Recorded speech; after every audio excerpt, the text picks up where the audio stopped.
back to the wall. Never had the odds against you stacked tall. Never felt like you were about to fall. One wrong move and you lose it all. Have you ever needed help from a friend? Made a comeback when you're close to the end? Come on, take my hand, cause it's time to ascend. We can win the day if we unite. 0-0 nation, getting it done for Brazil. Can they out-secure Kavi-chans? Yeah, they can! The favorites have just been knocked out of the tournament. Game, set, match! The best team in the world, 2 years in a row. Luminosity, let's go! Oh my goodness! The number one team in Pokemon, we can crown our champion! Hey, we can win the day if we unite. Hello friends and welcome back to the UNITE Championship Series. My goodness, is it March already? Well, yes it is, but it's not quite time for the March Cup. Oh no. Before that we have just a small matter of the final stretch play-ins to go over. I am Relic, and I'm joined by my wonderful round table. We got Draku, we got Kelosaurus, and we got Soph-chan. Let's start with Kelo, shall we? Good evening, hope you're well. Let's check in with OC first and foremost, of course, as is tradition. OC kicks us off here on our Championship Sundays, or I guess on our Qualification Sundays, as is the case. And listen, off the back of the region's best performance on an international event since 2022, looks like that particular team having a lot more joy to have as well. Yeah, well, I guess today in the OS region, it was quite a short day. We only had the top 4. They did battle it out for that elusive spot, the elusive invite to NAIC, of course, for our play-in. So the team that actually ended up landing a spot to go to New Orleans is Antic X Odium. They're the ones that did represent at EUIC, and while they did have a little bit of a rocky beginning, we won't talk about that match. They did end up coming back with a comeback against Natu's Revenge in a 2-1 fashion, and I've got to say the grand finals did end quite quickly, 2-0 against Bruff Esports in favor of Antic X Odium. So massive congratulations to them. I've got to say, given their performance at EUIC last month, I am so excited to see what they bring to NAIC. Could not agree more. I think Anon with one of their best performances ever in their career. Also, shout out to our wonderful caster friend Fu. Knocking it out the park on stage. Was so hype to see them doing well. Hype to see Draku back.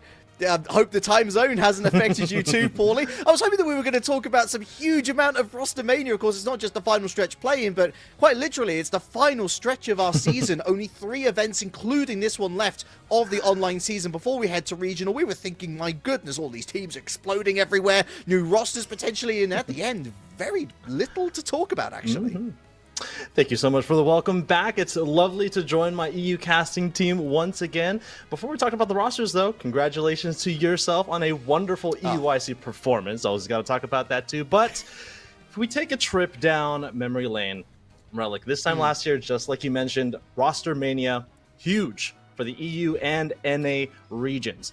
This year, however, roster mania is it's rather risky with how championship points are allocated to the team, and if you do a full roster shift now, it would definitely jeopardize your spot at the regional championships, which are, like you said, in just 2 months. But talking about some of those smaller roster changes, Soryu being poached by Komai Esports, which we'll be talking about in just a moment here in this pre-show, and Kranix actually really surprisingly being dropped by Komai Esports despite their hero performance at EUIC and then being picked up by Gen 5. And I think you and I had the conversation, Gen 5 might be one of the best teams today despite being in the loser side of the bracket. Yeah, it's kind of been blown wide open, has the field in general. And we will touch about Komai Esports. I'm sure anyone who's taken a cursory glance at the top 8 bracket will have maybe spotted something that isn't there. But Soph, tell you something that is here.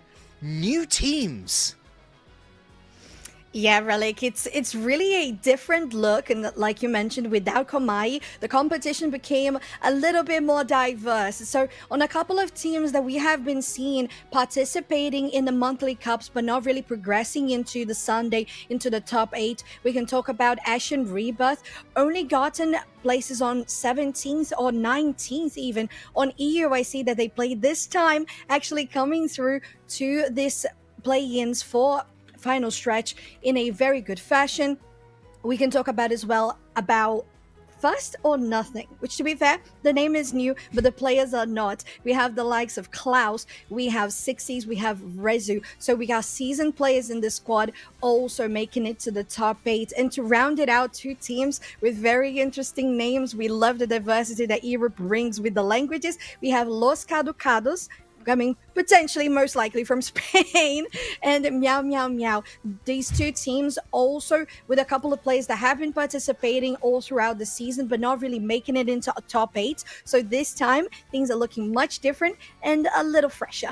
You know, those 2 teams in particular, I kind of love it because it's X00 Scrims splintered off into 2 different rosters now, both of them making top 8 today, which is, I guess, a huge confidence boost for both of them. And of course, there are still regionals places, of course, up for grabs. How do you get to the regionals, you might be asking? Championship points, and that is, of course, still on offer today. The usual spread, 300 points for first. It goes down right up until like top 12, top 16. So even if you didn't make it to today, there is still a good chance that you did pick up some points for the long run.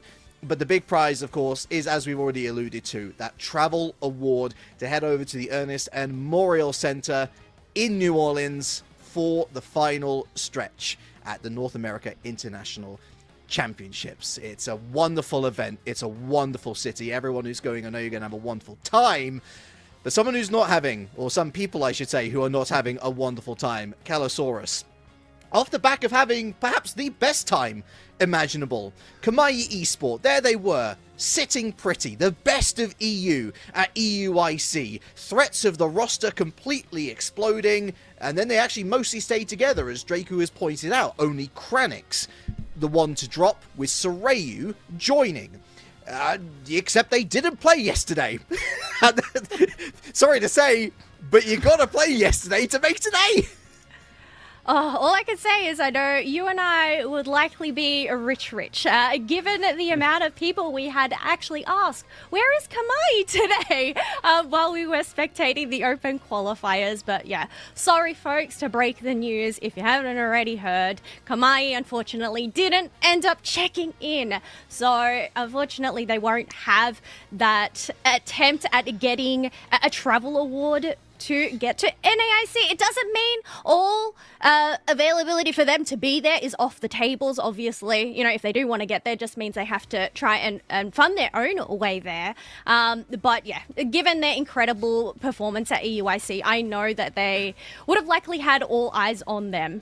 They definitely gave LG a run for their money. They ended up taking it to that 5th match during the semi-finals, which was just an absolute insane set to watch and so entertaining. But yeah, as we mentioned, you know, we does open up that spot for new teams to slip on through, which I'm really excited to see as well.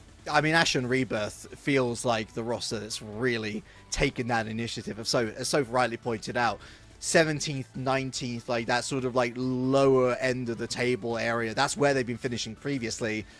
What a run. Winners bracket, and their big reward, they get to face Nouns esports in the first match of the day, at least for them in the upper bracket. Draku, what we're going to be focusing on here on stream for our first match is first or nothing. Now, that is going to be the mindset of a lot of these rosters, the championship points. A lot of these teams, they might think that they're already good to go for the regionals, and so this is just padding the stats, so to speak. They want to go to New Orleans. That travel award is all that matters. But first or nothing, as Sopha's been bringing all the good points to the table today. Great roster, veterans. I mean, the one of the players that wasn't mentioned was Chelvin, who's got one of the most storied histories in UCS, right the way back to Apprentice Unleashed, one of our Worlds 2022 rosters. London, what a wonderful event it was as well. But they beat Gen 5 2-0 to make their way here. What an incredible result.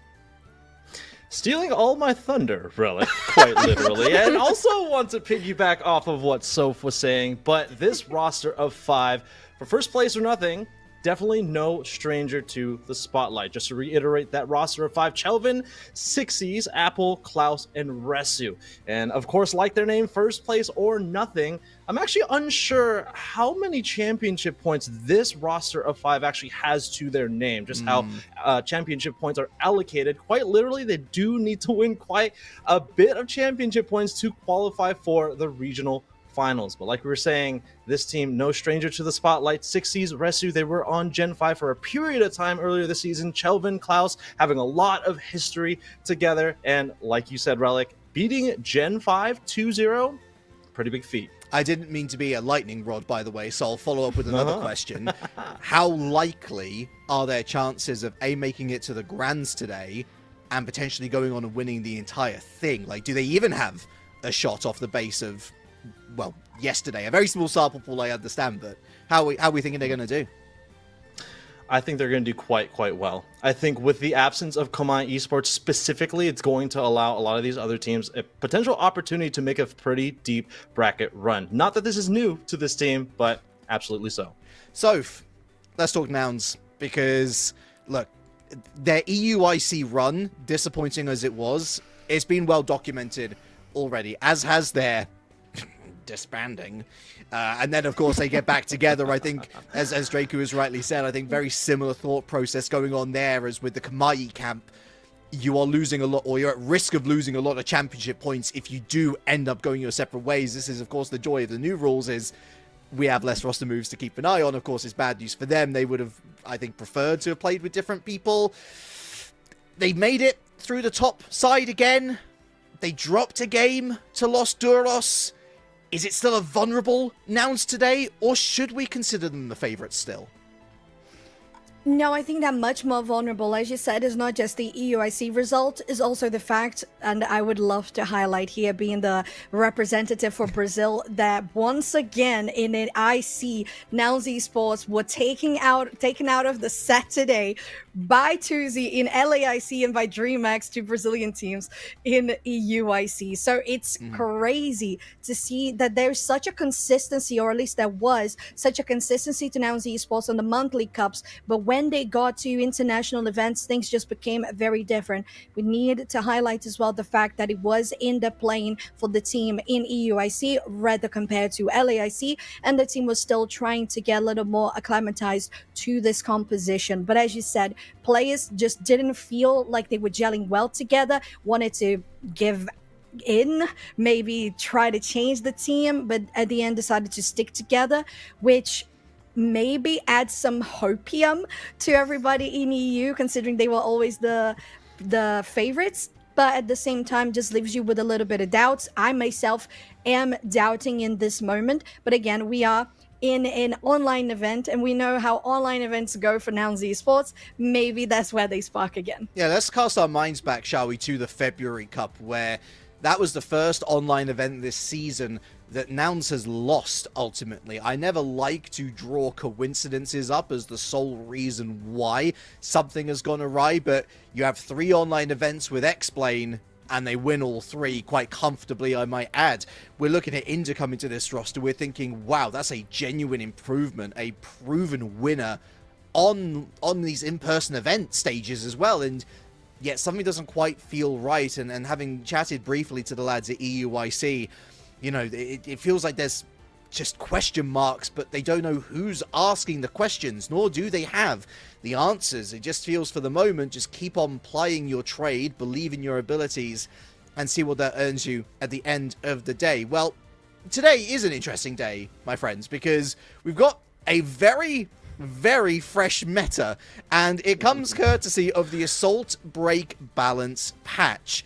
4 speedsters and a new stat, defense/special defense penetration. We'll call it DefPen for short. Gengar, Talonflame, Meowscarada, and Absol, the beneficiaries. And so to say that this has careened these Pokemon into the spotlight is an understatement. One especially. Well. I think, if I'm not mistaken, on social media, I said, wow, Gengar is going to benefit from this so much because it's not just about the defense penetration. It's also about the fact that this Pokemon now scales their basic attacks with special attack, which is, of course, the main stat that they have in increasing their ability powers. It's just doing so well, Relic, that yesterday on qualifiers, we actually had it being the most banned Pokemon. So we have one thing to talk about Gengar on top of that, which is the versatility that it has between the moves. Hex and Sludge Bomb, or you go for Dream Eater and Shadow Ball. Both of these builds perform incredibly well, and it just depends on how you want to play the Pokemon in particular. For a little bit of more consistent damage per second with Hex, or something more like a finisher, especially with that defense penetration that really grants Shadow Ball the extra bit of damage that it deserves. Kello, you and I, we watched the open qualifiers yesterday, and we saw Bertillo with this Dream Eater Shadow Ball composition going on an absolute tear. 7 KO streak, 18 KOs, 8 assists. It was rather nasty work. And so whether it's Gengar, whether it's one of the other 3 speedsters that have benefited from this new substat, the question is, how on earth do you combat it? You've been cooking up some ideas. I'm on board with a lot of them, but I feel like we are leaning towards Snorlax as one of your frontline clutches just to try and keep people in the team fight. Yeah, I guess given the defense penetration stat that these speedsters have, Snorlax is a great answer to that. It did receive a buff itself during this latest patch, so not only does he have bigger shields, bigger HP, as if he wasn't hard enough to take down before. Just having that early game presence, doesn't need to evolve. I'm actually curious whether we'll end up seeing some invade Snorlax come back into the meta. That's something that we've seen from time to time again, but also the block move. We know that it provides those big shields, but it's also the benefit that it gets from the unstoppable as well, especially in such a crowd control heavy meta. Being able to pop that block at the perfect moment to just go and avoid that is actually so useful. But also, later on down the track, Block Plus, when you pop it, it actually increases Snorlax's defense and special defense. So I think that is a great way to just go and combat that defense penetration, right? More defenses means, they're not able to break through. Hopefully that makes sense. The theory is sound. I want to give a shout out to Chris Books, who yesterday had an unreal race deal with that heavy slam, was running Yawn quite interestingly. I also want to give a shout out to Bruv in their qualification game against Los Duros, running the Flail Lax, which, given how that move scales with how less health you've got, I don't know, maybe it's an option. We'll wait and see whether they run it back. But Draku, one thing that we are pretty certain of is that these speedsters, they're going to see a lot of bans. Whether it's your Gengar, whether it's your Absol, whether it's your Talonflame, there's a lot of reason why you would pick up all 3 of these Pokemon. There's a lot of reason why you wouldn't want to see all 3 of these Pokemon, which kind of leaves Meowscarada in a weird place, because we've never really seen it have a prolonged influence at UCS level. Meowscarada is still an incredible speedster. It's one of the 4 speedsters that got that defensive penetration buff, but, I've been talking to a couple of speedster aces, if you may say, and they would say that Meowscarada is probably the least impactful of the 4. 4 of them all being impactful in their own right, but with Gengar, Talonflame, and Absol having the highest ban rate of the speedster class, shout out to our statisticians, by the way, for getting us those percentages, Meowscarada, in my opinion, is still a very strong speedster in the right hands. Double Team, Flower Trick, incredible damage, incredible deception. Also has some really interesting micro plays that you can play with this Pokemon. Its Unite move, once it hits level 9, incredible. Of course, you need to get to level 6. It's a little bit further along than the other 3 speedsters. Gengar, of course, has an impact at level 5. Even Fletchinder has pretty good impact at level 5. Of course, needs to get to level 7. But Meowscarada, that Unite move at level 9, in my opinion, might be the best of the 4. I know that this particular screen showing off Night Slash and Trailblaze, And those are the two moves that synergize well just straight out the gate, but we saw a lot of double team yesterday. So it definitely feels like that may be the route that people are leaning down. And that's, I mean, look, I reckon that we're going to see a lot more Meowscarada than anything else just by virtue of it getting through the ban phase, because other popular bans from yesterday, likes of Blissey, for example, Umbreon, pretty good counter to a lot of these speedsters. But let's talk about the more off-meta options. Let's talk about just pure out status conditions. Let's talk about those stuns. Let's talk about those knockups. Let's talk about a little bit of sleepy time, Kello, because we reckon that Wigglytuff has something to say in this meta. It's just a question of whether players will be bold enough, perhaps. Look, yeah, as you mentioned, Wigglytuff, I think in my opinion is a little bit of a sleeper pick there. So I think it has a lot of potential in this meta. You know, it may look innocent, but don't be deceived by its cute charm, which actually can be quite disruptive, especially against those opponents that get up and close and personal. It draws the attention, leaving them unable to act momentarily. But I mean, not only its cute charm, but the moveset Sing is also highly disruptive, as not only does it send those opponents to sleep, allowing your attackers to dive in and get those KOs, but it also reduces their defenses and special defenses. And this is why I think Wigglytuff is such a great pick, because it actually complements the defense penetration buff that those speedsters have received. But also because I think of this speedster rise in the meta, we're going to see a lot more tankier opponents being picked on up as well. So I think, you know, it's good against them, but it also works really well on your own team. It boasts high HP, defense, special defense, but also the Unite move, Starlight Recital, it provides a team-wide cleanse, clearing all status conditions, and also a shield, which means you're immune to hindrances. So if they do have a Gengar, per se, on the opposite team, I think Wigglytuff could actually be the secret key there. I fully agree with you. I just hope that we see the players, again, having the confidence to try something different. In fact, it's feeling a little bit Pokemon Johto out here, because it's a whole new world we live in, apparently, with this Death Pen substat. The question is, who will come out on top? Who will earn that ticket to the final stretch itself? Well, for me and Draku, we're going to set up the deck chairs. We're going to watch and enjoy, as should you folks, because it's Kello and Sofchan to take you through our first match. Alrighty. Kello, let's get into this. Our first match will be First Place or Nothing versus Lelovers. And we have talked about these two teams. Lelovers is a more established squad, but First Place with a different name, but same players.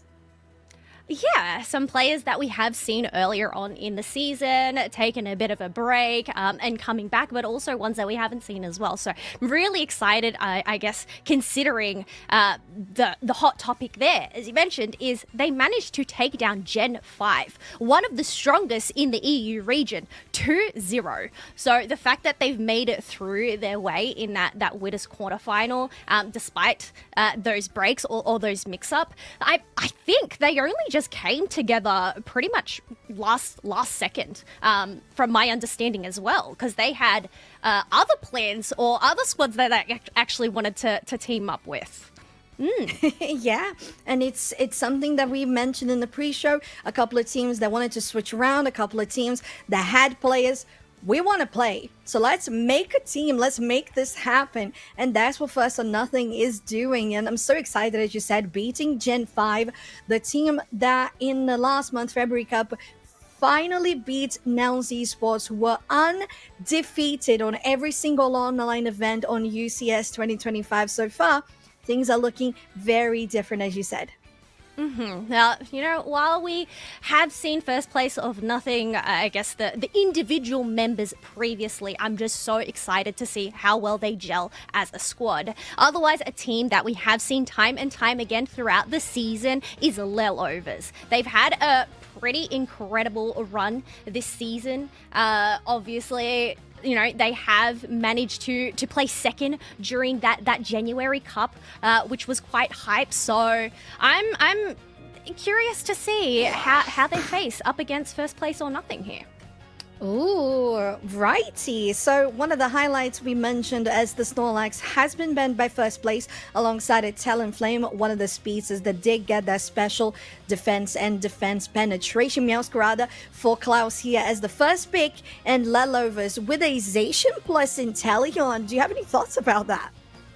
I'm actually really surprised that Inteleon is still getting banned. It's just showing, despite the previous rise of the speedsters, Inteleon is still such a viable pick. But look at that, straight off the bat, Talonflame is banned, but then you have the other 3 speedsters instantly getting picked up. Gengar and Absol on one team. This is a meta that we've seen sneak on through a little bit. It wasn't too prominent, but just the double speedster meta. Yeah, and to be fair, if there was any good moment to do double speedster, it is right now, because this match is all they ever wanted. And on the side of first place, they go for 60s, not 60s. The supporter player will play Hooper, and although they were hovering a burst wall, usually played that by 60s, they didn't select it, might still do it themselves. And for Lelovers, they have a good composition with the Umbreon to force out that frontline plus the disruption that the side deck provides. Ooh, in first place, actually go for double defender. It's funny how we managed to cover all the speedsters, or, you know, talk about these speedsters, talk about Snorlax during the pre-show, as they have received some adjustments during the patch. Well, Espeon was actually another one that received, I guess it was only a little bit of a buff, but that future side, I believe, does end up dealing a little bit more damage than it did before. So whether we're actually going to see future sight picked on up here, paired up, I'm thinking with the stored power, considering that movement, but this is something that is a bit unusual. Where on earth has this Dragapult pick that Toast has picked up come from? Nah, I don't know. I don't know. I am, to be honest, looking exactly like those Dreepies with the eyes wide open. I'm just like, what is going on? Because they had a Dodrio selected for a good while, up until the 5 last seconds, and they said, oh, we need to actually choose something, and they went for a Dragapult. Well, if you actually analyze from what they have here, they have very heavy engageability with the Gengar and the Absol, so maybe they were looking for their ranged, just looking to attack from the back Dragapult. I think Soph has just been blown away by how good this image looks of Thea Sky Ruins, the overhead. I'm sure we'll end up having Soph back momentarily there, as we are getting set up for our game first place. Up against Lelovers. I mean, looking at this team composition here, Dragapult, known for their rip. I'm just wondering whether we're going to end up seeing that paired up with a Hex Sludge Bomb for this Gengar as well, because, well, once that Rayquaza comes, things could start to get dicey. But here we go, folks. We're getting into our first match of the day. First place going up against Lelovers, who is on that orange side. Alrighty, Keller, let's get into this. And I'm super excited to see if it's going to be that Dream Eater or the Hex Sludge Bomb you mentioned, because, to be very honest, I'm such a Dream Eater fan. Oh, and because of double speedster, that Ghastly is going topside. Yeah, I'm actually really surprised to see the Ghastly head up into the top side rather into that central area. But I guess they want to try and get that Absol ASAP to level 5. That way they can just keep that early pressure on as it's going and finding its positioning in the tall grass. Alrighty. As we know, for a Squirtle and a Hooper, they can secure these first little wild Pokemon and farm in the beginning of the game pretty easily. And then I agree with you all around. Having the Absol be stronger in the early game is going to be better. Oh, but they decide to go on different sides. The Swabloos have arrived here. They're going to go in, and 30 of that HP and Chaos Energy gets taken there by the side of the Espeon. And a KO as well. On the top side, they managed to do the same thing, first place, and they secure 2 KOs in this first early game. Yeah, 2 KOs, some dunks going on in as they are at 11.20. Kaizen left alone to just try and defend against 3 members pushing that. They did actually manage to stop the dunks from that Hooper and that War Turtle, but now Klaus is just on a mission to go and secure those buffs before those birds spawn at that 8-minute mark. Yeah, it's a very important marker, as you said, Kello, because the more EXP you have for that Gengar, the better. There's still a Ghastly, and that level 4 is feeling a little heavy for the side of Lelovers because first place has taken all of the Swablu's and Altaria. Still trying to secure their EXP on that side of the map. Lelovers actually don't have any wild Pokemon spawning. No wild Pokemon, but one thing that is sticking out to me is this level 7 Meowscarada, now at level 8. So they have that full evolution online, is ready to just go and attack and scratch and just do what cats do, as we do have everybody waiting in the tall grass for these birds to spawn. There's still 8 seconds left though, so...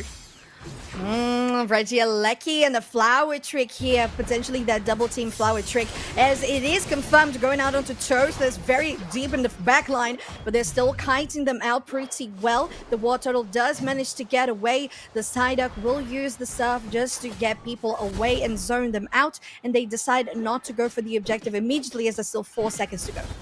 4 seconds left. We can see the Hooper and Meowscarada making their way downtown towards that bottom objective. It's only the Umbreon left down here as we have Psyduck and Gengar shredding up this Regieleki. But 9Apple on the Blastoise is here, potentially looking for a steal, as first place are able to get a Registeel all for free. Alrighty. Well, interestingly enough, although you had first place going out for the bottom Reggie, as you said, Kello, and although they have a Hooper in that team, they didn't try to convert into the top side and stop that Regieleki push. Now they're just going to walk towards it and destroy it themselves and not really contest for it. Snow very deep into the enemy trenches as they are on the opposite side of their own map. Lelovers again trying and continuing this time around, succeeding in pushing in. Oh, Kaizen's gonna be in a very, very deep trouble as they're going to keep on pushing, having to use their eject bots, and their 60s does get away and still pushing. Toast takes another one as the Absol. Snow that was in the back line is getting chased by Klaus, and we know Meowscarada has all they need in that tools. Flower trick to the head and boom. Yeah, I mean, the amount of damage that first flower trick ended up doing on the Dracloak, only to just go and finish them off. I think that is the benefit of that flower trick. Once it's on there, you can try and run, you can try and hide, but once that flower trick combusts, it's all over, folks. It really is. It's that ticking time bomb. And to be fair, if we had that coming out with Future Sight as well on the Espeon, it would be a double time bomb. But Snow here now on level 9 is really getting to a good place for that Dragapult to level 9 on the Gengar as well. Having that Phantom Ambush for the next objective fight is going to be huge. Very nice Phantom Force away, dodging out. The flower trick goes onto Toast, but they're not going to commit at this point. Still 20 seconds for the objective. 20 seconds until the objective. We are now at that halfway mark. Meowscarada is at level 11, while Lelovers seem to be trotting along a little bit behind. They're not doing too bad considering they do have Absol and Gengar at level 10, but those objectives are about to spawn at the same time as we have a bit of a tussle down here in the bottom half. Dragapult feeling very confident about kiting out a Crustle. That is okay for them in that box. But now going to the top side, we have plenty of AOS points and energy that can be scored if they take out this Regieleki that's being started by Potato. Now Toast is going to meet Klaus, but instead it is going to be that double team clone. Now Regieleki is getting zoned there. Potato not in a good position, having to use that Phantom Ambush to escape. Oh, and they whiff the combo as well. Potato, that doesn't feel good. No, they didn't manage to hit both of those moves. Nonetheless, they are still able to make it back behind the lines to safety and not get taken out. The Shredder's on this Regieleki. Dragapult just doing what Dragapult does best. However, they need to try and combat these other members from first place as Hooper has gone into the Unbound form. Oh, that is crazy. The Hydro Typhoon Psychic Select combo was absolutely devastating in first place with the Hooper Inbound, brings the rest of the team to the top side with that Reggie Lucky in their hands. They're going to score and potentially get a lovely overdunk. 40 into a 50. That is a 41 overdunk for first place as they are going to try and contest here on the bot side, but Potato and Snow are melting down Reggie's Steel and it's going to be a trade of objectives. You know what's really common with Ruins? Maybe gold, treasure. There's a lot of Aos energy on the ground, and I guess that's because they were at 11-0 for so long. Finally, 121-0 points. No dunks in for Lelovers here. And I think the biggest thing is Potato is using those special attack specs, so that special attack damage isn't really going to pack a punch as much. And Meowscrata ends up getting taken down there. Oh! I was looking at that flower and I was thinking it was ready to bloom, and it didn't feel really good for the Psyduck. It's definitely going to cause a headache this time around. And as you said, with 0 points for Lelovers, Kello, it's not like they are behind in EXP, but they haven't really found any moment to truly score. No, yeah, their moves are just not going to really pack an oomph as much as you will like, especially when utilizing those stacking items. But I guess it really just comes down to this final stretch, whether they can find their prime positioning, Marv, whether they can try and get an isolation. Looks like they're just checking that tall grass, making sure they're not the ones that end up getting dove on, but I'm seeing 2 yellow dots missing above the Hooper and the Absol on opposite teams. Yeah, I know that 1 minute ago that Absol used that Midnight Slash, and it could be, well, just out of cooldown as we speak, so it's going to be ready for everybody on both sides. 10 players ready to go here for the scramble in the central area. Marv is taking a good position here. Oh, but they get taken into a tricky spot with that Rock Tomb, now taking so much damage. The Midnight Bronze just to take it a little bit further, and the Rubber Rouser is only going to save them for just a little bit as they're still pushing, and the Midnight Bronze is gonna come in. The Absol is gonna be on the back line as they're still trying to find the damage going onto the defenders.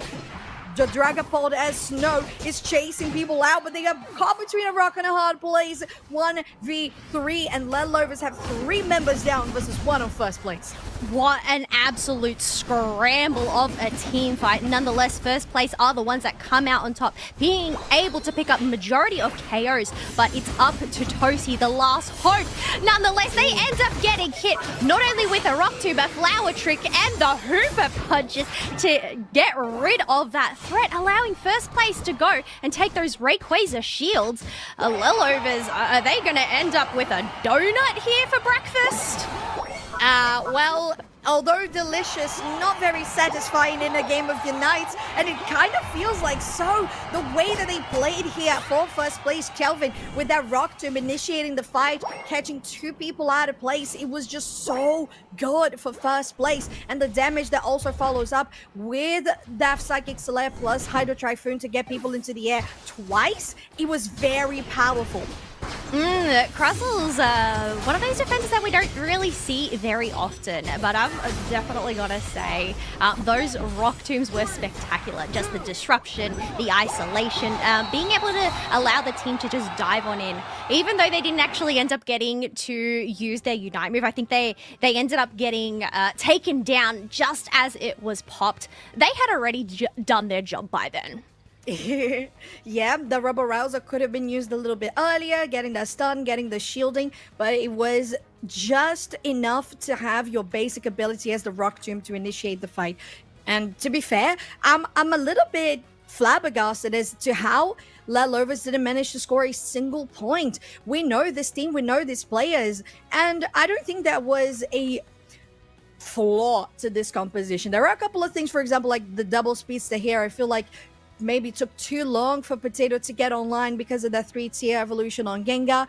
But still, I don't feel like there is something in this team that I would say this doesn't work. Even the Dragapult, I think, could have been used better, but I just felt like so many times we saw Marv or Kaizen getting caught off out of position and just giving those free points and EXP that were just not necessary.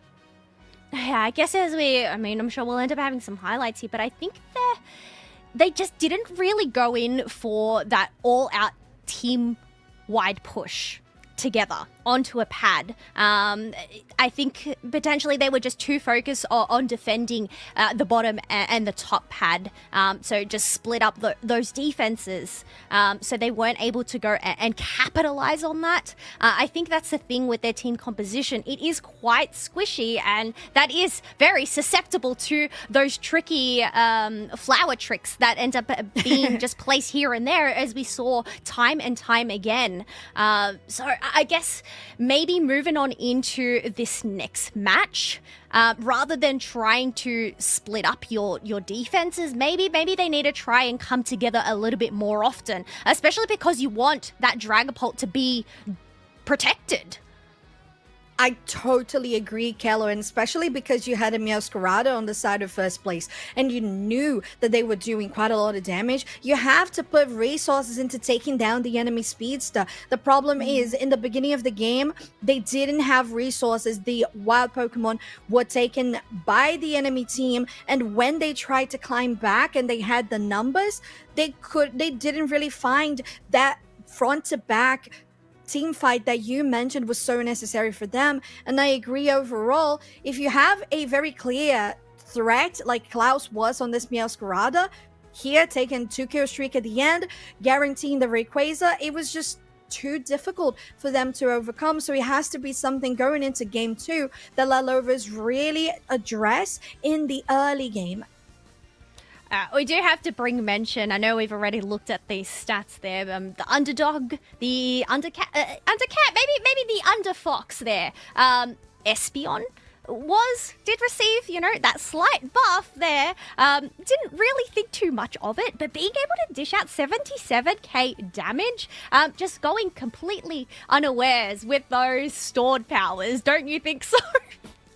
Oh yeah, and it's a Pokemon in this composition. We talked time and again, when you had the Psychic Select plus the Hydro Typhoon together, you just had people up into the air, like flying like a Talonflame that was banned, and just taking damage back to back from that flower trick, from the double team, and the setups were absolutely lovely. For Lalovas, I said there was no flaw, but I wouldn't go for a back-to-back double Speedster. Ooh, I don't know if it was the double Speedster issue, though. I feel like a double Speedster combination or comp is quite viable. I think it's something that we saw a lot of during the open qualifiers, and as we said, like it slipped in here and there from some of the teams in the previous cups. For me, I think there's a reason why Dragapult is just so low on the pick rate ladder. It just doesn't really pack that punch that say potentially maybe I feel like even a Cinderace would have been better if you want to go for that potential rip in terms of that attacker, because it has that maneuverability. And I feel like, Dragapult, they were trying to be more sneaky. It was just so hard to get out of those difficult situations. I'm thinking, for example, if you go for double Speedster, which is heavy focus on the early game, you need to have something of an attacker that will rival early game well. Pikachu, Mew. What are your thoughts? Oh, you know what? I think a Mew over a Pikachu. I feel like because of Pikachu's very low defenses, it could probably instantly get popped by a flower trick. At least with a Mew, it does have that agility to make its way out of harm, but also light screen as well, and it can attack from a fair distance with that solar beam. So, I guess while Pikachu has that Electro Ball, well, Mew also boasts that move too. It's true. Stealing people's moves is what Mew does best. And Lalovas here on the side of, on the purple side this time around, as they have swapped. Snow picks out the Meowscarada, and the Zacian plus Gengar is going to be the ban. And first place with the Talonflame plus Snorlax once again. Potato coming in with an Aegis Slash that was definitely a specialty of February Cup.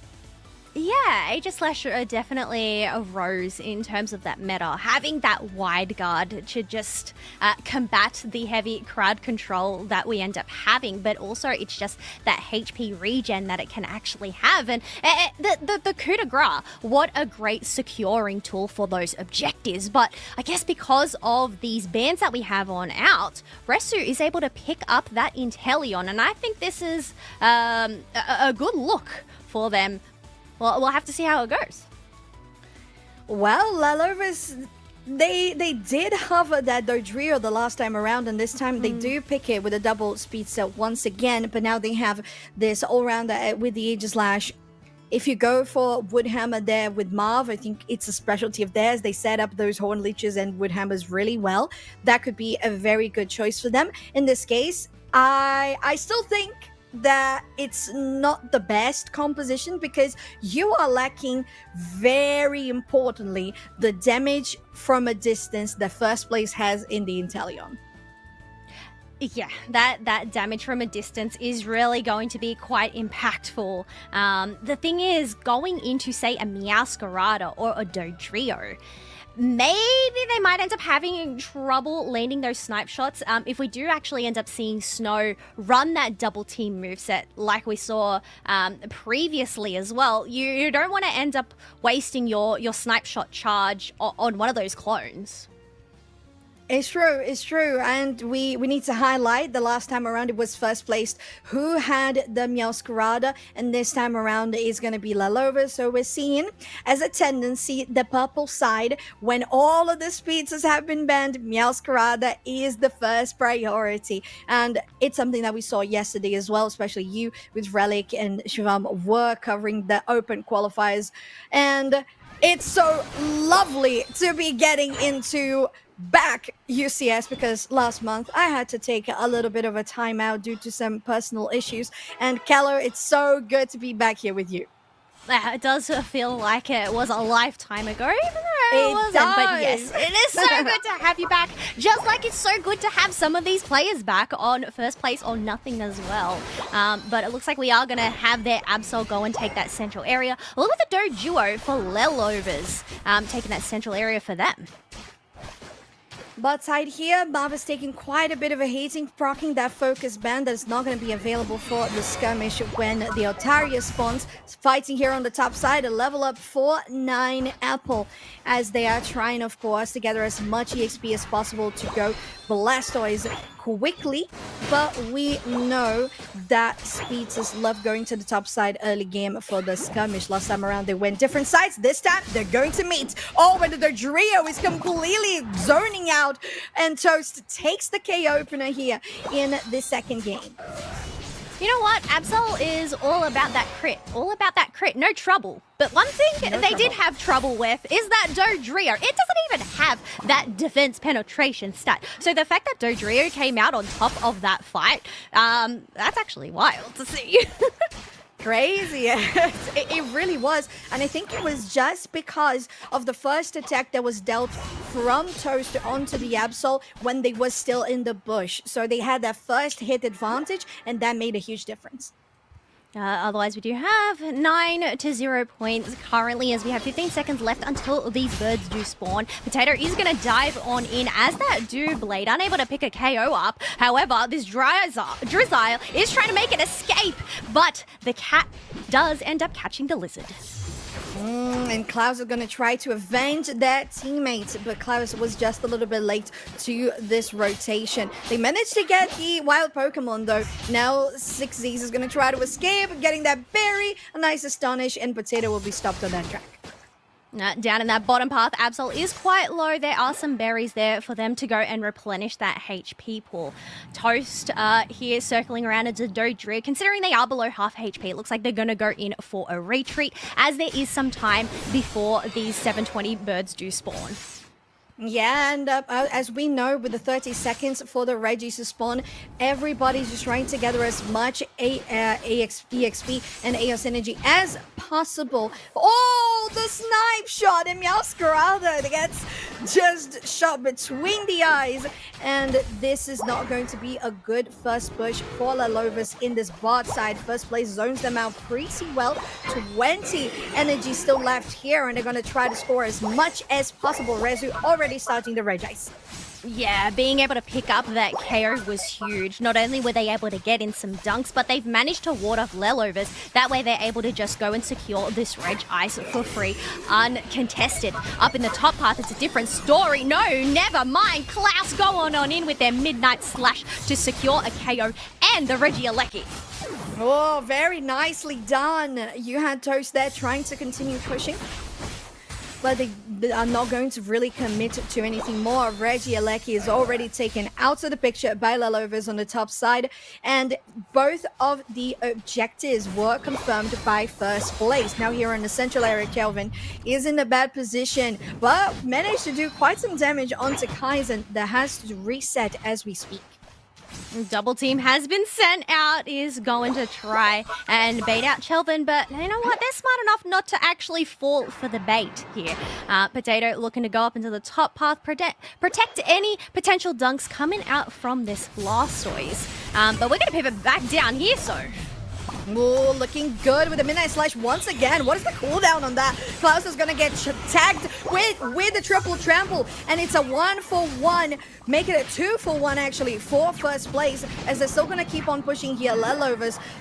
But at the end, a 2-for-2 in this very confusing fight with many Unite moves used, while Lelovas scored 38 on the top side.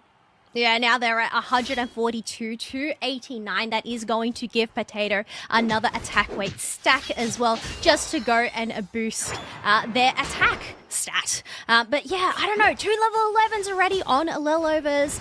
No Hooper Unite move just yet for 60s though.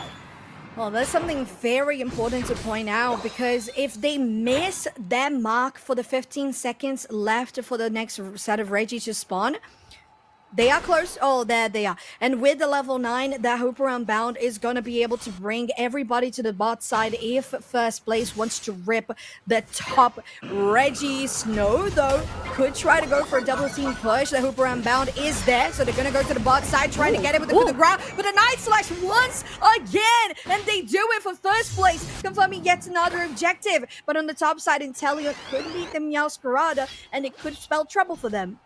Yeah, you've got to give it to that Absol to just go and get the secure. Lelovers, they did end up being able to capitalize, getting that 40 up into that T2. This other Regieleki here could be a bit of a risk, considering, well, Lelovers, they still have that T1 pad. Pushing here with one casualty in Klaus for the side of first place, which is very nicely done by Lalovas, considering that was the most threatening of players on first place to try and steal this objective from Lalovas. They're going to leave Regieleki going to the top side, as the 2 defenders are going to defend it for first place.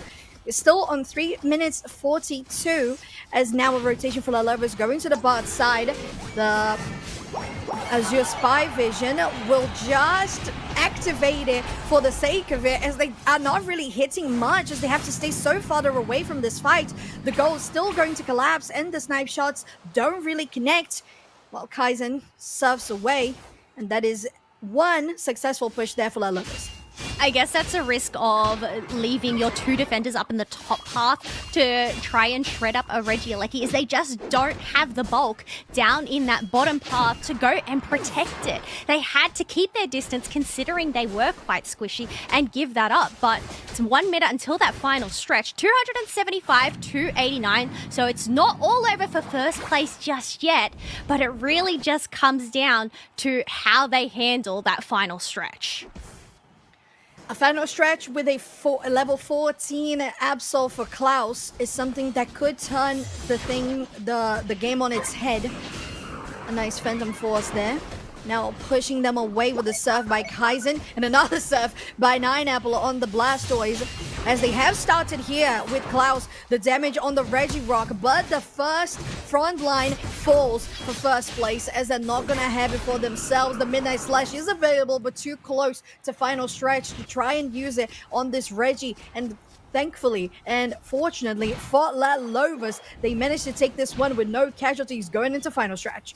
Yeah, Klaus definitely doesn't want to risk getting too close to the opponent's team and getting knocked out with quite a long cooldown as well. Otherwise, Rayquaza has spawned in the middle. A great Psychic to pull out that Hooper. They do have that burn, but they are able to make it back to safety behind Chelvin on the Slowbro. It's really going to come down to whether they can utilize their Slow Beam on that prime target. Ooh, and we know how powerful that Unite move can be and just really turn the tables. Chelvin, Slow Beam, going out with the Surf, trying to get into a good position for Klaus to come in. The Phantom Forest and the Flourish comes through as well with the Hydro Typhoon that gets them up into the air. And now it's looking good for first place as they have to take in 2 members. Potato could be going down with a shield. It's not going to be enough. And they get yet another one with only 2 members of Let Lobos. The Triple Trouble goes in through all of them, but it's still going out very, very low. Look at the damage. They managed to take it actually. So first place guarantees that even though they were behind in points, they get Rayquaza.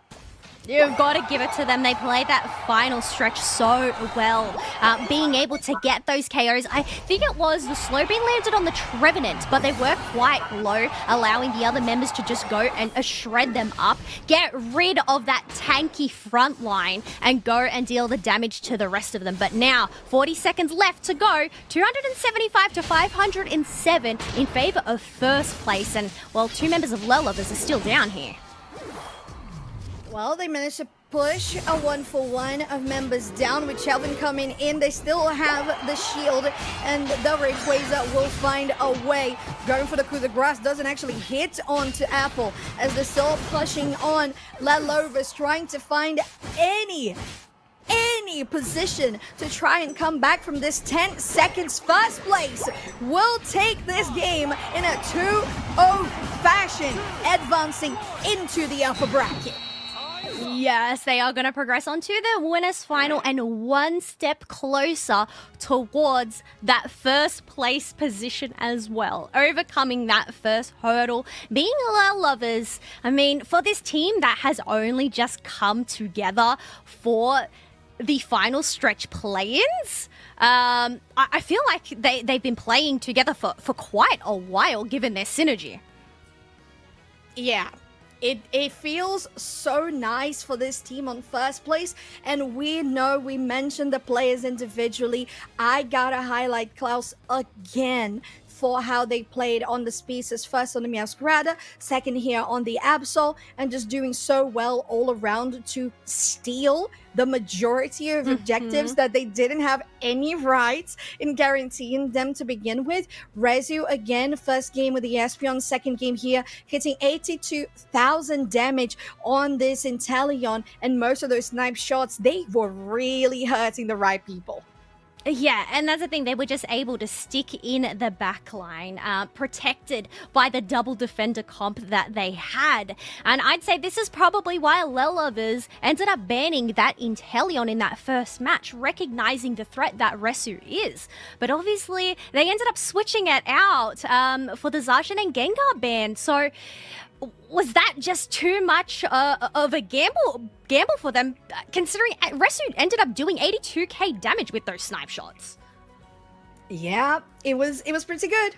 It was devastating, and it's interesting to see how although 60s used to be a player that, although they hovered a bustle every single time, they used to be a player going out for that all-rounder role. 60s going for the Hooper, going for the supporter in this composition. Just, it's nice to see that they can make you work really, really well. And just, as you said, make the composition of this team and the roster just feel cohesive all around. One thing I have got to note as well, while Hyperspace Hole wasn't playable during EUIC, I believe it is playable for today's composition, but teams are actually still benefiting off this trick Hooper instead. I think working in with those speedsters, the way that it works is if you have that trick and Hooper ends up using that Phantom Force, you can, as we just saw demonstrated in that highlight, actually go back to that Phantom Force hole, which just allows those speedsters to do what they need to do, that assassin style, go in, do some damage, and then get out, wait for those cooldowns, and then dive back in again. And I feel like Sixies and Klaus worked really well to capitalize on those combos. I totally agree. And all around in this game in particular, Sixies, when you saw an opportunity for them to do a good Hooper Unbound, they did it. And it's so unfortunate for Lelovas because they were close to getting a successful early game, which was something that we highlighted could be where they should be focusing because of the double speedster composition. Still, there was something that wasn't really connecting for them, but it's not over. They are going to go into the losers bracket, and they still got a chance to continue further. But first place with a 2-0, feeling very confident. Yeah, feeling confident, but the thing is, I have had a squiz at the bracket, so I mean, the team that they need to go and face off in the winners finals is going to be none other than Nouns esports. So they have managed to take down Ashen rebirth 2-0 in that previous set. So 2-0s for both those winners semifinals. Yeah, and actually the bracket also shows that on the loser side, both matches have gone to game 3. So very exciting how things have been drastically different on upper side and the loser side. And we're going to catch pretty soon who's going to be advancing in the lower bracket and who we're going to be covering in our winner final. So stay tuned with us. We're going to go into a quick break and we're going to be right back.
Welcome back, everybody, to UNITE Championship Series final stretch play-ins. I'm Soph-chan. With me is Calosaurus. We're going to be taking you through the action for Ashen, Rebirth versus Gen 5, a team that finally beat Nouns esports last month versus Ashen, Rebirth, a team that has been trying so hard to get into the top 8, and this time around beat Gen 5 yesterday, has to beat Gen 5 again.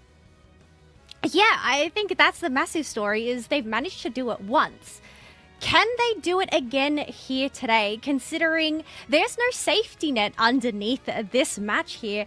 Whoever ends up losing, well, that is going to be the end of their run for the final stretch play-ins. I didn't actually get to see the open qualifiers match between these two teams, so I'm not sure, I guess, what actually ended up happening. But I guess in terms of those storylines, as you mentioned, this is the first time that we are seeing Ashen Rebirth in the top 8. They've been playing together since the AOS Cup play-ins every single month.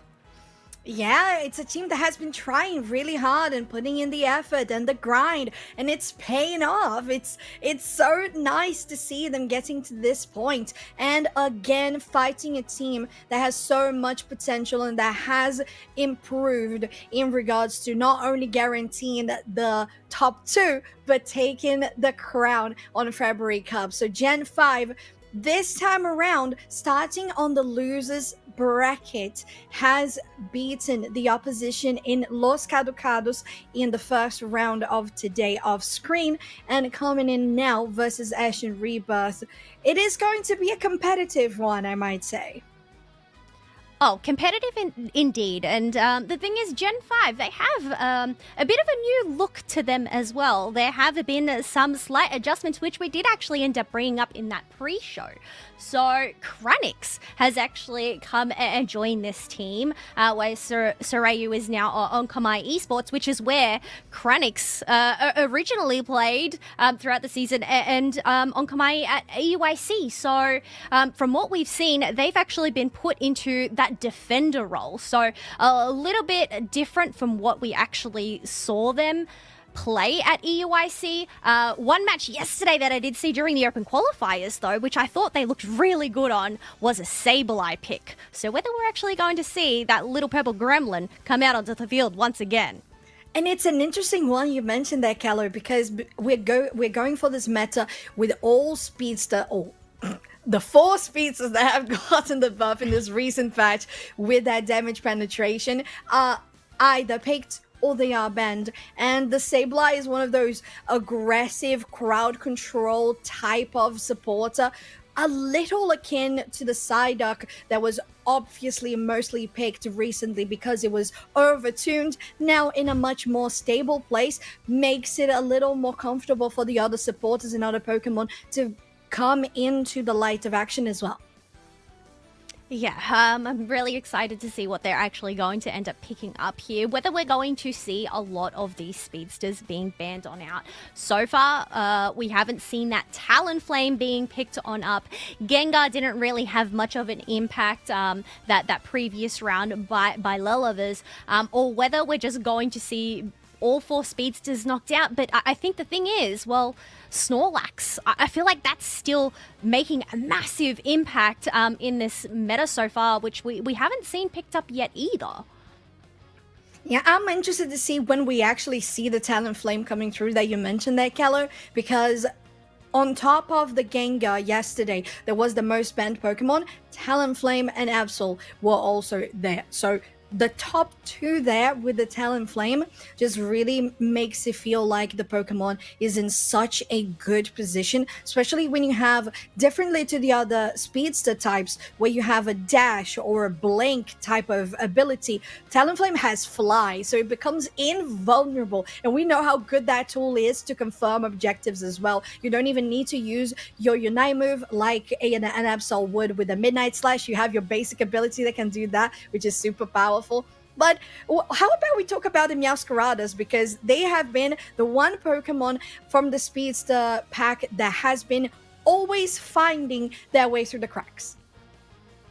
Yes, the moveset that we have generally seen is that double team trick moveset. We've seen some pretty incredible pickups by that flower trick. The way that it just lingers above, waiting to explode, as you mentioned, a ticking time bomb. So is this the one that ends up going under the radar? Does it actually deserve a ban though? That's the thing. We only get two per side, 4 in total. I feel like there's just so many menaces in that meta. You've really got to plan it carefully. And I guess it really just depends on each of these individual players' key strengths there. But actually, Soph, I've just had a squiz. So while we are going to be looking at Ashen Rebirth Gen 5 here, the other match on the other side has just finished as well. So Lelovers are going to be going up against BH3, who have just defeated Meow Meow Meow. I'm going to say, I love that name. I'm glad I got to say that. Meow, meow, meow. It's true. To be honest, the one thing that I'm gonna be disappointed about is that I wanted to cast Meow Meow Meow with a side duck full power Sai. That would be my true combo. And well, it's not gonna happen unfortunately on stream, but it's still so amazing, right? How we were mentioning about these teams. It's Los Caducados and Meow Meow Meow. 2 teams that were completely new to us and made it to the top 8. And they got to fight some very strong teams in Gen 5 and BH3.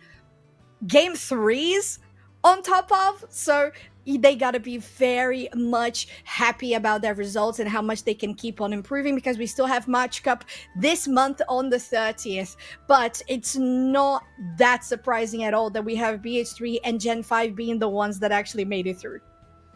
Yeah, I guess considering BH3's run during EUIC, I believe they ended up coming 5th, so they didn't make it to day 2. Well, I mean, Gen 5, they also ended up making it through as well to day 2. So, I mean, this is a team that's kind of been just known as one of those titans. I know they have a lot of fans behind them as well. So, I mean, to go up against I guess a little bit over a more unknown team.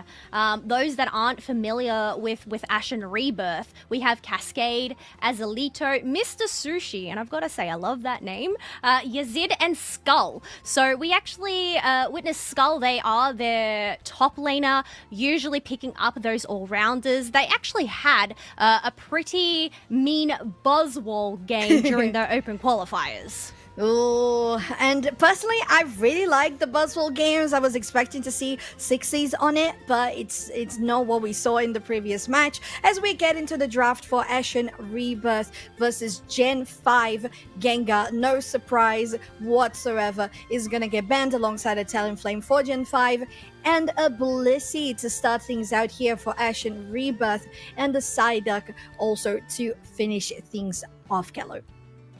Yeah, this makes sense. Blissey in the meta, just you do not want to let that healer come through, but also it's just the safeguard that it provides. But this does free up Meowscarada along with Absol, and there we go. Both picked up straight away. Oh, Snorlax too? No way. Oh, I really like it. We pointed them all out in the pre-show. Snorlax, just such a good Pokemon for the defender role currently. We know that sometimes the Blastoise is also coming in, but the staple of UCS 2025 of defenders has been Umbreon. No difference into this game for Gen 5. They pick it up. Might be going for a double defender here, but I don't think that is where we are currently. Instead, Lunda will go for the Inteleon. Oh, we've seen Lunda on Inteleon as well. Inteleon, I think even despite the amount of dive that these speedsters have, is just still up there as one of those prime picks. But, oh, Ashen Rebirth, they've selected the Sableye, so I'm wondering whether this was more just to prevent Kranix from picking it up. Just sometimes if you can't ban it, you've just got to pick it up yourself, right? So just going and being the little menace that they can.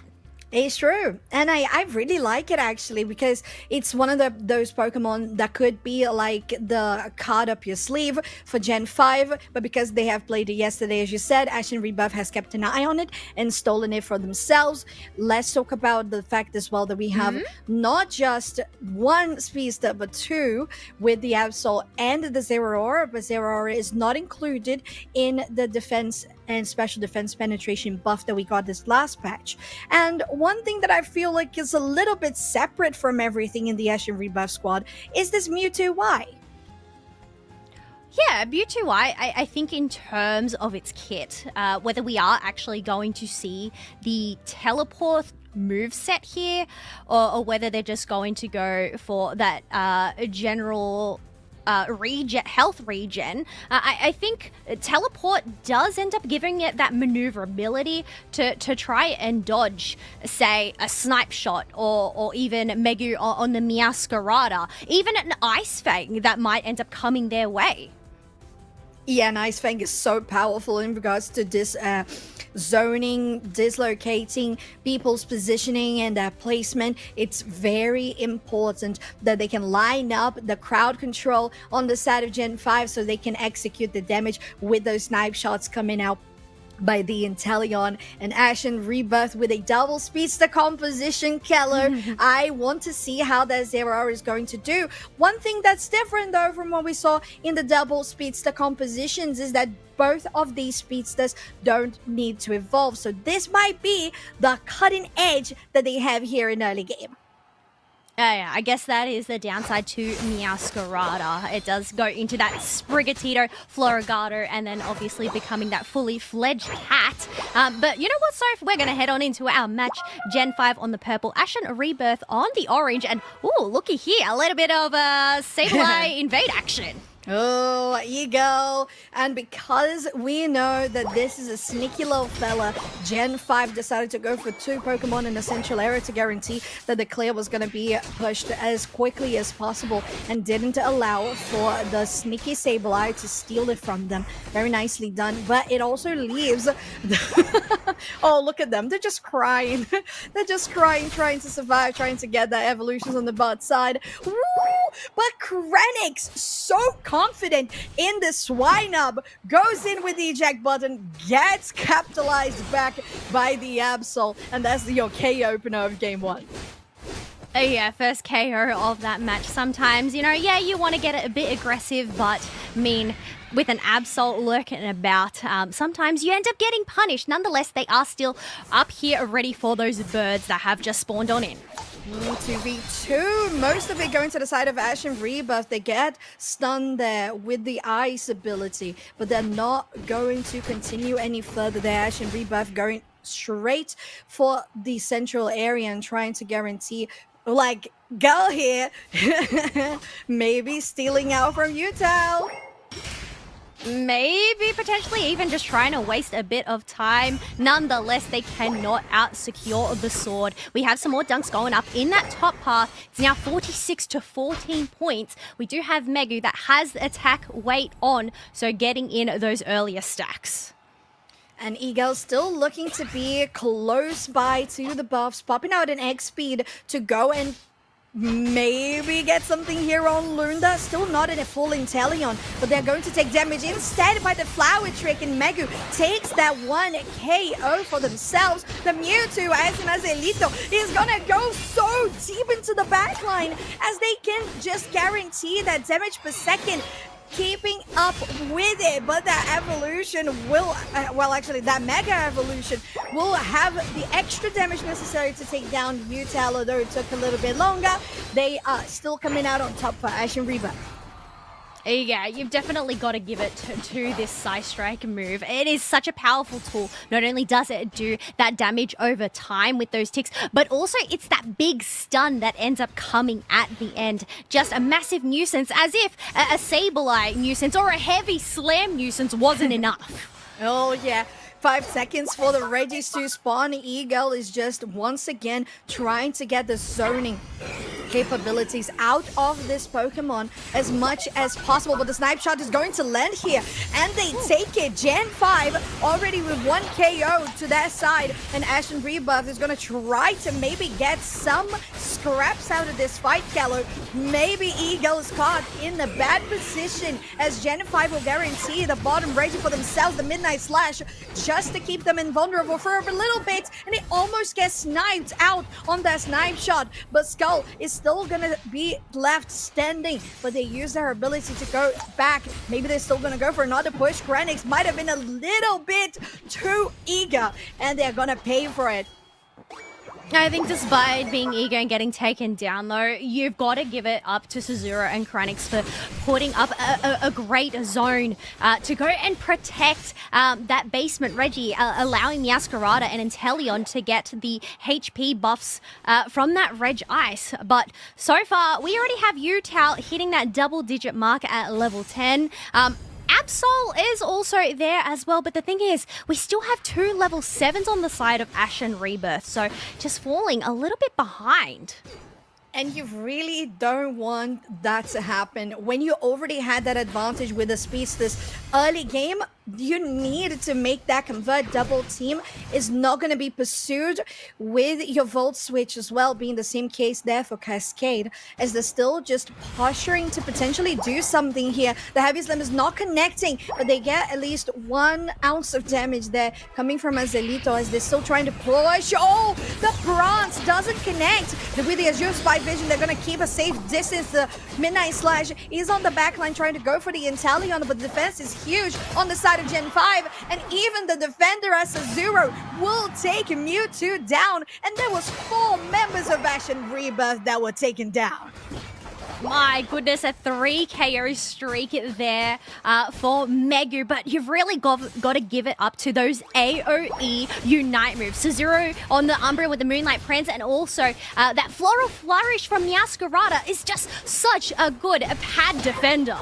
Ooh, especially when you have an Ice Fang to keep them in place. They're going to keep on pushing here for Gen 5 as Ashen Rebirth is not in the position to even try and contest this Reggie Rock. He was taken just underneath their noses. The snapshot doesn't connect, but it doesn't matter when all of the CC is going to guarantee the rest of the damage. With that pad also collapsing, Ego has to pop that XP to try and get away, but Krenix with a flank, it's just too good. Going out once again, and the coup de grace to finish it off as well. Gen 5 is feeling comfortable, but they actually traded 1 for 1. Now Cascade is in a good position to keep on going. The Memo Smash is going to buy some time as Gen 5 is going to try to escape. Now Heavy Slam to say we actually committing to the fight, and Ashen Rebirth now with a Floral Flourish going onto the back line with a Midnight Slash as well, and they are capitalizing. Ashen Rebirth feeling much better about this fight. Going out to the defender, takes 1, and that is huge. 3 for 0 for Ashen Rebirth. Just when you thought the fight was over and Gen 5 were trying to get away, they end up turning around and diving back in there. The thing is, yeah, that ended up giving Ashen Rebirth the chance to go and pick up those much-needed KOs. We now have those 2 level 11s over on their side, being Mewtwo and Zeraora, and Absol has also reached all of their plus movements, reaching level 13, but Reggie Alecki is now on the watch, as we do have Ashen Rebirth securing that snipe shot. Wasn't able to make the distance for a steal.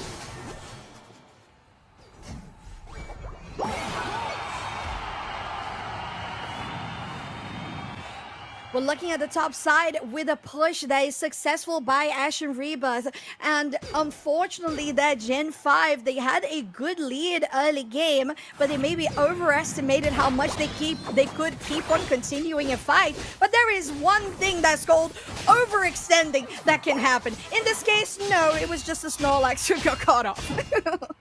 Oh, caught off along with a Sableye. Nonetheless, they ended up getting taken down. They ended up getting 40 points into that tier 2. So it is definitely a closer battle than before. 249 to 170. This Reggie Steel buff is going to serve Gen 5 so well. 15 seconds until that final stretch. Oh, and trying to get into position. Look at that Swine in the back line. And with Meowscarada in such a good position to go for a flank, they take one. Could take Yazu as well, as they're still trying to push with the nap time coming in to get as much HP as possible back into that front line on Ashen Rebirth. They are all on top of the pit. They're trying to get there, but they are not really in the best position. Ego is going to get caught off, and they're not going to be able to use the Unite move either. With now Gen 5 having the numbers advantage, they are in prime position to maybe start out this Rayquaza, but they know that they are ahead in points. They're trying to play it slow. Oh, the snipe shot lands on the front line, but gets a very nice knock up there with the heavy slam, but there's just going to be not enough. They're still pushing out to the top side. The coup de grace will guarantee yet another KO for Gen 5 as Zelito is trying to get away, but Megu is in the pit. You still have that Aegislash trying to potentially steal it. They steal, oh, they guarantee it. It doesn't even matter. Gen 5 with the numbers advantage and the points are still going to continue forward. Yeah, they didn't actually need to start that Rayquaza, but knowing that they had the numbers advantage, you might as well take that win condition away. You definitely got to give it to Cascade there. A bit risky to just hide in the tall grass, waiting for that perfect moment to go in with the discharge. But unfortunately, it just wasn't enough to go and out-secure Gen 5. And 30 seconds left to go. 707 to 170 points. I think it's pretty safe to say that this first match does end up going over to Gen 5. And once again, I am not leaning towards the double Speedster composition. So far, they have not impressed me. And unfortunately for Ashen Rebirth, you really need to make advantage of your first early games to guarantee those Speedsters to be online as quickly as possible. You want the rotation, you want the finishers, and you want the objectives. Gen 5 were the ones to guarantee it, taking game 1 of loser quarters.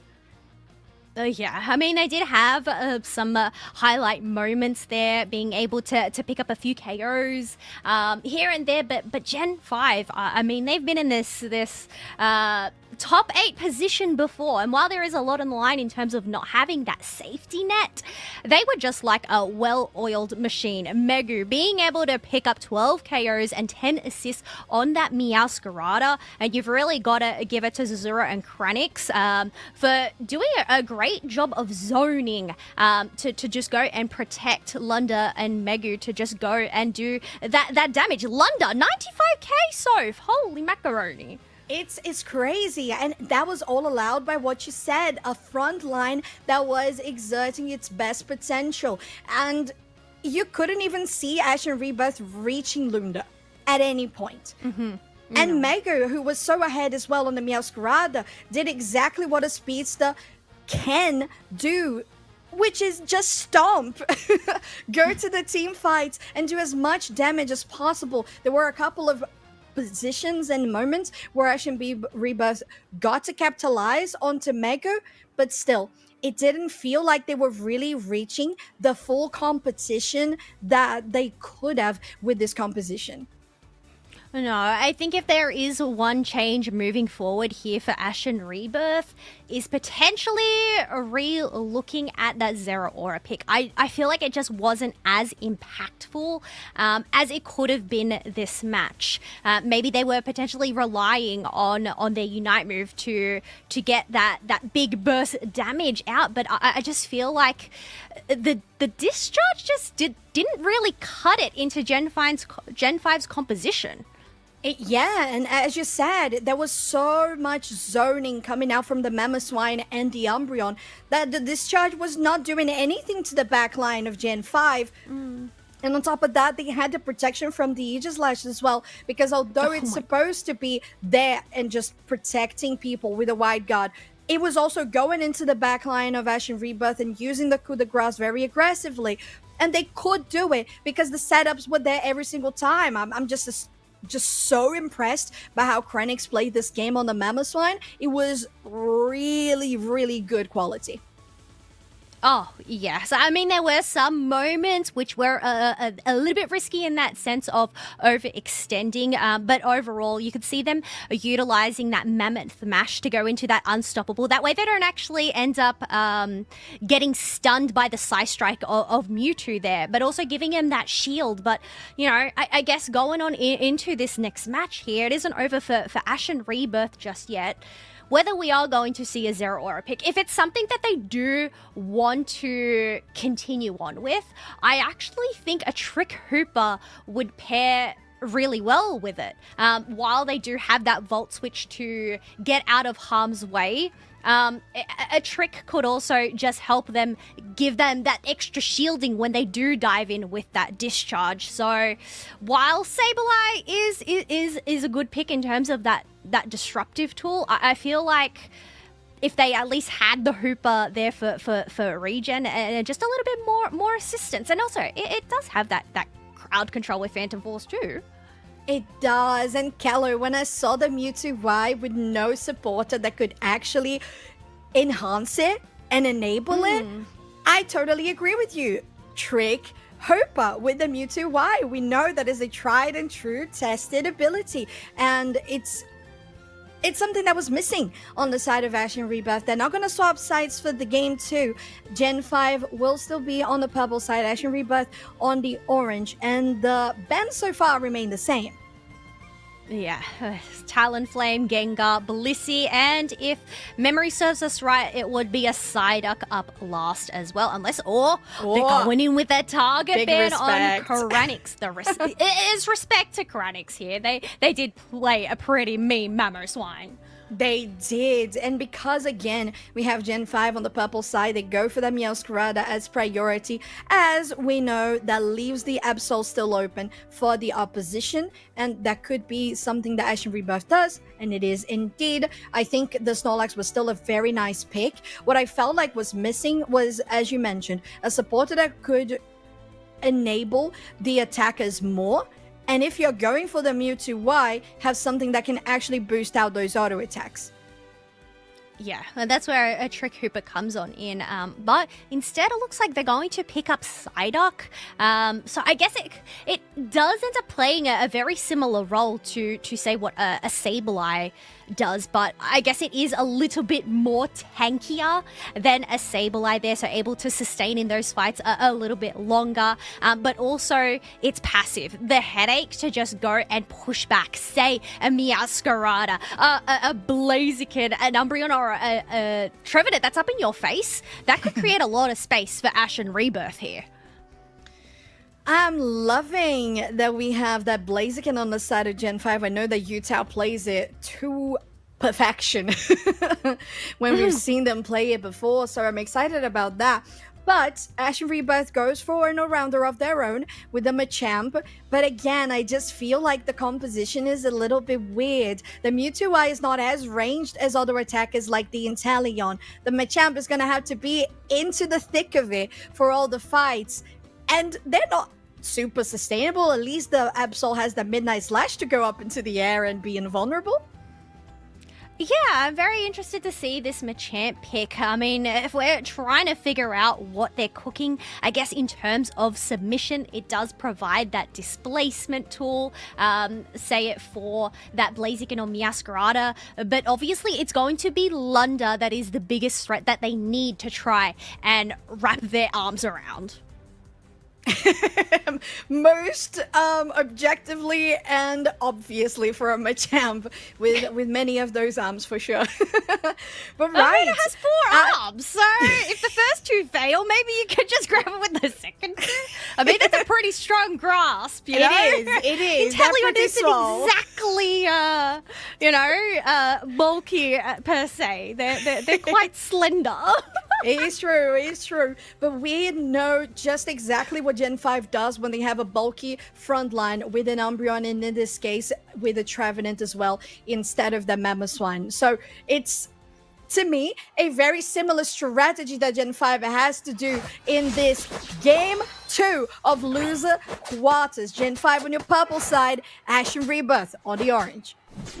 And it is match point for Gen 5. If they do win this match, they will progress on through to those losers semi. And it does mean we're going to say goodbye to Ashen Rebirth. But, oh, okay, sticking to the walls. Oh, Sprigatito does a lot of damage earlier on. Oh, my gosh.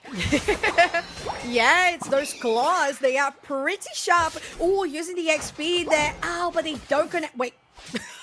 that was funny. I thought it didn't connect, but it did. K opener for the very, very stylish Psyduck with the jacket. Hey, I really love this Hollowware. It looks so snazzy, just waddling about. But they weren't able to out-secure Suzuro, which means we have an Umbreon online. We do have Absol joining the party, along with that Blaziken as well, as they are just going back and forth for the moment, making sure to just out-secure these wild Pokemon before those birds spawn. Speaking of very stylish Hollowware, we have Snorlax as well with the same style here. Oh, and it's Gen 5 are guaranteeing most of it, with Lunda getting their second evolution. Krenix taking damage here from the Mewtwo. Why? Going out for the berry and allowing for some scores to be played from the side of Ashen Rebirth here at the bot lane, as they can continue to go on pushing, but Combuskin Utah is around. It will be a 3v2 as Elita is exposed. They're going to take damage, first one to fall, and they're continuing further with the slingshot as they are going to escape a 1-0 for Gen 5. You've definitely got to give it to Utah there, rather than going back for those buffs to go and assist those team members downstairs. Ashen Rebirth didn't really calculate that. They lingered a little bit too long close to that bottom pad. And after all, they ended up paying the price for it. Well, at least we saw Krenix as well staying a little bit over their welcome and also getting taken down themselves. So Ashen Rebirth gets the KO, goes to the central area, takes the Swablues, and could go and going for a push here on the bot side. Krenix is going to get potentially also knocked out as they are. Utah getting the nom-noms on the berries. The overheat does so much damage, but with the surf, very nice dodge there on the snipe shot. The Psyduck does get away. I mean, given that we have 4 members of Ashen Rebirth here for the basement objective, still the other 2 from Gen 5, they do have the numbers advantage. The thing is, they have to try and play it safe. They are chipped away at some HP, and it's going to continue as Lunda continues to land down these snipe shots, one after the other. Crazy. So good and very satisfying there for Lunda on this Inteleon. They're going to start the Regirock here for the side of Gen 5, but Ashen Rebirth is also repositioning themselves. But look at the zoning and the crazy snapshot with the setup by Sazuro. 50% here on the Regirock, and another 2 KO streak for Lunda. Absolutely unstoppable. Could it take another? They are going to guarantee the objective for themselves as well, and Lunda might just get the cleanup of the house, and they are so much comfortable at that. But a submission might take them into a bad position as they're still trying to get away. Look at the kiting abilities on this Inteleon, and Lunda is not going to hit the next snipe shot while Krenix is taking out their front line. One auto attack is going to be enough, 1-for-1 with the defenders, but they are going to guarantee the upper hand, Gen 5, on that fight. And see, this is the risk that Ashen Rebirth have. They just cannot get a hold of Lunda. The Fell Stinger utilization to get themselves out of the way. But the thing is, it also ends up giving them those diamonds. That way, when they do end up hitting with a snipe shot or even an auto attack, it deals out crit damage. There's just so much burst. It is. It's so powerful, and Luna is just playing exquisitely well with... Look at that! Look at that! So much damage that even when the fight is not even started yet, they are able to disengage. Krenix, though, has been very much on the offensive with this Trevenant, but they know as well just how much this Pokemon can heal back, and that's what they are doing. 3v2, though, could be a little bit dangerous. They're still going out really well, dealing damage there onto Eagle. On the top side, a Speedster is going to be maybe Cascade. Can you escape? Oh, getting slowed down, and there is your flower trick. Yeah, having that Focus Blast to go and slow them down, just allowing Megu to land that flower trick on them. But 2 KO streaks as we have that Machamp also fallen on down. Some little dunks going into that tier 2, but it's 173 to 38 points. Ashen Rebirth, they do have that jump pad. So Gen 5, they don't want to continue sticking around. Oh, and they're pushing rather aggressively on the top side, still Gen 5, as Eagle is going to get taken down on the bot side, and Lunda can start initiating that Reggie. But we also see Cascade coming in. While on the top side, as we said it, they just ripped through the Reggie Alecki. Now bot side, Ashen Rebuff is trying to do the same. Regice has reset for a brief moment. The Azure Spy Vision is going to allow some space. Oh, and what a nice eject button, but they are still going to get taken down by Cascade, so Lunder's out of this fight as they're going to keep on pushing here. Who got the objective? It was Gen 5 once again on the hands of the Umbreon as they're going to keep on pushing further. And another 2 KO streak that goes for Megu. The goal collapses and Gen 5 is on top of the world. Yeah, that is a 30 over dunk there, 273 to 38, as we have Machamp just slowly chipping away at this Reggie Alecki. But this is just going to provide the distraction for Gen 5 to go and take away some buffs, and also just any wild Pokemon that is available. I mean, they have that advantage in terms of those levels. 3 level 13s now on their side. Oh, that is beyond powerful, Kello. Beyond powerful. Speechless. Lunda, I swear, this Inteleon, it's just calibrated to a T. All the snipe shots landing every single time the Floral Frosh is used. Oh, and Skull gets taken down. 2 KO Shriek goes again for Megu, as the block will just stop them for a brief moment. Psychic also disrupting Krenix, but this engage on the side of Gen 5, it's just always so powerful. Yeah, they're just being able to take those fights, whether they're all together or split up as well. They have both of their tier 1s up and still available. So the thing is, Ashen Rebirth, they really have their backs up against the wall, especially considering we have another Reggie Alecki that spawns before the final stretch. So even though they have the tier 2, you do not want to let Gen 5 take that, because there's that potential for those double points to be scored. And that is exactly what they do. Gen 5 completing the Reggie Alecki while the defenders were just zoning out the attention and distracting Ashen Rebirth from getting to the top side. Nobody's going to commit with 9 seconds to go for the bottom Reggie, as Gen 5 decide to take all the wild Pokemon in their own central area. Now Luna trying to go on the Azid, and Utah says, well, that is my coin to flip. And we're going to keep on pushing further with the block on the opposite side of the map. Sazuro actually dodging that ability from the side of Ashen Rebirth. Cascade in a very bad position, gets caught out by the overheat, and they don't have a speedster for this next fight. Skull trying to get a sneaky 100 burger, but they're not going to be able to do so. Yet another KO for the side of Gen 5 with a heavy slam to get away, and the nap time is going to get them into the air, but it only delays the inevitable, as they are still going to get taken down. Gen 5 is on top. They're pushing further with the submission and the swole damage that comes from a Machamp rivals for just a little bit. The Phantom Forest whiffs, and now Skull has to run for their lives.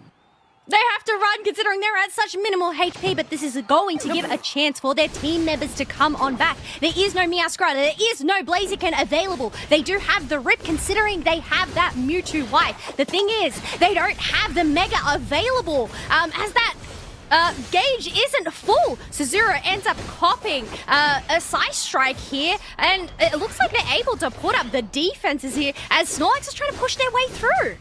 Well, and it doesn't even matter. Gen 5 can just stall for time as they know they are ahead, very much ahead for that meta. Another snipe shot to take Mewtwo down, and the KOs are raining for the side of Gen 5. Now Eagle trying to escape, gets another snipe shot to the back, as now Skull is also going to get taken down. KOs are raining as they are taken once again by Lunda. Really an MVP to this game. Midnight Slash just to try and be fancy about it, but they are not even going to touch the Rayquaza. Gen 5 with a 2 0 get Ashen Rebirth out of the competition and advance themselves into loser semifinals.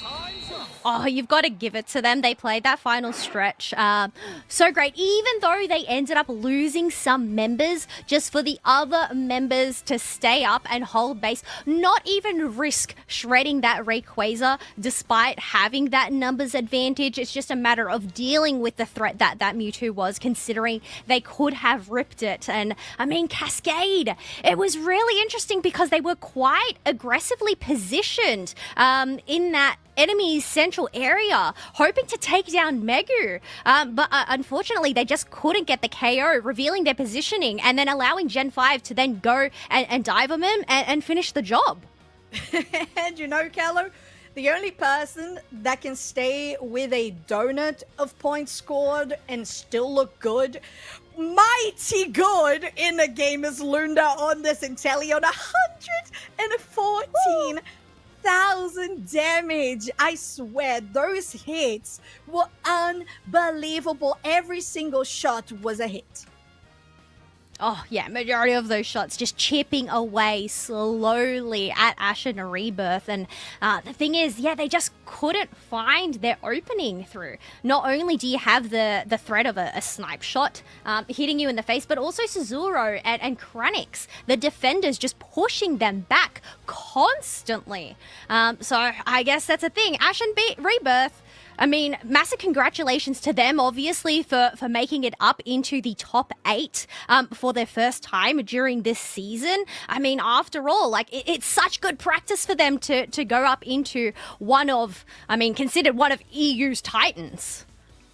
Absolutely agreed, Callo. And I don't think they performed bad at all. I think the fights, they were well played. When there was scraps like this, you could feel that Ashen Rebirth had some tools, but I don't feel like this composition was really enabling them to perform as great as they could have. We have been talking about how the Mewtwo Y is not going to have as much range as an Inteleon, how maybe the Machamp wasn't the choice here, or on the previous game, the double Speedster with the Zeraora. So a couple of things that they can iron out in regards to rosters and how they go about compositions. But I have to say, they should be so proud, because Gen 5, I don't think this was not sweaty. They had to work for it. Oh, yeah. Oh, 100%. I mean, they managed to last in this fight for quite some time. They managed to take out that Meowscarada and that Blaziken, but oh my gosh, just the combinations from Blaziken are always so much fun to see. Those focus blasts, being able to just slow it and dive on in from Utao was incredible. But, you know, they fought until the very end. They tried to rip that Ray, but they just couldn't. And after all is said and done, they just did not pack that punch as much as Gen 5 did. Yeah, but still, congratulations for getting not just to top 8, but to losers quarters. And speaking of losers quarters, after this break, you're going to catch Relic and Draco casting Lalovas versus BH3 esports. So we're going to go into a quick pause, and when we are back, we're going to have more Pokemon Unite action on UCS for you.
Yo, what's up? Welcome back to the UNITE Championship Series. I'm Relic, I'm joined by Draku, and we're going to continue our little peek into the losers bracket where we've just seen Gen 5 continue their good streak. That's 2 for 2 now as they try to make their way to the grand final the long way around. Meanwhile, they'll be joined on this journey by one of these two teams heading into the lower semi-finals. It's Lelovers or BH3. Lelovers, which we saw earlier, Draku getting first or nothinged in quite a particularly egregious fashion. Yeah, a couple of question marks on the Dragapult pick. I think a lot of us had some question marks on that one. I don't know if they've really recovered from that one, but Relic, you and I were talking in the back room, and this matchup here, Lelovers, BH3, they are quite close in skill level. They made it just about the same. Day 2, EUIC, Lelovers making it one round further than BH3, but either team making a pretty big impact. Lelovers beating Nouns in their respective group, BH3 beating Tuzzy Esports in their respective group as well. So these two teams making it really far in EUIC. Both being taken out by North American teams. We truly are cooked, folks. Absol Masquerada and Hooper and Umbreon are our bans for our first game. Means that Talonflame and Gengar both available, and Toast going to lock in that Talonflame straight out the gate. Feels like a better option than Dragapult Toast. Just a hot opinion from my perspective. That Gengar going to be first picked on the other side for BH3, joined up by the Snorlax. For my money, probably best defender in the game right now. The counter, though, Lelovers, I think, really smart to lock in that Slowbro, and looks like Psyduck will join the front line. For the games that we've seen so far, this draft has had a pattern of the first pick team banning out double speedsters, being forced to pick up one of the two speedsters available, with the second pick team either picking Snorlax or Umbreon if either of those two are banned out, and then the last speedster. I feel like that first two picks are just so strong for the second pick team. Yeah, Toast, of course, looking for the dive with the Brave Bird, and it'll be the job of the likes of Fizzy and Greg picking up that Eldegoss to protect Mephil on the Inteleon. Mephil, of course, absent from EUIC. That's bold, considering the Talonflame that they are going to be running into, presumably using that Fell Stinger to great effect, one would hope. Lelova's going to run it back, though, to a more traditional comp for what we've seen from this team. Double rounder for the Snow Potato combo, Mimikyu and Aegislash. BH3 to counter that with Volto's ace of the Buzzwole. So this feels a little more in line with the comps that we've seen previously, minus the two speedsters, of course, with that Talonflame and that Gengar. One has to wonder what sort of Gengar we're going to see, though, Draku, since it's quite a maneuverable team that they're going up against. Perhaps Hex the way to look, or is Shadow Ball and Dream Eater simply too big a burst combo potential to ignore at this point? Yeah, looking at those held items that the Gengar has, most likely will be going Dream Eater, Shadow Ball. I do like the scaling for BH3. They have pretty good early game between the Snorlax. I mean, all of these 5 Pokemon, pretty decent early game. Gengar most likely going into that central area, with the rest of the team having a really strong impact on either of those two lanes. I do really like the Mimikyu pickup here on the side of Lelovers. Mimikyu and like a lot of other bounded type Unite move Pokemon are just generally going to do pretty strong into these speedsters. Speedsters do not like bounded Unite moves. Slowbro, sometimes even Charizard might make an appearance today. Indeed. Little fly over Thea Sky ruins the arena of combat as we continue on with our final stretch play-ins. Lelovers consistent top 4 going into today. BH3 consistently top 8, but have failed to make the top 8 on previous occasions. It's game 1 of potentially 3 Lelovers in the purple and BH3 in the orange. That's it. I ruined once again, Relic. Our first cast together. Putting the two speedsters into that central area again. Haunter at level 5 has been devastating for the 850 birds that spawn at that point. In the bottom path, we do see a Mimikyu. Don't often see this Pokemon in the bottom path, but when you have a Pokemon like Talonflame on your side of the field, you want that Pokemon to get to level 7 as quickly as possible. Lelova's looking a little more oppressive in this top path. Kaizen with the headache burst gives him space to move away. Mephil, of course, with that strong secure with the water gun. Looking at this Indeedee that spawns in now, it's a bit of, I mean, to be fair, it was a bit of a cluster in the middle there, but it is ultimately the water gun that does prevail. Moving back onto Pad here, it's picking up both of their citrus berries early, Lelovers. Strong damage from BH3 on both sides of the map. Both speedsters in this bottom path. One thing I do want to point out, Relic, this is an EXP share in Teleon. You don't quite see this very often. We may see something like a Flaylax Relic. Indeed, moving in onto Pad. That is certainly a lot of damage dealt onto Fizzy, but they're going to be moving away and out of there because, quite frankly, the damage was too much that even if they had flailed, they wouldn't have found a KO. That's a nice snipe from the water gun. Sees Marv Evo onto the slow bro. And that's good timing as well as Toast moves into that backline with the acrobatics, but eats a bunch of damage in return. That passive from Mephil almost finding the K opener, but to no avail. This might be the first time I've seen Flaylax in a UCS event, really leaning into the bulkiness of this Pokemon, but can also go toe-to-toe with some of these speedsters, doing more damage when they get low HP, but unfortunately getting taken out by Lelovers. Really good early game from the Snorlax, but of course, gotta make sure this Talonflame doesn't get to level 7, or at least hinder that as long as possible. Double invade from BH3, good communication, and they do, although they lose the Snorlax, they do walk out with the orange buff off that Escavalier. We now got Japer just that one level away from finding that Gengar, looking towards the Phantom Ambush later on down the line at level 9, 2.5 minutes in, and no scores to speak of, but BH3 certainly starting to scale a lot better now, Draco. 30 seconds before the first major objectives on the field. Still waiting for level 7 on this Talonflame. Of course, it does have an impact at level 5, but really want to get to that Fly and or Brave Bird variation. Level 6 on Volto, having access to at least Superpower, will get smacked down in just a little bit. Surf. And here's Snow joining the fray. Finally, our K opener, and that's an Evo onto the Talonflame for Toast as well. And Japer's caught in the middle of CC Central. And now we're taking the train to Trouble Town for BH3. Big rotate onto top bar. 30 goes down.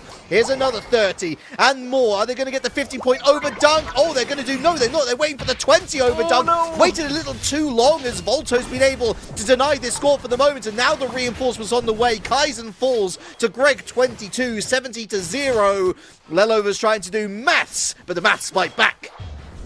BH3, massive defense of this tier 1 goal zone. Regieleki on the field, defenders holding that bottom path. BH3 has really good positioning here, but you'll have to be sure of this Talonflame in the wings, taking to the sky, and the Secure going to the EXP Sir Drizzile. Flame Sweep catches 2.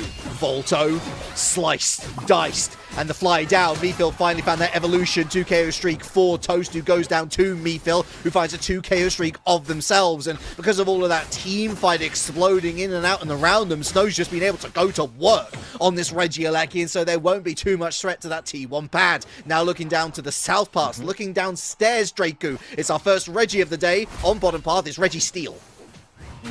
2 members coming on down through that speed flux zone. Really good secure again on the side of Lelovers. Reggie Steele brought down to 50%. And I think the Snorlax is going to go ahead and retreat back over to the tier 1 goal zone. This Reggie Steele will be a very good tool to push on forward as they get 1 KO on the Inteleon and potentially some more. Gorgeous Psychic and Trick Room Mimikyu worth mentioning as well. Definitely looking to counter that Speedster threat from the Gengar getting in close, and indeed the Buzzwole. Of course, Mephil looking to provide that backline threat, has had a couple of opportunities denied for the moment. You imagine that a few more will go his way as this game continues to rumble on. But as we head towards the halfway mark, Draco, it looks like this: 70-27 in favor of Lelovers, who also lead the lobby with levels. 3 double digits for them, just the 2 for BH3. Needs to take to the sky, especially taking a Dream Eater to the wings. Still a massive amount of damage, even if it's not an attacker. Of course, that damage pen doing more to attackers, still generally to Pokemon with lesser defenses like these Speedsters. Buzzwole trying to do a combo onto this Aegislash, going into that Super Swole Slam, and the oppression for BH3 continues. Unbelievable play from Volto, who's been able to find the KO on the Aegislash at last. Kaizen poking, but look at the shield pickup from Volto. The Flame Sweep into the backline finally takes down Volto. It's another 2 KO streak for Toast, who's starting to cook, and now they're able to rotate onto this top path. Maybe a 30-point overdunk? Yeah, they're going to nail it. Really nicely done. So we think back to that 20-point overdunk that was spurned. It's actually worked out better in the long run for Lelovers. A silver lining as they take the next set of birds in Central. Finally, a massive win for Lelovers in that top path, bringing that Tier 1 goal zone tower down. Regieleki is going to take the long way to the Tier 2 goal zone. KO going in the way of BH3. 4 minutes remaining in this game, a 100-point lead by Lelovers. They're looking pretty good. Talonflame now level 13. They will get that damage, or not damage reduction, but they will get a knockup with every fly they land. Lovely. I want to shout out to our wonderful second observer for today, John Icarus, who's done a wonderful job of capturing that moment where Snow was isolated and caught out, and so that T1 zone on top path has now been taken down for BH3. Meanwhile, on bottom path, Power Nap popped for Fizzy, who flails out of there. Marv providing the frontline threat. Here's Mephil looking for the snipe, away with the snipe shot, eaten by this Aegislash. Block goes up. Here's the fly. Coup de grace. The fly ultimately securing the second Reggie steal for Lelovers. Are they going to try and get a little more value out of this? No, Voltor on defense, absolutely massive. Here comes Gengar now into the backline, but there's a 2 KO streak for the Aegislash. The Trick Room. Oh, they're completely destroyed, decimated, shredded. This front line, Snow might have lost the battle on top path, winning the war on bottom.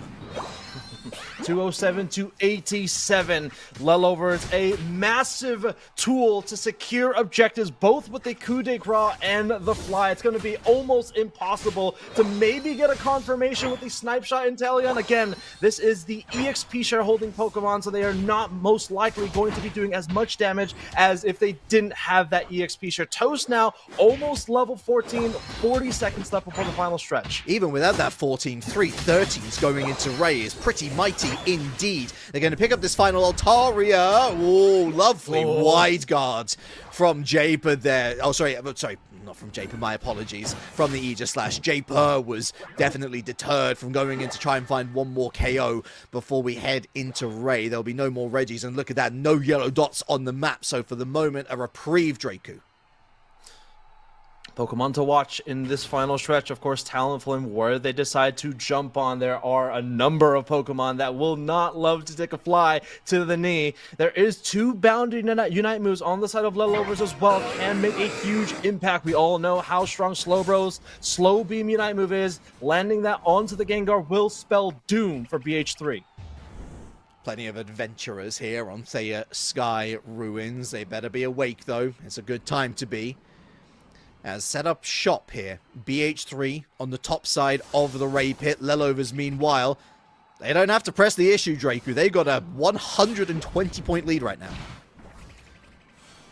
Headwinds are strong for Lelovers. 2 level 13s, 1 level 14. A struggling level 12 on the Flail Lax. I was quite excited to see this Pokemon, but has not really found any entryway or both in EXP or in KOs. Only level 12, quite far from level 13. Almost a 200-point lead by Lelovers. BH3, got to make the first move. Yeah, they've already wasted a minute here. Really slow, really patient. Finally starting to poke, maybe looking for the Twisters. Psychic, Volto, there's the Scold. Misses out with the Shadow Claw. Meanwhile, on the top side here, Mephil has been taken down. Lovely play from Potato. Wide guard, Volto, CC. The Cotton Cloud crashes, the Coup de Grace, Super Swole Slam, and the Power Nap both go down to try and add a little more shielding to this front line. Gengar into the central, but there's Kaizen with a pickup on Volto. So that's 2 down now. There's the third as Japer falls to toast. Fizzy with the flail didn't eat enough damage to truly look for the KO potential. Fly down. There's the second KO for Toast, which just leaves Greg all on their lonesome. Sliced by Potato. It's a 3 KO streak ultimately for Toast. And now looking for the scores on pad. Will it be 100 burger? It might be even better. 4 KO streak as Mephil, who had just respawned, has been taken down immediately. Lelovers with the patience of the Arceus.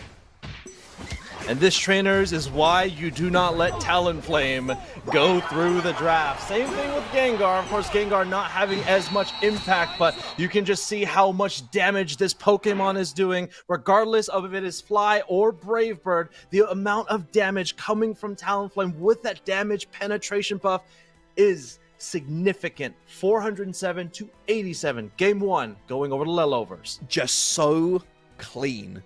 Really clean. Couple of moments here and there where BH3 threatening, but only 8 KOs across the entire team. Volto limited to merely 5 KO assists. Toast with the 10 and 7 in total. MVP for good reason, I feel. But shout out to Kaizen as well, picking up those 13 assists. That psychic into the slow bro Scald, opening up that opportunity to basically isolate Fizzy, leave that top half of the Ray Pit to Potato and Snow. They pop off. Beautifully done. Excellent first point. Now can they clean sweep? Couple of disappointing performances from both the Buzzwole and the Snorlax. Again, these are Pokemon. Did not have an EXP share, but barely eclipsed the 30,000 damage marking. And it was also rather a head shaker to see the Buzzwole as, of course, the MVP. We all know that MVP is be a little bit questionable from Pokemon Unite, but the Buzzwole being the MVP of your team with 0 KOs is definitely not the best look going forward. But their draft, in my opinion, was pretty strong. I think maybe the Flaylax would most likely be a lot better as going the more traditional route as the premier defender, giving that Inteleon the amount of damage that it needs to do. It still made quite an impact on a couple of confirms on objectives, but as you can see here, Lelover's really picking up steam in game number 1. Sure, what I love about the Lelover's draft this time around is just the amount of disruption and special effects. So going Scald Bro, which again is something that you don't often see. We see primarily the Surf Bro, either partnered with that Amnesia, sometimes the rare Telekinesis, but of course Scald alongside doing damage and a little bit of burn chip thereafter. It's the slow. On top of that, you got that Psychic Psyduck pulling an opponent in, which is the perfect setup for something like a Talonflame to fly on in, or alternatively use Brave Bird. I mean, we're not seeing Brave Bird today, but it worked out quite nicely. We got the knock-up from Sacred Sword for Aegislash, and then combine that with a Trick Room Mimikyu, who, if set up in the right position, doesn't just protect from that Mephil Inteleon, but also can pick up those CD resets if they catch a number of opponent Pokemon within that room. It just synergizes together so nicely to the extent where even though BH3 had decent Unite moves and had decent positioning, they felt so scared to actually take the pressure to Lelovers because they knew that Lelovers had many, many answers to the questions that were being posed. Yeah, just to piggyback off of that, for Lelovers too, the in-game knowledge of the Pokemon and their secondary abilities as well. Scald, reducing the physical attack damage of the opposing Pokemon's physical attack damage dealing Pokemon. These are things like Buzzwole, Snorlax, those are the attack damage carry Pokemon. Those attacks were being reduced by the Scald as well. Trick Room reducing the damage of abilities that originate from outside of the Trick Room. Very difficult for maybe Gengar to get going as well. These secondary abilities, I think, in my opinion, really shines for Lelovers in that game. Well, what a day. What a day, folks. I think that kind of says it all. All Speedster bans, all Death Pen bans, and quite interesting actually to see BH3 banning their own Gengar, Lelovers banning their own Talonflame. It does mean that we will probably have a more normalized draft compared to what we've seen previously, but Fizzy there first picking that Snorlax, high priority. Lelovers are going to stick with the Psyduck, partnering the Blastoise maybe? I gotta say, ever since the most recent balance patch, throw everything you know out the window for drafting in Pokemon Unite. Who would have thought? You would have told me 3 weeks ago, even 2 weeks ago, that these 4 Pokemon were going to be at the pinnacle of drafting in Pokemon Unite. I would have laughed at you. These are some of these speedsters quite literally never picked in the most recent months. Now seeing 4 particular bans. Love to see it. Double defender for the front line as Greg locks in Umbreon. Japer with that almost certainly solo striker. Shifu just for a bit of secure an objective. Potato runs back the Aegislash and Marv runs back the Slowbro. To be fair, that Slowbro Psyduck combo looked pretty spicy and should work well into what is so far a pretty tanky composition for BH3, so every slow, every disruption does help. Mephil, without that Inteleon, going to rotate onto the Mewtwo Y. Volto, meanwhile, goes onto their other ace, the Garchomp for the hyperscaling late game. Love this Garchomp pick. It's going to have to deal with a lot of crowd control and hindrance in that mid to short range. You got to deal with the Psyduck, Slowbro was pivotal for Lelovers in that last game. And I don't know, Aegislash going into a Garchomp, there is a reason why dragons are slain by swords, and I think that story might continue in this game. And I like the snow pick there. Pretty early Evo. Level 6 for that Serena Queen Ascendant. Will be excellent for locking down those KOs. I'm especially looking at that Mewtwo Y, which when you consider the company which it keeps on BH3, is by far and away the squishiest target that you could look for. I think Toast, we are almost certainly looking at that snipe shot. Going to have to land those shots because there's a lot of health bar to eat through, especially once we hit that late game. Let's not forget, of course, the Fizzy Snorlax block, which, of course, received that huge buff in the most recent patch. But I think that Lelovers here, leaning into comfort, leaning into what has worked before within the case of this series. BH3 was something a little bit different, Draku, which honestly, at this point, with your tournament lives on the line, better to mix it up than do nothing. This game is going to be a game of attrition. I expect these team fights to go on for a very long period of time. There may be even an instance where we see all 4 goal zones still standing on either side of the battlefield at the 2-minute mark. So expect some long and drawn out fights, lots of micro plays between the two teams. And you can see here, even though there's not a single speedster on either side, still the power of bounded Unite moves. Slow Row, Slow Beam, Queenly Ascendant, Serena. The Unseen Fist or the Unite move from the Urshifu as well is always going to make an impact in this game. Elimination game for BH3. They need to win this one or they will be going home. It's game 2. We've switched sides.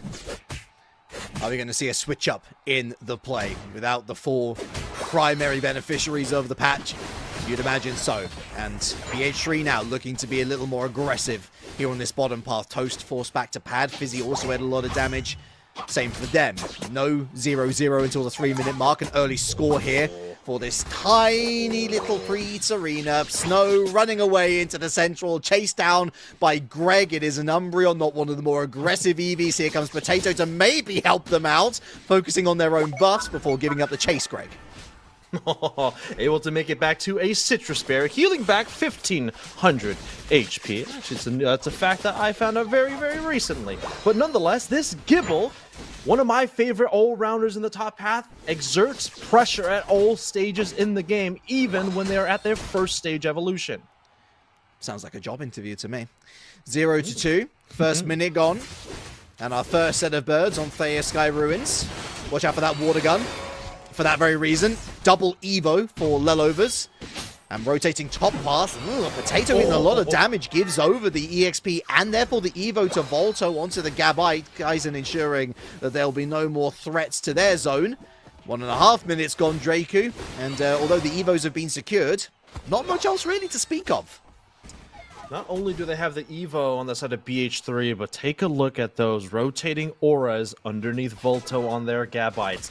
That red buff, auto attacks, is going to be very difficult to get away from. You can already see it here. Kaizen kind of struggling to get back to their tier 1 goal zone. Let's go ahead and take a look at this bottom path, where we do see a Drizzile really close to that level 7, where they get their stage 3 evolution. Back up here to the top path, really good secure. Once again by BH3, getting the evolution into the Umbreon. And it took 2 minutes though, which I think is a great credit to Lelovers and how much they've been able to deny the EXP pickup from BH3, who now take the lead actually, that 14-2, sorry, my apologies, Lelovers, yeah, 14-2, Lelovers were leading 2-0. Is spot on with that pre-game analysis, Draku. Very little to speak of in terms of the scoring game, but BH3 now lining up with 4 players on this top path. Kaizen seeks out with the serve, pops the headache. Oh, big backline, and the mean look onto Potato. He can't do anything else. The level up for Kaizen. Citrus buried the Sacred Sword too late. Big scores, and another 30 down. No zone pop. They did have the 17 to do it, Draku. Just not worth it for them at this moment in time. Lots of members, Lelovers in this bottom path. Going to score 8. They are going to let this 28 go through. Not sure what Fizzy was doing there. Maybe taking a power nap a little earlier than its Unite moves. But they are going to take the first goal zone in the top path. That is BH3, 99-57. Regirock on the field. Lelovers definitely prioritizing this EXP gain and the special defense buff. But look at that good contest from BH3. Not enough in the end as the Scold Bro finds it. Oh, Not so found snipe shot from Phil, and again slightly misses, but it's just about ensuring the BH3 don't get any funny ideas about encroaching up on that T1 zone, and it's a quick rotate for Lelovers onto top path to deny the Regieleki from doing any more damage than it needs to. What BH3 decides to do here, we see both all-rounders in the central area taking that wild Pokemon off of the battlefield. The rest of BH3 doing a really good job at defending this Tier 1 goal zone. Regieleki off of the field, Aegislash pivoting up to the Tier 1 goal zone. BH3 now, they are hovering around this Tier 1 goal zone. They might test the defense of Lelovers. Yawn from Fizzy. Big snipe shot finally found, and Japer has to run away to the back line. You can see Snow with Chop Kick trying to find their way through. Livid Outrage now on the back of the mean look, but so much damage dealt from this Azure Spy Vision boosted Toast in Dalion. And they couldn't even get to their final slashes. It's a 3 KO streak now for Toast. Looking for a 4th or a 5th, but Mewtwo's back in the fray. On the top path, there is a 4th. Never mind. Forget what's going on top path. Toast, not me. Phil Toast is popping off in a huge way. And the 39-point overdunk. Lelovers take a bow, sons. I hate to say it, but I think Toast is making the other team look like its name, because that KO Shriek of 4 is going to give them the level lead as well. Level 12 on the Inteleon. These snipe shots are going to be doing massive amounts of damage. Halfway through the game, though, the score line is not too much in favor of Lelovers, but this lead in levels is starting to be significant. Massive shot on the Snorlax, going to be putting them to sleep. We didn't even see them on the screen. They were that far away. Toast is having one of those days. Infinite Cyburn locks down the Aegislash. Queen Ascended onto Volto. Midnight Prance takes it away. Volto with no health to speak of, and yet somehow is able to rotate to this Regieleki, where they'll slash this down in quick order. Bottom path, though, given over to Lelovers, who will continue to expand that level lead. Let's see what BH3 can do on this top path, though, Draku. Here we go, Regieleki with a 4-player push as Umbreon going to the central area. Looked like BH3 was maybe looking to push this Regieleki in, but that jump pad online is always going to make it very difficult to push onto a Tier 2 goal zone specifically. 174 to 99, 4 minutes remaining, 2 minutes remaining before the final stretch. Let's go ahead and take a look at the field state relic.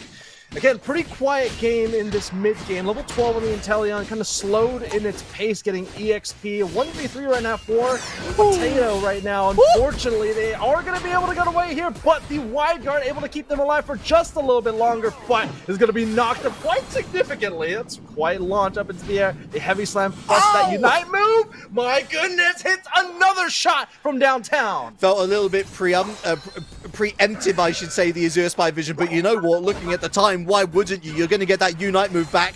Half the health bar of Greg taken out in one snipe shot, and it wasn't even from that far away. Toast is looking ominous. Unbelievable performance by the Inteleon player. Again, Snipe Shot Inteleon, not the easiest Pokemon, not the easiest ability set to play, but as you can see here, it is still an attacker in the right hands that can quite literally take over the game. A couple of things that can maybe counter this Inteleon in the late game. We have one bounded Unite move the Urshifu can lock in onto the Inteleon, but of course getting to the Inteleon in the backline when you have so much frontline pressure, the Slowbro, Psyduck, both the all-rounders will make it so difficult to get to the Inteleon. One final Regi phase, and it is a full Regi phase on the way. Both a Lecky and whatever spawns on that bottom path in play. And you can see what BH3 fancy. You can see what Lelovers fancy. Just Fizzy with the speculative interest in whatever is going to appear. For Lelovers, they'll be hoping for a steel or a rock. We've had 2 rocks up until this point. Regieleki on its bike. And it is a Regi Steel. It could not have gone any better for Lelovers, who are well set up for the Ray Pit. They definitely played well in the game corner because they got a Registeel. Shout out to our picture-in-picture production there in the top right corner of your screen. If we were talking about damage, it is going to be doing even more, Relic. Greg completely caught unawares. The Psychic into the Decimation. 269 to 223. BH3 with the back caps have been able to take the lead, but they're at a numbers disadvantage, not for long. Umbreon back on the map, and with that Midnight Prance too. Lelovers the straight rip. Perhaps a misplay on their part. Marvel's eaten damage. BH3 sitting pretty on top half now. I think Snorlax does have vision on the Inteleon in the backline, going to be put to sleep by the Yawn. I think they're going to be harassed by the Snorlax very well, but that is one member of the team, not with the rest of the team that's pivoting around this top path of the Rayquaza pit. Japer, lying in wait with that single striker Shifu, the correct E-bomb fist onto Toast. And it'll be all over. You might worry for Lelovers. Another find onto the Mewtwo, though. Look at how close they were to a straight-up Oko. They've got them sourced. They've got them on lock. But 60 seconds left. They need to do something, Lelovers. Poking on the Rayquaza. Again, BH3 wait. And now Lelovers going for the rip. Fizzy. There's a Psychic. There's a big old triple axle. There's even a Cyburn, though. 1-for-1 currently is BH3 going for the throat. Big boosted auto onto Marv. Japer falls to the Aegis Slash. Eventually, that Serena will be joined by the Inteleon. Toast is felled by the Garchomp. Volto now out of the raid pit. Finds Potato. Oh. BH3 turning this one around. BH3 with their tournament life on the line. They're going to go for a score on the tier 2 goals, and that is Lelover. Should be stopped by the rest of the team, and BH3's tournament life is still alive. Relic, we're going to a game 3. It's an incredible show of strength from BH3. Everything was in favor of Lelovers, but as soon as they took down that Umbreon, I'm sorry, lads, you gotta find that second KO. You gotta roll with them punches, because if you let BH3 back off the ropes, they're gonna sucker punch you into this scenario. Game 3 unneeded for Lelovers. This might be the first of the 1-2 punch that BH3 is going to land on Lelovers. This is exactly what they need to stay back in the fight, quite literally. Lelovers had everything going their way. They were winning team fights. They were landing snipe shots. They even had a Registeel buff for 90 full seconds. I think most of the team stayed on the battlefield for the remainder of the game after that Registeel was captured on their side of the field. Just unfortunately could not pull the trigger, quite literally, even though they had Snipe Shot and Inteleon on their side of the field, could not capitalize off of that, even getting so much as 40 points to get them in parity with BH3. Got a question, Draku. Why? Why would Lelovers not try and source out further KOs? Was it the Garchomp? Was it the potential infinite Cyburn stun that could lead into KOs? Was it Japer on that single striker Shifu? Again, we mentioned that possibility of Toast getting isolated. Well, I mean, they were. It was just by Volto, not by the Shifu.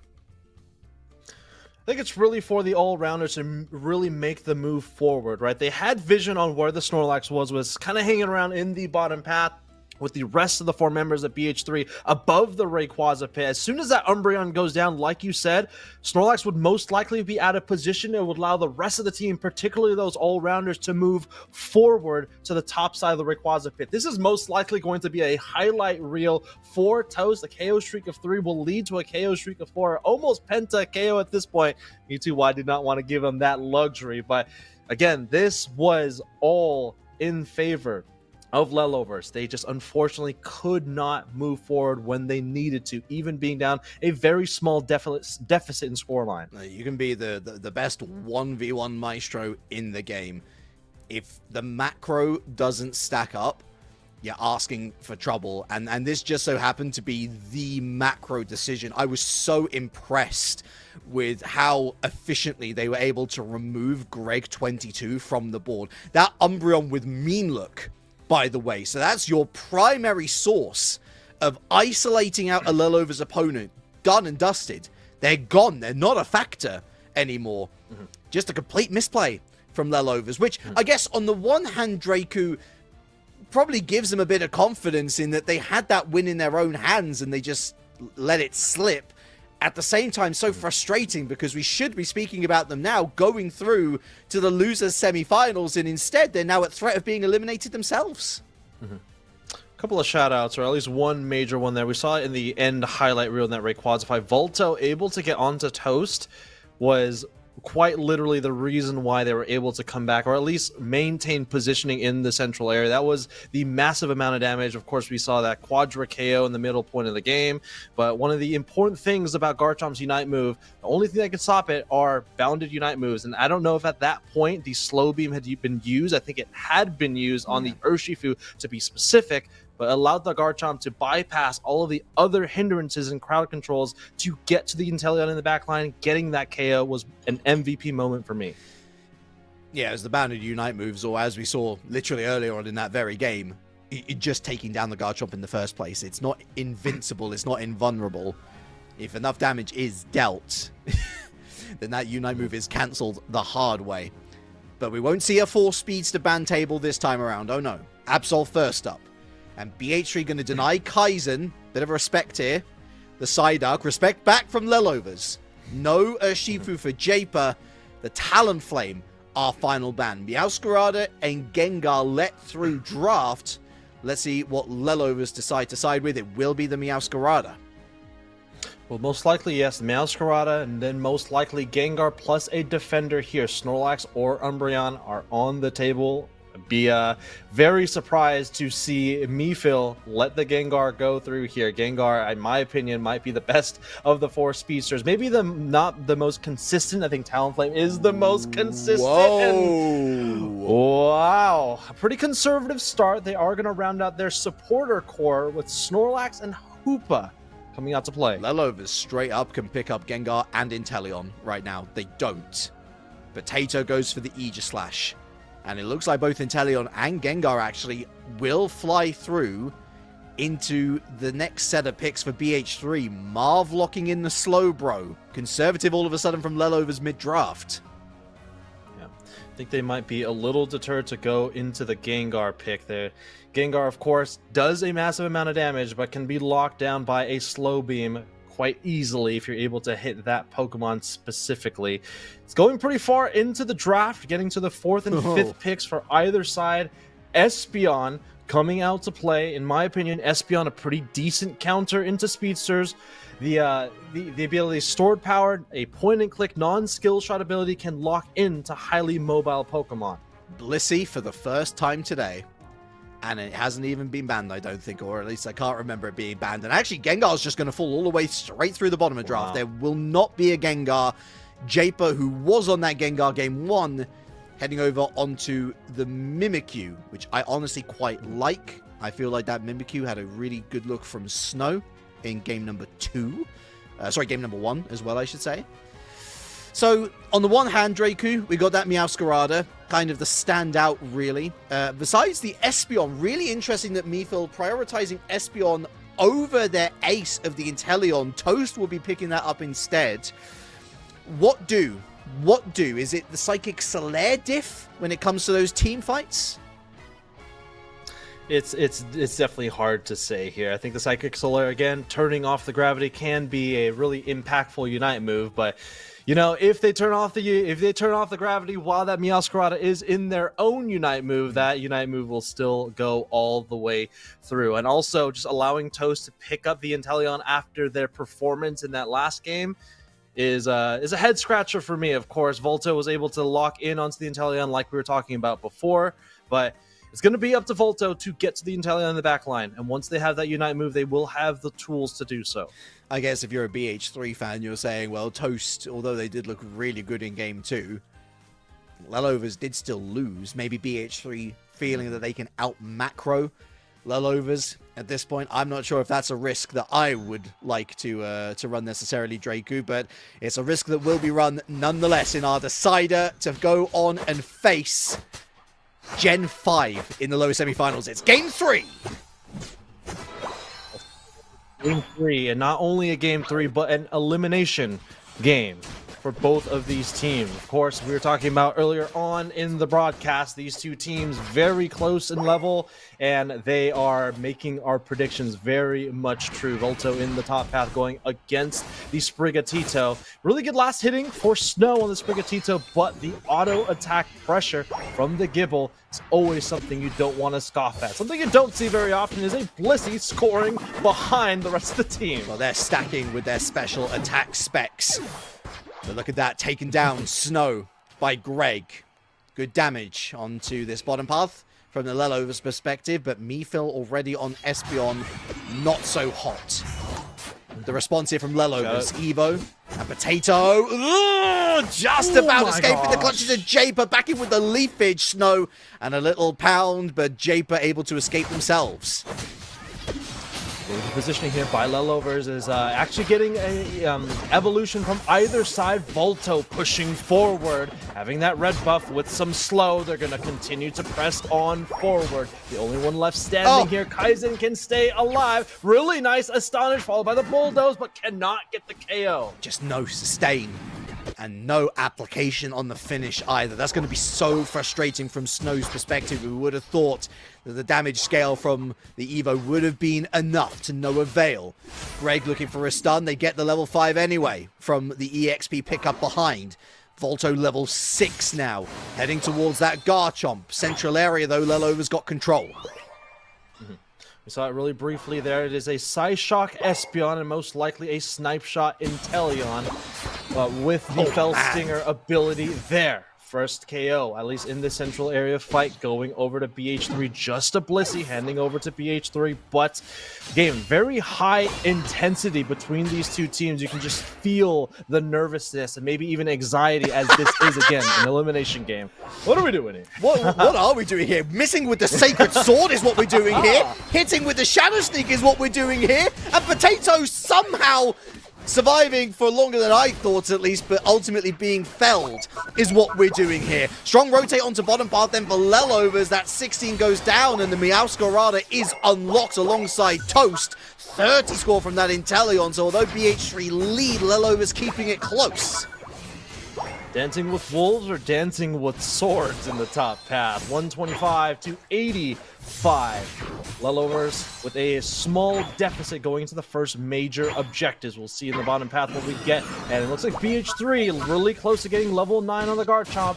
7 minutes remaining in the game. It's exactly where you want to be. Reggie Rock brought down to 25%. Here comes the side shot. Is able to take that one away, but they don't want to lose anyone here. The Unite move from the Mimikyu able to land onto the Meowscarada, getting a KO streak of 2 is BH3. It was the after effect damage as well. That's real unfortunate from a Lelover's perspective as Garchomp now invades that central area. Look, Lelovers have just left. They've just abandoned station completely.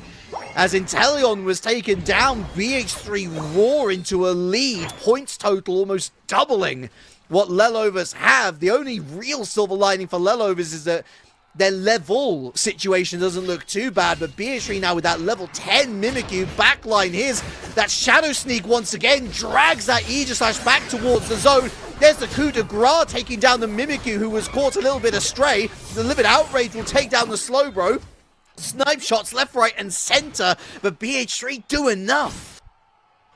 BH3 gaining some momentum, the middle point of the game, 168 to 85, doubling the score of Lelovers. I think you pointed it out perfectly, Relic, in the early game. They are trying to lean into their macro. They do have a Hoopa on their side of the field, but this is a trick Hoopa. So really leaning into, again, that burst healing instead of the Hoopa hyperspace portal. Halfway through the game, there's a couple of Pokemon starting to scale into their Unite moves. This Garchomp, level 10, will be level 11 very, very quickly here. We'll get faster auto attack speed and their first plus ability. And just for the audience, I know there have been a couple of questions. Yes, Hyperspace Hole is available for use today.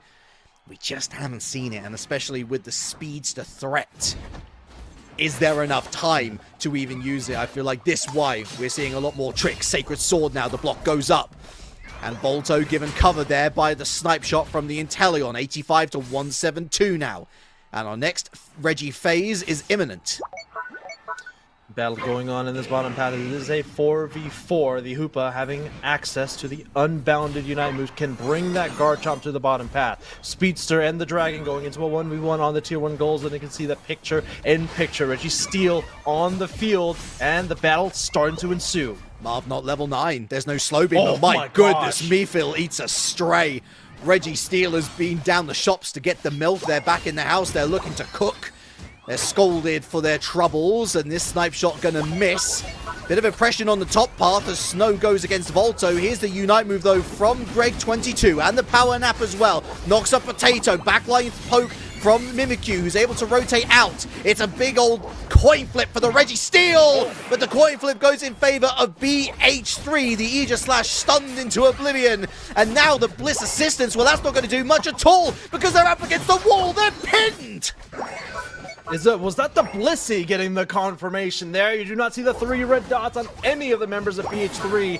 Nonetheless, all of that experience earned by the Registeel going over to BH3, able to wipe them off the battlefield in the bottom path. We weren't able to see the fight between the Meowscarada and the Garchomp. I believe the Meowscarada did use their Floral Flourish Unite move in that picture-in-picture, breaking that Tier 1 goal zone. A really close game between the two teams. Not so much in score, but definitely in levels. Two teams having 2 level 12s, 1 level 13, though, on that Mimikyu is going to lead them ahead. Oh, there's the slow beam at last. Absolutely no chance for Fizzy. Totally annihilated. 2 points? How many points can you score? Wow, they're not taking any chances, Lelovers. They had 40 for a potential 38-point overdunk. They decide to go for the 24 themselves. That brings them back within 30, and they've been able to take the Regieleki. Of course, a weighted decision earlier on. We're now seeing the after effects of this, where the Unite move brings Volto to the bottom path, means that Snow takes down the T1 zone, means that the Regieleki now goes over to Lelovers, and means the Potato can do stuff like this. The flower trick will not take down Greg. BH3 put up the defenses on the T2. Lord of the Sword, the dragon slain by the sword. Once again, that myth coming true. Once again, 30 seconds before the rendezvous at 2, also known as the final stretch. Let's go ahead and talk about some of our win conditions. Once again, that Floral Flourish Unite move from the Meowscarada landing on multiple members can be the difference maker with that damage penetration. Slow beam from the Slowbro was used around 3:15, so they may not have it immediately. They got to feed this Slowbro a couple more wild Pokemon to get that Unite move back online. On the side of BH3, again, it is going to be up to Volto to find the Inteleon in the back line. They've done it once before. Let's see if they can do it again. Level 14 on the Mimikyu. For Marv, who do you use this slow beam on? The Mimikyu and the Hooper. Good targets. If you're able to find Volto, arguably even better. Pushing up forward here, Lelovers. Now occupying this sort of further bit of tall grass as Fizzy tries to source out Lelovers. And Toast tries to source out Fizzy with a snipe shot. Some pokes onto the Rayquaza, the block up. And now potentially looking for the rip, Lelovers. No, just an invitation to BH3. Be very careful of Toast and that snipe shot. Rayquaza slowly being put down here. Big block, able to pull away Marv back to the team. Another Scald finding its way onto the Snorlax. Again, high tension from either team elimination game. They find a slow beam on the exact target, able to stay alive though. Oh, no way. The buddy barrier going directly into their livid outrage. They are not going to like that one. Blissey, the first to fall. And there goes the Mimikyu with the come play with me. Potato puts up the white guard just in time. The Espeon Meafield takes down Toast, and the Aegis Slash falls as well without using the coup de grace. Big Shadow Sneak onto Marv, tries to run away the Scald. A little bit of amnesia there, a little bit of health regen. Where's Snow? Where's Snow? He's on bottom path, scores 18 is not enough. They're 10 points short. Japano going for the Hundo Burger. Kaizen on that back cap. Denial with the Egg Bomb, but they still don't have a points lead. Bottom path, there's the Hooper. They're going to double it up to 80, and that is surely going to secure BH3 the win here, Draku. Lelovers is going to be eliminated from the final stretch play-ins. BH3 will be seeing Gen 5 in, I believe, the losers semifinals rounds. And BH3, an unbelievable comeback. Lelovers having such a dominant game one, just could not find their footing. BH3 completes the 1-2 punch to knock out Lelovers. The clutch up, the switch up. Who needs speedsters in this meta? Says BH3 Esport, going old school with your Hooper, with your Mimikyu, and with your Burst Secure and Burst Damage Meafill. That takeout on Toast, absolutely massive. Potato unable to use their coup de grace. Snow, the last hope, getting a score that still in the end, Draku, was not enough to overturn BH3's lead. Incredible work from BH3 and from Greg in particular. Perfect exploitation of the macro advantage that they held rotational wise. Toast, unfortunately not able to find the impact as they had in game number 2. Still the damage leader, or one of the damage leaders of the game, but an attacker that is starting to pick up in frequency is this Espeon. 75,000 damage on Psyshock Espeon. I feel like it's in season 3 once again, Relic, where we saw Espeon and Inteleon in that bottom path for almost every single game. It's cool to see it coming out once again. Very interesting to see Rayquaza, not the center of attention either. No real coin flips. It was actually the preamble. It was the second guessing. It was the call your bluff moments that ultimately Lelovers lose out in. BH3 with some steel and resolve, but especially in this early game, not much really to separate between the two sides. Yeah, there's not a whole lot of healing going on in this early fight here, but as you can see here, dancing with swords, probably not the best thing here. I think they were able to KO Potato. You can see how much damage just that combination between Psyshock and Psybeam does, especially into an Aegislash in that sword form, just does a massive amount of damage here. You can see here once again the impact of Psyshock, Psybeam, still not only in damaging enemy Pokemon, but also capturing objectives. Moments here of success for Lelovers were short-lived. Yes, they find a KO, but there's a very quick response from BH3, and that's what I like about this look from BH3, about this composition from BH3. Such burst and such ability to shred down health bars with the Garchomp and your Shadow Claw Mimikyu. Lelovers were never able to find a KO without having to pay a price. And when it came to that Ray Pit, the price was simply too high. Yes, you find Volto, but the cost was simply, it was too high. It was too high. And shout out to that Mimikyu, by the way, finding that final Shadow Sneak to catch out Marv. You'd think that maybe if Marv had stayed up, there could have been a possibility at a further back cap or a denial of that Hooper double score from 40 up to 80. Maybe they could have cooked something. But either way you look at it, Draku, incredibly impressive from BH3. They have earned that chance to face Gen 5 in the next round of the loser side. What an interesting storyline, at least for BH3. I feel like they've lost almost every team fight going into before the final stretch, and kind of like the name of this tournament, finding a way in for the final stretch to move on in today's tournament. That does mean Lelovers will be eliminated from the tournament, losing out on their chance to win that travel award to the final stretch play-ins at NAIC. But what that means, Relic, we are going to be moving up to the winner's side of the bracket for our winners finals, and it's going to be a hell of a game. Most certainly is. Nouns esports, I guess you'd expect historically to see them there. How about this, though? First place or nothing. Are they really going to live up to that name? Well, let's find out together, shall we? On the other side of this break. Don't go anywhere.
Good morrow. Welcome back to the UNITE Championship Series. Relic and Draku coming up for a bit of winners air, shall we say, as we head into the winners final. Nouns esports, again, you probably expect them to be there. They are them.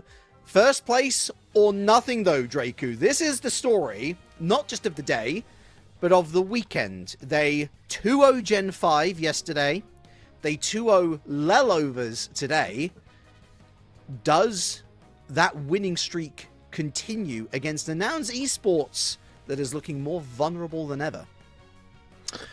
They did have a very interesting blunder right after EUIC. They did announce their departure from their current roster and reform their roster in record time. Actually, no, this is a completely new roster, mind you. This is I can't recall each of their new members' names. Oh, I think yeah, it just yeah, might yeah. be their names backwards. So this is a very new Nouns roster, mind you. But first place or nothing, again, this is a team that no stranger to the spotlight, but the way that championship points work, I do not know if they can qualify for the regional championships in 2 months because of how much roster shifting they have been doing across the team. So quite literally their name, first place or nothing. It is first place to move on forward to the final stretch at NAIC in a couple of months, or nothing. They got a couple of more events, but don't know if that's enough to qualify them for the regional championships. They have a couple of teams on their list that they have knocked down. Like you said, they have knocked down Gen 5 2-0 fashion, knocked down Lelovers in the semifinals, also 2-0 fashion. Komai Esports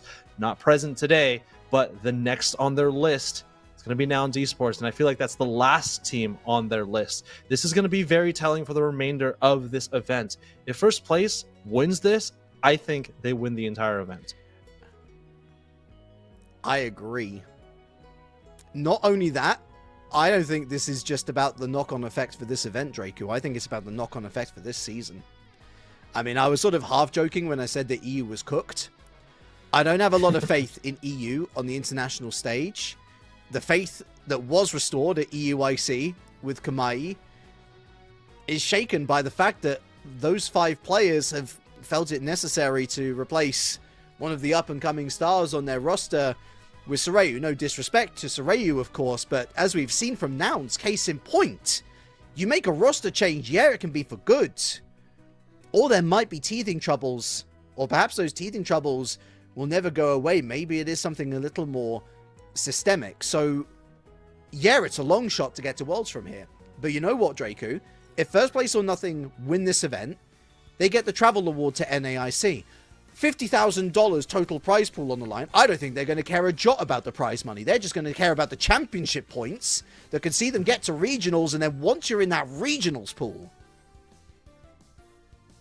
Listen, they've got a number of Worlds participants on that roster, Draku. I know if you've only just tuned in this season, it's like, oh, who are these guys?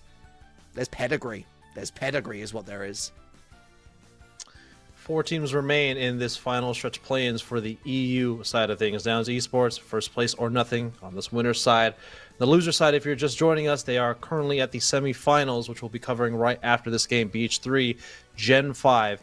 And just to piggyback off of what you were saying, Gen 5 was is a newer roster. You know, 4 of those members still staying true. Kranix coming from Kamai Esports. And like you were saying, just coming of age is this player, and boy, the impact they have made for Kamai Esports. So again, not present today, but their impact, specifically Kranix's impact, as we saw in that last set against Ashen in the losers quarterfinals, in my opinion, was one of the MVPs, even in a supporter role. You know, I want to give a shout out to the wonderful coach Nisbun, who is so passionate about this roster. They love them to bits, and they were stalwart in their defense of Gen 5, because the big question really is Kranix has made, I mean, they've made their name in a short amount of time, but they've made their name as this brawler, as this top path threat. And as far as we are aware, Megu has historically had that role down on lock. There has been no question as to what Megu's role is. And so you're saying, well, are you going to shoehorn Kranix into the same sort of mold that Sorayu was shoehorned into? It's not that they're going to do a bad job, but are they being limited? But I think they're really starting to cook here by, in a similar way to how Utah would rotate onto defender when Sorayu was still part of that squad, and they kind of found a balance.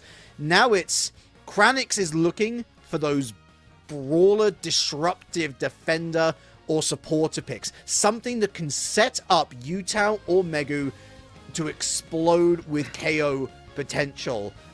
KO potential that I think both of these rosters, Draku, will be yearning for. There will be more time to talk about Gen 5 after this series, but this is for a ticket to the grand finals of our final stretch play-ins. Winners finals, first place or nothing, their full team name on our purple side. Nouns Esports on our orange side. Nothing too out of the ordinary here. I would say on the side of Nouns Esports, some interesting bans.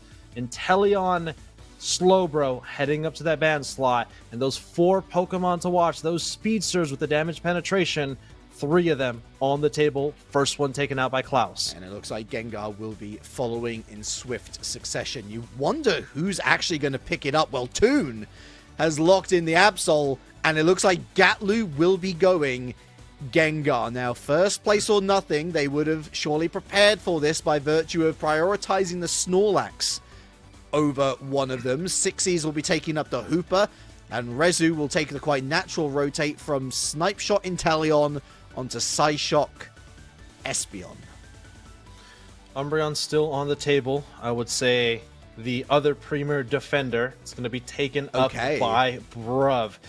Yeah, they're going to have to go down the list of defenders now. Let's see what Chelvin decides to do here. I think you were saying Chelvin doing a spectacular job in the qualifiers yesterday on Crustle. Is that correct? Yes, Relic? 100%. Yeah, we saw them on Crustle earlier today as well, up against Lelovers, and so this feels like a safe pick more than anything.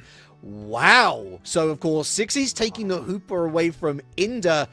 I'll remind everyone at home, Blissey was available, Eldegoss was available, but Inda is going to instead play, presumably, support Umbreon, the Eos cookie stacks, the EXP share, the attack weight. Feels like that's what we're leaning into. Bruv, though, look at that. The special attack specs, Draku. So a Spinstoise potentially on the way. They are doing their best to enable these 2 Speedsters, Toon and Gatlu, Absol, Gengar, respectively, as best as they can. Banning out Slowbro, one of the best Pokemon going into Speedsters with the Bounded Unite move that we were talking about earlier. Pikachu just generally a thorn in the side of Speedsters because of its supportive capabilities. With Full Tackle, Electro Ball, even that Unite move is devastating as well. They're also taking away Mean Look Umbreon. So they are leading everything into these 2 Speedsters, and they do have a really strong supportive core as well. A question. First place or nothing, do they need this first game win? Or do you think they have the potential to reverse sweep if Nouns does take game 1? It's going to be difficult. Nouns Esports, again, in my opinion, the best team in EU right at this moment with Combined Esports not present today. Of course, first place, they are knocking some teams off on their list. 2-0ing Gen 5, 2-0ing Lelovers. This is the next team to get it. First place or nothing will be your purple side. Nouns Esports will be your orange side. In a meta defined by Def Pen, we're going to take a little break. Not from the screen or action, of course, but it feels like there might be an issue getting into lobby. And so in the meantime, that at least gives us a bit of a reprieve, Draku, and a chance to just take in for first place or nothing the tech in how they lock down this Gengar and this Absol. First of all, a question really is Gengar, Hex or Shadow Ball, but we're going to save those questions for now because we're in the game. We can get going. Game number 1 out of 3. Draku, what are we thinking on this Gengar? This Gengar is most likely going to be a Dream Eater Shadow Ball. It has an eject button. They're also just leaning into the amount of burst damage they can do with that special attack specs. Expect it to do a lot of damage, especially if they're able to get the damage or the defense reduction with the Dream Eater, followed by a full combo with the Shadow Ball. It can one-shot most of the Pokemon on the side of first place, maybe outside of the Crustle. These players are all very aware of each other. It's strange to say that Apple is the quote-unquote least experienced of the group at this point. Oh, big pursuit, big KO. The K-opener for Toon, and Sixies is going to get totally swamped here by the Dream Eater Gatlu. Although there's been some success on bottom path for first place or nothing, it has come at a cost. Plenty of scores, top path for Nouns. Yeah, Zacian, of course, legendary Pokemon. It was an EX Pokemon at one point, but there are a couple of new kids on the block. And it's crazy to think new kids on the block, because these are some of the Pokemon that have been in Pokemon Unite for a very long period of time. I think these were two speedsters that were released at the start of Pokemon Unite, Absol and Gengar. It's interesting to say that Zacian is going to be struggling against these two Pokemon. And of course, Ashen needing all of that AOS energy that they can get very much starved in these early moments. 20 points separates the two squads as we head towards the 2-minute marker, but that Meowscarada is starting to cook. Level 7, of course. That Gengar, we won't see that until level 9. Nouns in first place or nothing, just trying to harvest as much EXP as possible, really. Big Dream Eater, though, and Gatlu almost finds another. Never mind! The spin 180, no scope Shadow Ball, and they're going to help out in to find a second KO in quick succession. Third on the way, surely, with Klaus able to run away with a double team, but what a rotate and a flank from Bruv with the water gun. Closed down. Surely the accuracy from the double team, just not enough to reduce on the Nouns side of Nouns esports. Gatlu's going to be retreating back through a large hat to the central area, or their tier 3 goal zone. And 30 seconds before the first major objectives, level 8 on the Haunter, 1 level away from the Gengar. Sizing up on both paths with 20 seconds to go. Sacred Sword goes down, and I think they've been all stolen away there by Toon, who finds themselves out of dodge. A lovely preemptive wish from Inda just gives them that safety net. Wow! That is a loud electric sound from Pikachu on that Adesu, bringing in the thunder. Stored power with the Espeon, the Volt Tackle, the Flower Trick onto Adesu. Regirock here now in first place or nothing, seem to have this one locked. Yeah, Regirock spawning in the lower part of the map, going to be confirmed by the Flower Trick and the Hoopa, making that disappear like a magician. It is 4 members in this bottom path. They're going to score quite heavily. Here comes the Blastoise, tries to defend the goal zone, but unfortunately going to be sent back to the Pokemon Center as well. A KO streak of 2 for the Meowscarada. Yeah, doing really nice work here in that double team. It's so tricky, isn't it? But pretty much more simple task on the docket for first place or nothing on this top path. 2 KO streak for Rezu, and that Regieleki will be dispelled before it hits the T2. 98 to 122. Now still with the points lead, but level-wise, better equity for first place or nothing. So we head into the halfway point of the game. One thing I do want to point out, double speedsters again on the side of Nouns esports. Not a whole lot of hindrance on the side of first place. There is the Psychic Solaire, can turn off the gravity for but a moment with the Unite move from the Espeon, but outside of that, it's going to be rather difficult for maybe this Crustle to lock down these highly mobile Pokemon. Don't know how they're going to do it, but they're going to need to find an answer for these two speedsters, and I feel like that's what every Pokemon trainer is doing nowadays. How do you stop these speedsters from getting into your backline? Unite move from the Zacian, try to get some damage reduction off, but they are rather low on HP. Oh, lovely Rock Tomb. The flank from Chelvin, though. It will be Toon that finds up the KO on the Zacian. Midnight Slash. It turns them invincible, of course, for a brief moment of time, and they're going to use that extra speed buff to ensure their survival. First place or nothing with 3 double digits. Nouns Esports with 3 double digits. Bruv, of course, up onto level 10 with that Spinstoise, as our next set of Reggies are on the horizon. Halfway through the game, 104 to 122. A close game in Unite terms, within 20 points of one another. Lots of members for first place in this top path. A lot of Unite moves. This may be the first more significant fight between these two teams. Chelvin is going to avoid both the Dream Eater and Shadow Ball, both 4 members. Nouns Esports, they are going to close out on the Crustle. Regieleki bouncing to the tier 1 goal zone. Lightning Storm coming on down. And they have a lot of members going to the tier 2 goal zone. They have a jump pad, and here comes the rest of first place. And look at Chelvin, cognizant to the task that might be ahead, looking to defend that T2. They saved their Rubble Rouser, and Nouns knew that full well as well. 35 scores in, goes for free with that Regieleki. Still no T1 zone crack, however, and Chelvin will go down once again.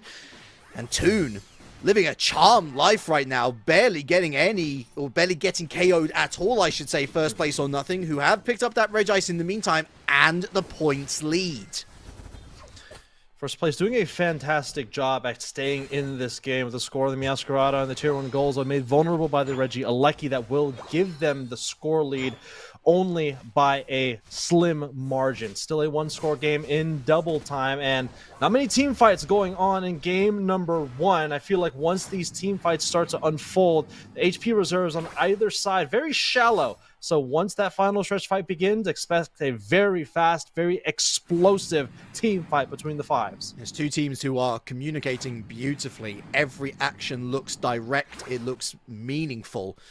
Phantom Ambush, and Shelvin knows that's a little flame, and that's a beautiful Psychic Slayer just to deny Gatlu any further opportunity. The Rock Tomb doesn't catch anyone. What about the double team? Well, they're not going to activate it the second time, Klaus. They're just going to scare Nouns away. I say scare Nouns away. It's a tactical retreat. They know that they're not going to bite off more than they can chew here. First place or nothing, with a strong resilience on this T1 zone bottom path, but with Rayquaza less than a minute away, there's one final set of Reggies to fight over. Quite literally, this game between these two teams, so close in individual skill level, has come down to a game of macro. It's a game of chess between these two teams. First place winning just narrowly by 30-ish odd points, and this battlefield might be starting to brew here in this bottom path. They are going to separate the two teams with that Rock Tomb, going to put Chelvin in a bubble, and the teams squaring off in the Reggie Rock pit. Potential for this to explode into the Ray fight if we have any KOs at this point. The spin stories, Chelvin caught out. There's the mean look at Daisu on perilously low health. The Reggie Rock goes over to Nouns Esports. It will be Bruv with the secure. First place went all in. They chose not to go for the Reggie Alecki. To be fair, that does leave that T1 open to a potential Hundo Burger, but Nouns Esports with the level lead going into Ray. They also do have that defense and special defense buff given by that Reggie Rock as well. A massive exodus into the central area. Oh, man. Gengar going to be going in deep, forced to use that Phantom Ambush. A really nice X-Scissor is going to crowd control Gatlu, but they are on the Rayquaza. It's 50% on the Rayquaza. You do have the Unite move from the Absol, able to get the confirmation is the Gengar. They were lost in the source, first place or nothing either. That or there was an almighty job from whoever was blocking them out. Is going to be free scoring for Nouns Esports. The one silver lining for first place is that there is so much time left on the board. Gengar exploded. Hundo Burger flipped. 159 to 484 is the game state. All 5 of first place will be back online, but so will Gatlu in short succession, not to mention Ray Shields still online for Toon and for Bruv at least. Take a look at the Unite moves. They have 3 Unite moves to work with. There is the first, the Unbounded Hoopa. Is going to bring everyone to the top path. It is not over till it's over. Blastoise is going to score on the tier 2 goal zone. Thunder going to be the tool to stop Chelvin with their score. Here comes another smaller score of 22 in double time. 96 from the Blastoise. It is a 3-score game, and I don't know if they have the pockets to do so. They don't have the Rubble Rouser. 30 seconds left. Here comes the Spin Stories. Here comes the Pikachu, and Chelvin isolated. Midnight Slash takes down the Zacian. The Sword Doggo, no chance. Floral Flourish hits absolutely nothing. And Nouns Esports, no hesitation, no discombobulation. Rayquaza taken down in the blink of an eye. The ace for Nouns Esports, who claim game 1 with aplomb. Well, like you were saying, Relic, Nouns going up 1 game. Does first place for nothing have it in them to reverse sweep one of the best teams in the EU region, Nouns Esports? Well, they are going to have to prove it here to get to the grand finals.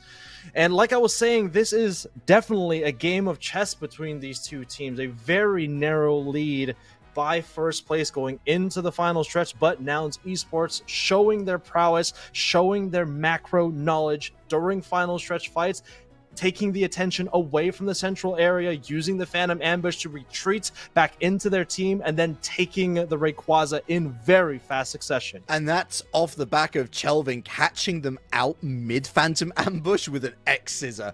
I was like, oh my goodness, it's all over. But somehow, much like the Nouns of old, they clutch up in a big way, and without vision over Rayquaza, first place or nothing, caught completely unawares. But you actually look at the stats there, Draku. Only one player with over 20,000 damage dealt on first place. I lie, never mind. With over 30,000 damage, I should say. But even then, the Meowscarada with 27k is kind of worrying, in all honesty. Nouns Esports had complete control over a bunch of situations. Same thing with Apple on the Ashen, only 16,000 damage. Yeah. That was the lowest damage player on their team. Mind you, there was a Crustle, also a Hoopa on their side of the field doing just a wee bit more damage than that Pokemon. This is a very new environment, Zacian. If this was a couple of months ago, this may be a very different picture, but it is not that time anymore. And I feel like the EX Pokemon, they are starting to whittle away in frequency as we move forward with Season 4.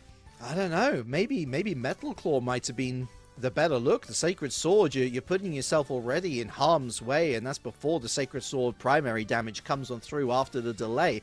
And of course, we see the Reggie Alecki going over to Nouns. They very much prioritized that, whereas First Place or Nothing were looking after that bottom path. But that's where they lost out when Nouns finally decided to take a keener look at what we have down here on this bottom path. Now we can see Adesu, they actually removed themselves from the situation. You can see they're on perilously low health. The Miluk Chelvin means that they're unable to complete the KO, and the Hydro Pump from Bruv gives them a crucial defensive buff.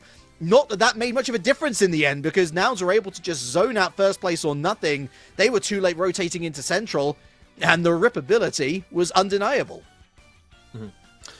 Didn't see exactly who was able to prevent First Place from getting into the central area here. This is the last effort for First Place to get some scores in, but these shields are massive, especially for these defenders. You know, I played some Remote Stadium for the last few weeks or so, since that was the ranked mode in Pokemon Unite for the last couple of days.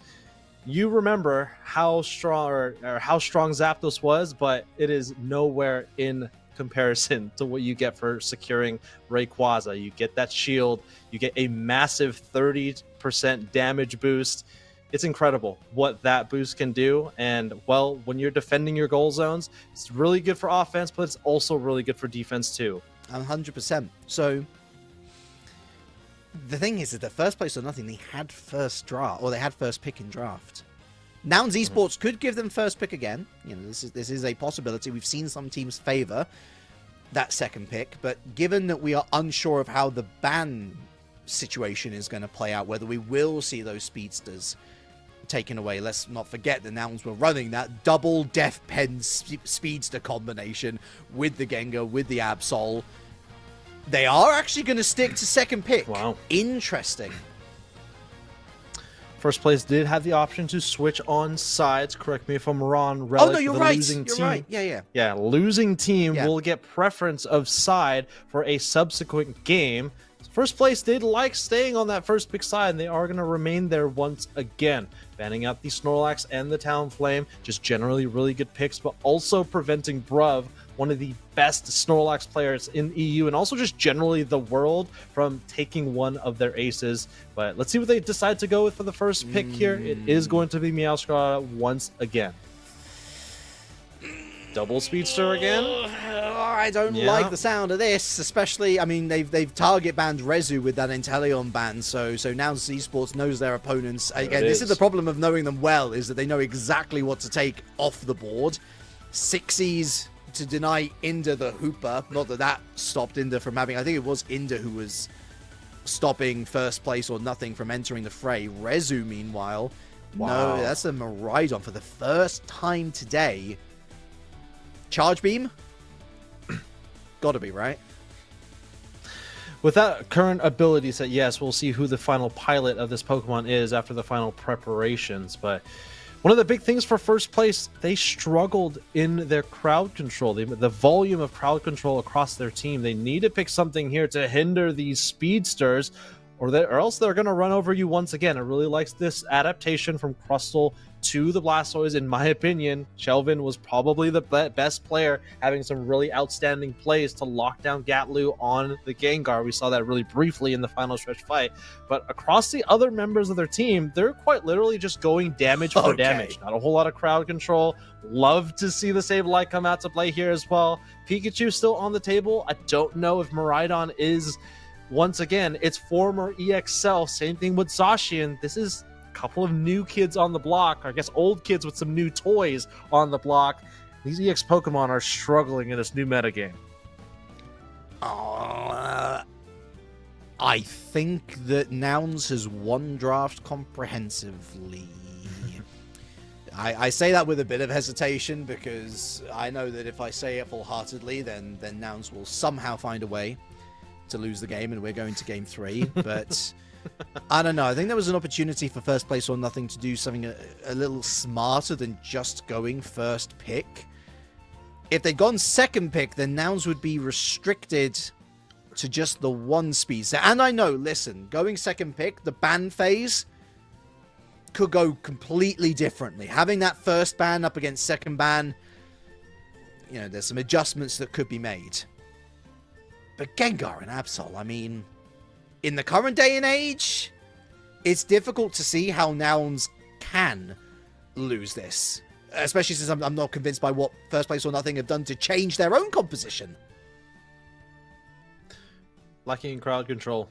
It's the biggest thing, yeah, in my opinion. They struggled in game number 1 with that. They had Crustle. X Scissor is not the easiest ability to land, especially on highly mobile characters. Surf plus Hydro Pump, in my opinion, a lot better. So I do like that adaptation. But Ashen top path, 16,000 damage in the last game. Maybe this is just a comfort pick, but we'll see here. This is not an elimination game, but the winner of this game, winners finals, will be moving one step closer to winning that travel award, winning the grand finals. So if you're first place, what are you looking at? You're looking at your, well, Florgato. That's already a good sign to see that Evo in the first 30 seconds. Squirtle, of course, with the Blastoise denying Bruv, what was a crucial component in Nouns winning that end game scenario. Good coverage from Sixies, but the Lick will drag this Hooper towards them. Toon going after it. And that's going to be no KO the chip. Oh, never mind. Whoa, here's Gatlu on the Absol. 9-Apple finds the Citrus Berry, but there's no way they're going to deny this 15 score from going down, and a couple of steals of the bunnies too. Here comes the Florigato, able to get a KO on the Ghastly. They're not going to be here for the central air, the top path birds. KO streak of 2 for the Florigato. Really good positioning by Gatlu. Wow. Night Slash taking that off the field in a blink of an eye. 4s, a 6 for this Absol. Interesting to see Gatlu actually going on to the Absol, whereas Toon was doing a mighty fine job previous. Oh, never known. Wait, yes, no, Toon was on the Absol, weren't they? Gatlu was on the Gengar, Swapped. so they've so, hey, a nice bit of experience, right? Are they really treating this like an experience game? I guess they've got the one loss that they can tank. Haunter Online level 5, 0-24 your scores as we head towards the first 2 minutes ending. I think I've ever thought of seeing a Sableye and a Ghastly hunting down a Zacian Hoopa in the top path. What a day and age we are in Pokemon UNITE. And the next prey is found by the Absol, getting a KO on the Meowscarada. That EXP going over to the Espeon, but Miraidon striking back with a KO streak of 2. Yo, Rezu's cooking. No third for the moment. Gonna throw down the Thunder though, and although it's delayed, that is the 3 KO streak for Rezu. This Miraidon actually looking pretty strong. Toon there with a 2 KO streak of their own. In comes Inda. Looking for some stuns. The Thunder again catches someone, and Klaus with the rotate means that that's 2 KO pickup. Shadow, Psycho Cut, never mind. As all of a sudden, first place saw nothing from nowhere. Finding some connections, finding some love to be found as KO's stacking. Yeah, finding some room by this Miraidon. Again, that Thunder coming down with the red buff will slow them to a rate that the subsequent strikes of the Thunder will get that damage off. That's how they got the KO on the Haunter, almost to level 9. There's a lot of members up here for first place, really prioritizing this top path. Once again, Apple only on level 7 right now, has access to both of its both of its primary abilities. Let's see if they're able to get the confirmation here, and they do. Flower Trick gonna send the Regieleki to the tier 1 goal zone, first place on the run of taking this goal zone off the field. Such a useful late secure, going not so much all in first place or nothing, but the Floral Flourish buys the space. 2 goes in, and they're looking to try and find just another couple of Eos energy, and that they will. First place or nothing. Won't be able to take the lead, though, as Nouns Esports on this bottom path didn't just pick up the Reggie steal, but look at that T1 zone down to 2, so the overdunk potential massive.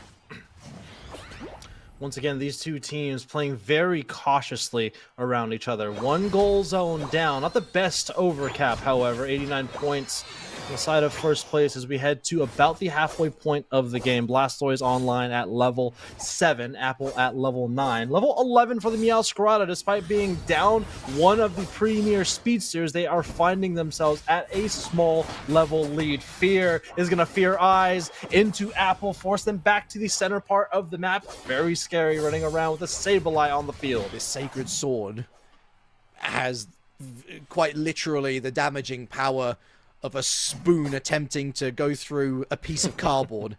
Right now, it's not looking good, Chief. 30 score now for Inder. The score comp is alive and well, folks. 89 to 153. And Nouns, although they don't have the leader of the lobby level-wise, that being this Meowscarada, they do have the overall level lead across the team. Shout out to our statisticians once again. Sableye having something like a 70+ percentage win rate. It's 83%. 80%. Despite only being picked a handful of times, the amount of impact this Pokemon gives your team in vision, in scoring potential, knockoff, trying to knock off this Zacian from the tier 2 goal zone. Not a 1v1. Probably this Sableye is not going to take, but nonetheless getting a lot of vision for the team. It's going to allow the rest of the team to the bottom path. Once again, Nouns Esports aware of the first place or nothing priority, looking over Reggie Steel, Snarl, and here comes the Gengar. Hydro Typhoon way too late, only knocks up Bruv, really. Hydro Typhoon against the wall, the Trick Hooper looking to chase down, but that health bar simply too tanky. First place or nothing. It's just the small L's here or there, Draku, starting to build up. Mind you, that Reggie Steel was something at like 50%, but the Psyshock, Psybeam, plus Shadow Ball, Dream Eater was a massive amount of damage. Of course, you got to continue to respect the securing potential of Psyshock, but same thing with Dream Eater as well. Nouns Esports starting to pick up some headwinds, getting a KO on the Miraidon and the Meowscarada. They do have the jump pad, but here comes Nouns Esports. 4 members up here and 60s on the defense. Midnight Slash, there's the Midnight Prance knocking on the door. 2 KO streak, Floral Flourish. Where they gone? Where they gone, I ask? Back to the Pokemon Center, and Rezu ain't gonna challenge that 3 KO streak for Toon on the Gatlu, running away with it, Nouns Esports. There's one thing this Gengar is really good at as a ghost-type Pokemon is making other Pokemon disappear. As you can see there, KO streak of 3 for Nouns Esports, almost getting a full ace, breaking this tier 2 goal zone wide open. I don't think they will get another Regieleki, but this lead, like you were saying, Relic, these small wins are starting to compile on top of each other. Sableye in the wings, scoring on the tier 3 goal zone. They need to find a win somewhere, and first place is going to test the defense of Nouns Esports this time. We need to go back to this fight, please. Thank you. Here we go. It's Gengar getting chased away. 6Cs. Meanwhile, Klaus on zone takes down Gatlu. Backline, Snarl after the foul play, but my goodness, Brother's almost taken down, I want to say, for the first time in this entire game. They have enough energy to take down the zone, but instead they look to turn and burn. It's a Reg Ice, not ideal. Spinstoise. Here's Toon looking to snipe, but no snipe to be found. At last, some joy for first place or nothing. Some momentum on the side of first place. Again, winner of this either forces a game 3 or moves on to the grand finals. If you're Nouns Esports, 15 seconds before the final stretch. Nouns Esports really dominant position in the central area. Again, Apple needs to find a footing here. Level 12, they are once again struggling on EXP, but Meowscarada, like we were talking about, that Unite move can be devastating, landing on the correct Pokemon. Spin Stoice into Bruh. Watch out for that Sableye. You can see it lurking. Inda has been confused. The Chaos Flower catches Sixties. Going for the rip again! Nouns Esports run back the rule book! First place nowhere to be found in the central area. They still have all of their members on the field, but take a look at that bottom path, that mini-map. Lots of members of first place going to try to score here. 2 members of Nouns Esports. This is still a game, but they do lose their Meowscarada. They have lost their Zacian as well. It is a 2-score game, but extinguished is their momentum going forward. Nouns Esports hate the debate club. Oh, a miss with the Psycho Cut. Sixties gets away with it. Bruv, meanwhile, being chased down by Chelvin. Here's Toon Slam. They're going to be sliced up by the rapid spin, but hey, what's that about defense? Damage penetration supposedly should not be doing that much into defender-like Pokemon. Well, was not the best example there between the Blastoise and the Gengar. 50 seconds remaining, and I think it's a good time to say I think this might be our first team to qualify for the grand finals. 40 seconds remaining, still a 2-score game. They got one more push in them. Sableye waiting in the wings to score on the tier 3 might be the final dagger. There's no way! The audacity to score the 56 and then to burn how much time off the clock? By the way, Inda's just scored another 66. It's the Hail Mary. It's literally the win or nothing for first place or nothing. Midnight Slash, backline poke, but the Psychic Sledge be cancelled! Here we go! Cooking, but do they have the Enos energy to work with? First place or nothing, close it up to within 200 points. Here comes the Unite move from the Hooper, but they've simply run out of time. 40 scored, it won't be enough. Nouns Esports with the 2-0 sweep, grand finalists. What an interesting dichotomy, though. They needed points to score, but unfortunately, fighting quite literally burns the Eos energy in their pockets. Again, that is the kind of gimmick or strategy for EX Pokemon. You can enhance your abilities for Zacian. You can extend the duration of the Hadron engine for the Miraidon, but you need those points to score, and unfortunately you can see here 23 points on the Miraidon, 12 points on the Zacian. They could have scored more, but they burned their Eos energy by quite literally trying to push Nouns Esports off of their pads. The Nouns fans are jubilant right now. This is a much better looking Nouns squad. You can tell that they have put in the hard miles to figure out the kinks. And not once but twice, Draku, did we see absolutely no conversation whatsoever heading into the raid pit. They went for the rip. They did not care if they won or lost. In fact, they lost 2 members in their efforts to get the raid. It did not matter because they simply outscored their opponents. Gatlu or Toon on the Absol, really. They did end up switching Speedsters from game 1 to game 2 to see the prowess of these 2 players at just swapping those 2 Pokemon. But you always have to respect the flip in Pokemon Unite, especially in a Rayquaza metagame. You know, it was up to first place to really push the tempo in the final stretch. They were behind in scoreline. Unfortunately, one of the things in Pokemon Unite is if you don't flip, or if you don't respect the flip for Rayquaza, it will quite literally run you over, and that's exactly what Nouns Esports did in game number 1 and also in game number 2. We have not been given any opportunity to build up... well, we've either had to build up too much suspense, Draku, or there's been no suspense whatsoever. The regular raid fights that we have become accustomed to seem like a distant memory of the past. Shout out to Rezu, who in this early game, by the way, picking up the 3 KO streak, looking really inspired. The Miraidon, I don't think a bad shout whatsoever. I still have massive question marks, though, over this Ashen, which yet again failed to do much to impress. Also with Sacred Sword as well, it takes some time for the ability to actually come in activation. There is the first instance of it, and then the slashes after that. It's sometimes really hard to lock in that ability on highly mobile Pokemon. You can see here, this is where the snowball started to get a little bit bigger in the winter. KO streak of 2, KO streak of 3, but more importantly, breaking that goal zone. And here we are with the Psychic Solaire blocking at first place or nothing.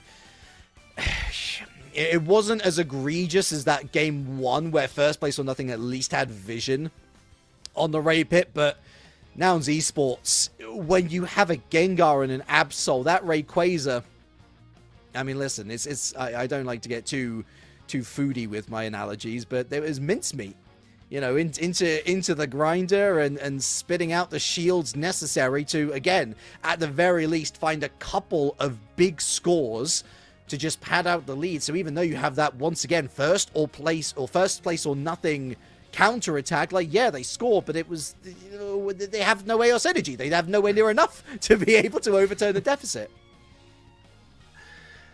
In mainstream Pokemon, I think the Pokédex entry for Absol is the Pokemon of disaster. And I think for at least one of these teams, that was more so a disaster before the game started.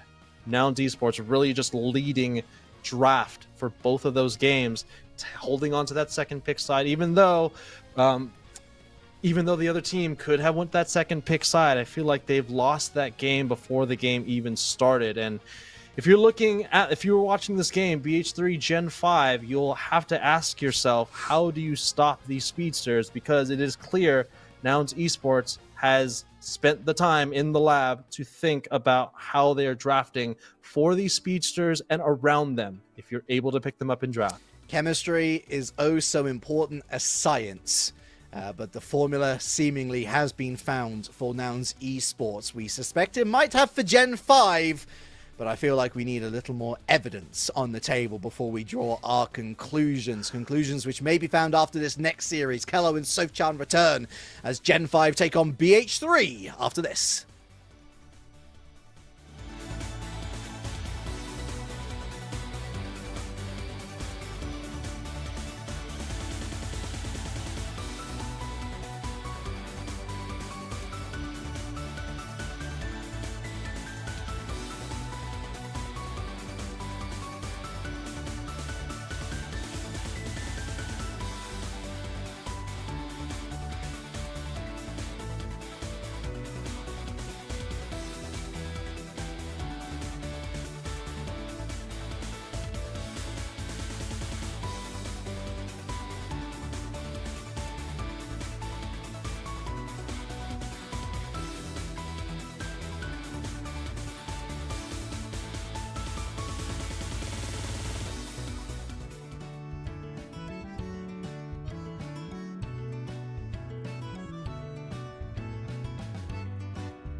And hello, everybody. Welcome back to the UCS final stretch play-ins. I'm Callo. This is Soph. It has actually been a pretty incredible day so far, and it looks like the light is shining down upon you, Soph.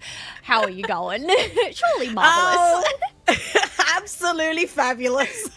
What a day it has been so far, where we have Gen 5, BH3 fighting now for loser semi-finals. Just such good Pokemon Unite all around. A new meta on competitive with these speedsters. A lot of Gengars being banned, a lot of Gengars being played. The day has been so much fun. I think that's the really interesting thing is earlier on in the matches that we were watching, we saw a little bit of Gengar, but it was mainly banned, but they didn't really pop off as much as we had hoped. However, those previous two matches, the fact that we ended up getting to see two different movesets being picked up by Nouns esports and really showcasing that Gengar kit. I mean, we have our latest ban rate here. Gengar is at the top of the ban rates, having that 63% ban rate overall. Oh, and 55% win rate when it is picked. So still above average there, but not like something too crazy. But again, with the Speedsters being on the high, Absol, Talonflame out of the table, so is the Hooper. And I wouldn't be surprised to see the Gengar coming through as the next ban. Instead, a Meowscarada. Yeah, so this does free up that space for Gengar to be picked on up, whether Gen 5 are going to capitalize on that. I guess, considering the other three speedsters with the defense penetration not available. Oh, whoa. Prioritizing Snorlax. Interesting call here, don't you reckon so? Absolutely, especially coming from Gen 5, the team that has been so well seasoned throughout the season. That was not intended, but here we are. In regards to getting into top twos every single month almost. And well, it's not just the fact that they prioritize the Snorlax, it's also the fact that BH3 said, I don't need Gengar, you're fine, just take it. They go for the priority on the Psyduck plus the Umbreon. Interesting plays all around, but one thing, Kelly, that I love to hear your thoughts on is the Inteleon, how it's been constantly being played as an attacker. I mean, we did see Lunda shine in the previous sets that we did witness through Gen 5, so I'm actually really surprised that BH3 haven't gone in for a respect ban, because I know I would be targeting down that Inteleon, hitting snipe shot after snipe shot, so it'll be really interesting to see what they're actually going to round out their composition with, considering they have that last pick, but Snorlax, Inteleon, Gengar on the same team, and if they pick up a Blissey as well, this composition is looking fierce. Oh, I think that's a great word, Keller, because I feel threatened by this composition, and I'm not even playing. The fact that Blissey has been allowed to come through with the Gengar, the Garchomp as well, that benefits so well from having that Bliss assistance in the late games, just making sure that the ground shark is gonna be surviving for longer, but it also allows for BH3 to take the Blaziken from Utah that we saw previously today.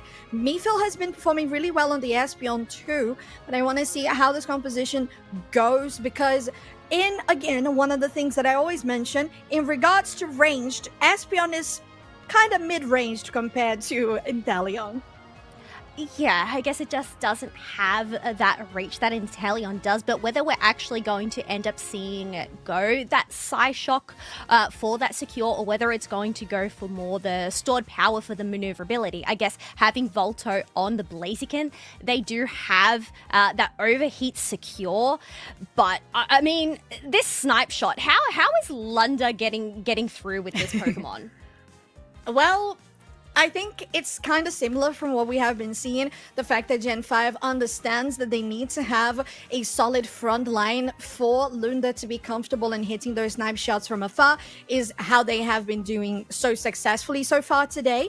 But we need to see how BH3 is going to fare against this strategy, because it's a rather straightforward one. So if BH3 has anything new to bring to the table, this is the moment. It's loser semis, and it's the only time time that you're going to be able to do it in this series, considering that if you're out, you're out. Gen 5 on the purple side, BH3 on your orange as we get into the first game of this best of 3. And after all, this set, whoever comes out on top is going to go progress into the losers final to go up against first place or nothing, who have a bit of downtime. But we're sending Mimikyu into that central path for BH3 and that Ghastly in that central path for Gen 5. So want to get into that Haunter phase, that level 5 ASAP. And we know that when the Gengar is behind, it takes a very good time to try and get online, especially because it requires so much resource. Now going here to the top side and trying to guarantee as much EXP as possible. Megu looking to gather those. And on the bot side here, Gen 5 is pretty much in between, even in AOS Energy, as we're still waiting for the 8-minute 50, and the Bumblebees here, they have just allowed them to gather even more EXP. Also, confirmation, it is actually a Psyshock SP on there, so providing that stun, but also the secure, the 4-person push up in that top path. However, I feel like they were a little late, and they didn't end up getting to capitalize a lot on those birds, going over to Gen 5, plus some Dunky-Roos heading into this bottom path as well. Fizzy trying with all their might as a little Eevee does manage to stop the dunk from Lunda there. Ooh, very fierce as an Eevee, as you said, still waiting to get the level 4 to turn into an Umbreon. And here on the top side, Megu is most likely desperately trying to get as many stacks as possible on an attack weight.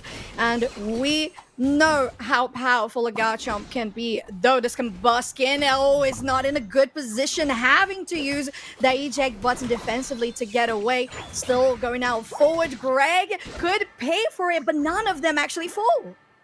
No KOs being picked on up. I mean, as the Gabite ended up diving onto the Combuskin ended up diving on out. So really well timed from them. However, what isn't well timed is that Mimikyu diving in as 3 members of Gen 5 founded that central area. And Yutao has that Shadow Ball, so the damage can definitely stack. Look at them go! And level 8 on this Haunter 2KO streak for Yutao as they keep on pushing forward, make it 3. And there's no way for BH3 to try to contest this one. Well, I might just eat my words as I speak them. Japer gets 1 KO, but is gonna get taken back down in advantage of Gen 5 in the end. Plenty of numbers for the purple team. And this is where things start to get really scary for BH3. The fact that we already have a Gengar 2 levels above the highest level on BH3, that early level scaling really just helps it out in that latest patch, and you just do not want to let it get online. Otherwise, a great block coming out here from Kranix to just keep BH3 at bay, while the rest of the team secure themselves a pretty tasty Registeel buff. Looking good for Gen 5, but at the same time, they have the Garchomp trying to get that final evolution there on the top side and getting so as I speak it. And we know what a Garchomp can do in soloing and tuning down on a Regieleki, but Voltos there is going to contest this one. Plenty of damage onto Greg. That's going to be falling on 50% of their HP. And Gen 5, they know pretty well that they can contest this, but they need to find what is the right moment to do so as their defenders on the bot side. Yeah, that's the thing. They have to try and find an opening, but they are outnumbered currently. And this goal is left on 1 point as well. So whether Gen 5 are going to try and risk breaking it before securing the Regieleki, but it looks like they're going in for the flip. Overheat has charged on up, but Regieleki is going back into its original position. Yeah, into the alcove they go, and Gen 5 guarantee the objective and can continue pushing forward as well. 1 point on this goal will mean only a 19 over dunk with that Regieleki. Not the bestest of outcomes, but still really good to take down that tier 1 zone.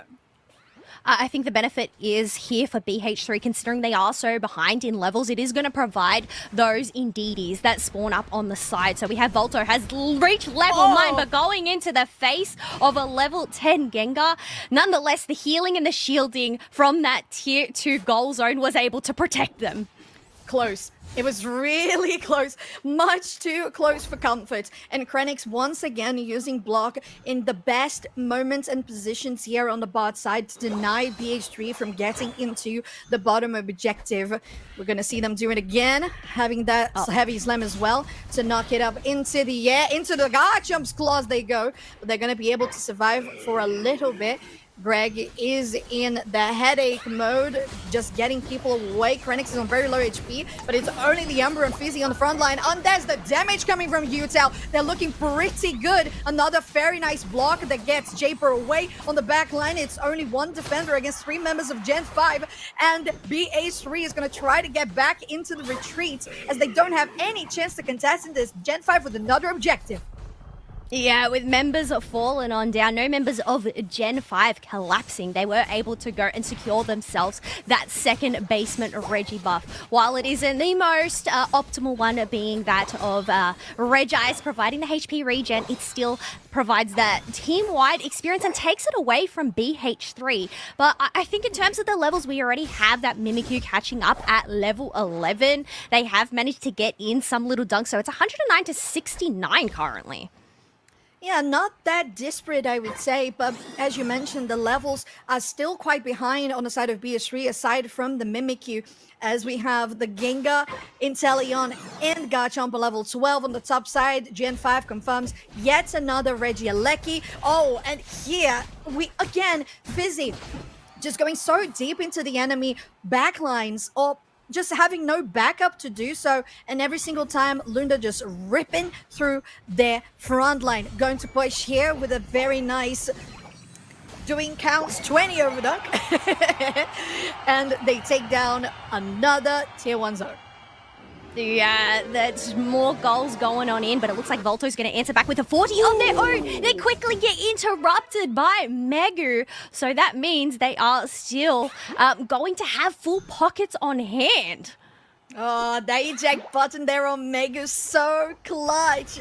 And they still 25 seconds for the next Reggie to spawn as well. And it's been back-to-back Gen 5 guaranteeing those getting their wild Pokemon in their own central area and controlling the map all around, Kello. Yeah, but you know what? We have some few wild Pokemon spawning on in there. We have Blaziken, who has ticked over to level 13, so very beneficial for BH3 here. But 30 seconds until the final stretch. Another basement Reggie spawns, but first they need to try and fight it out as Kranix is putting the work in with these blocks. Yeah, they are. They're also paying it with a nice setup that BH3 had. Oh, even the Regirock is playing with Gen 5 on this one, as Krenix is gonna use the nap time as they go in the backline. Yet another knock up into the air, but that Psychic Slayer is not gonna protect them much further. Espeon does manage to survive, but the rest of BH3 doesn't. With those Rayquazas spawning as we speak, it's a rip.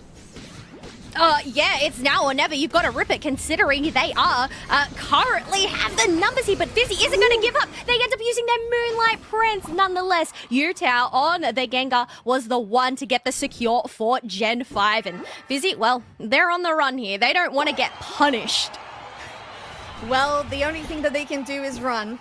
But they're chasing. They're being chased. The Dream Meter is still there stacked, just waiting to get another Shadow Ball win. Lunda just hitting every single snipe shot that they can. And they are already on the lead, 299 to 69. And BH3 doesn't even have the points or the numbers to try and get out of their own base, while the Blissey is scoring a Handleburger. And they don't even need to expose themselves that much more, Kello.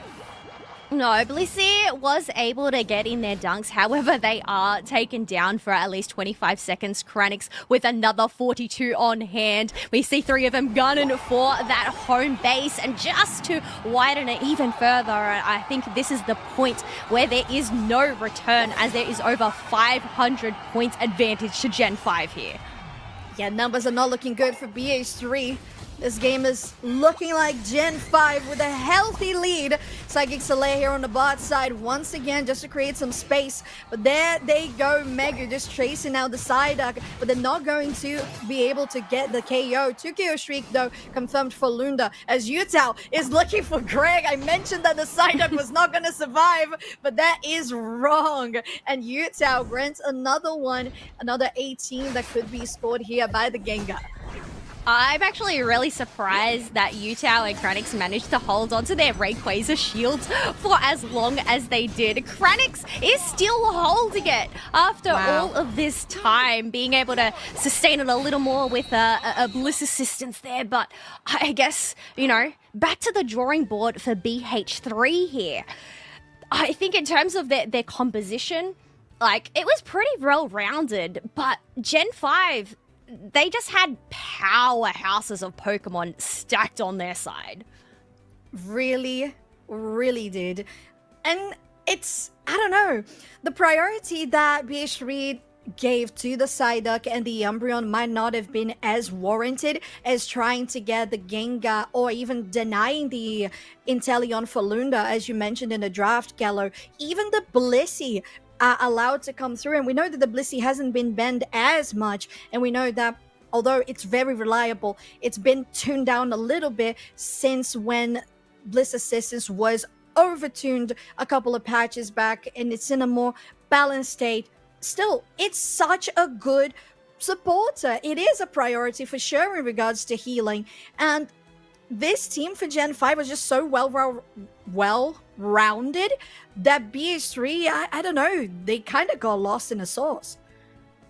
Yeah, potentially trying to cook up things, maybe thinking, okay, we don't need a Gengar. What things can we use to counter that Gengar and develop from there? But the thing is while they ended up going for that Psyduck Umbreon pick, in the end, they're the ones that end up getting countered by that Blissey pick. It just worked out so well to tie off Gen 5's composition there. And as you mentioned, pairing that up with a Gengar as well, the helping hand safeguard, a lot of the times it just enabled Gen 5 to go unpunished by the crowd control that BH3 were trying to bring. And the fact that they had Utah getting into Gengar so quickly, and the level advantage was just so big every single time for Gen 5. And it's something that you need to do. That's how you play with a composition that has a Speedster. The quality of the Speedster is to try and get as much presence and results as possible across the map early on. And BH3, with a composition that didn't have a Speedster, they had to know how to adapt to try and gain back from it, which was a very good secure option with Voto on the Blaziken. But look at the positioning from Kranix. Every single block, every single heavy slam was just so good to get Voto away that they couldn't even steal. No, I think Lunda pretty much remained untouched once again during this match as well on the Inteleon, just being able to do what they do best and snipe from a distance. Definitely got to give it to Fizzy during that moment to try and get the steal with the Moonlight Prance, but unfortunately their landing was just a little bit too late for them. Yeah, and even Mythil as well on the Espeon, that Side Shock was really close. It was deadly close, and we know how much damage that a Side Shock can do, especially in the late game. So it could have been something completely different, but it would have been a heck of a flip if Mythil had stolen that one. But Gen 5 with the front to back composition, especially focusing on that front to back, because Lunda was just absolutely deadly in how they have been playing the Inteleon. And to be honest, I agree with you, Callo, it warrants a ban. Yes, I reckon a ban on the Inteleon, but the thing is, BH3, they prioritize banning the Talonflame and the Meowscarada. So I have a question to you, Soph. Out of these two picks, which one would you rather let out onto the field? Oh, the Meowscarada. I think the Talonflame is just too powerful at this point, and because you have that invulnerability with the fly, it's yet another thing that can guarantee that you can time well for stealing objectives, and that would have been so good paired with the Blaziken with the overheat. It would be so nice. Meowscarada, I feel like it does really well, but there's one flaw, quote unquote, to Meowscarada in their Unite move, although it does quite a lot of damage. It's still Meowscarada just standing there, and as you stand there, you can take damage. Put an eject button on that. Reposition it. Hey, but I think it's also Yeah, I guess that's the downside. Is it's pretty much Meowscarada slowly strutting their stuff forward, unless you do have that eject button on hand. But I guess it's the buffs that you end up getting afterwards as well that end up paying off. Not actually needing to go through that whole floral flourish. The fact that you can actually cancel it and then go and chase on down, land those sneaky flower tricks to go and finish the job if your Unite move was unable to. So whether we'll actually end up seeing Meowscarada come on through this time round, whether we're even going to see some switch ups. I mean, in terms of our top 3 ban rates that we've had this weekend, I mean, no surprises here, really. We spoke about Gengar before being at the top 63% ban rate. Talonflame has a 61% ban rate, and Meowscarada is in third at 45%, tied with Snorlax. So, yeah. And it's Whatever funny. those numbers. Numbers, they do mean something, and it's funny as well because we talked about Snorlax in the pre-show, and it's Meowscarada and Snorlax together, not Absol. Absol is a little bit below on 42% ban rate. Also very close, but still in a tiny differential there for Meowscarada and Snorlax. We'll see if the bans are gonna change, if our inputs actually mean anything. I just need to say, don't let Lunda play Snipe Shot Inteleon because BH3, that is a heck of a threat. It really is too much of a threat, but they do have that first pick position this time round. They've decided that Utao on the Gengar was also another big threat, along with Kranix on the Snorlax. So those are going to be these 2 bans this time round, but that means we have 3 Speedsters available for pickup. So a massive switcheroo here. Absol, Talonflame, and Meowscarada are available. What are BH3 going to prioritize? Oh, the bird. Bird is a word. Yeah, you can definitely trust the bird. Absolutely. And Gen 5, no surprise. Oh, actually a surprise there because today I haven't been so impressed with the double Speedsters composition, but I'm pretty sure that if Gen 5, if anyone is going to impress me, it could be Gen 5. They're going for the Absol and the Meowscarada for the extra punch, while BH3, I wouldn't be surprised if they go for something similar in regards to double Defender that we have been seeing previously. The Psyduck, still a priority. I think this is a really great pickup. Picking up Slowbro, we know the lockdown from the Slow Beam can be so effective, but also the fact that it does have such a high HP pool, the defenses and special defenses to just go and handle these Speedsters a little more. But this is what I have been waiting for, Soph. Kranix on the Sableye. Oh yeah, that's the original pick. And, well, we saw them playing Snorlax in the previous game to a T. I'm so excited to see them playing Sableye this next one around. Oh, and BH3 is going to steal that Garchomp away. Also putting it together with the Mewtwo Y. All right. The Comfey, which we have been, I would say, theory crafting about how good it does with the Speedster Scalar. Yeah. I mean, normally we see Zoroark and Comfey together, even a Zeraora and a Comfey. But I think, pairing that up with an Absol or Meowscarada could prove to be lethal here. But I think it's interesting to see, we were talking about Lunda's Inteleon, ban it out. It didn't actually end up getting picked up here. I guess knowing the threat of the Talonflame, they have opted for what looks to be more like an attacker Blastoise here, rocking the choice specs, the Slick Spoon, and they have just switched on over to a focus ban just for a little bit more sustain. Yeah, you really need the safety when you're a Squirtle. You need to guarantee that you can at least survive the early game and get the XP for the evolutions.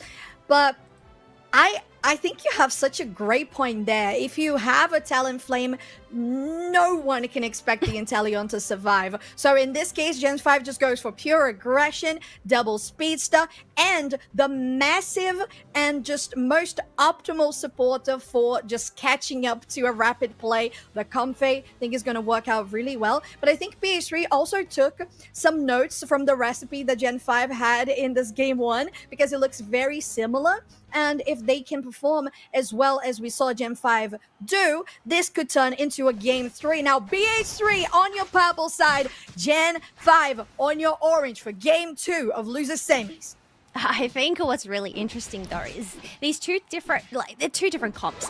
Gen 5, I would say, are more on the squishier side, especially with Lunda's item selection, going for more that attacker style. And I am a bit worried in terms of the burst that a Talonflame could potentially bring. But one thing to definitely slow it down would be a Sableye invade here.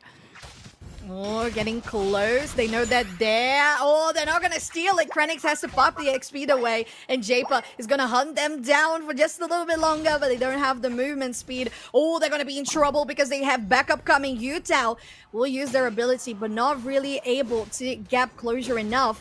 Now, Japa will manage to escape. Now, Krenix, in a terrible position. And that level 2 evolution there for Japa is confirmed as well, as Utah is going to get incapacitated for the moment. Yet another pull in and a 2 KO streak for Japa.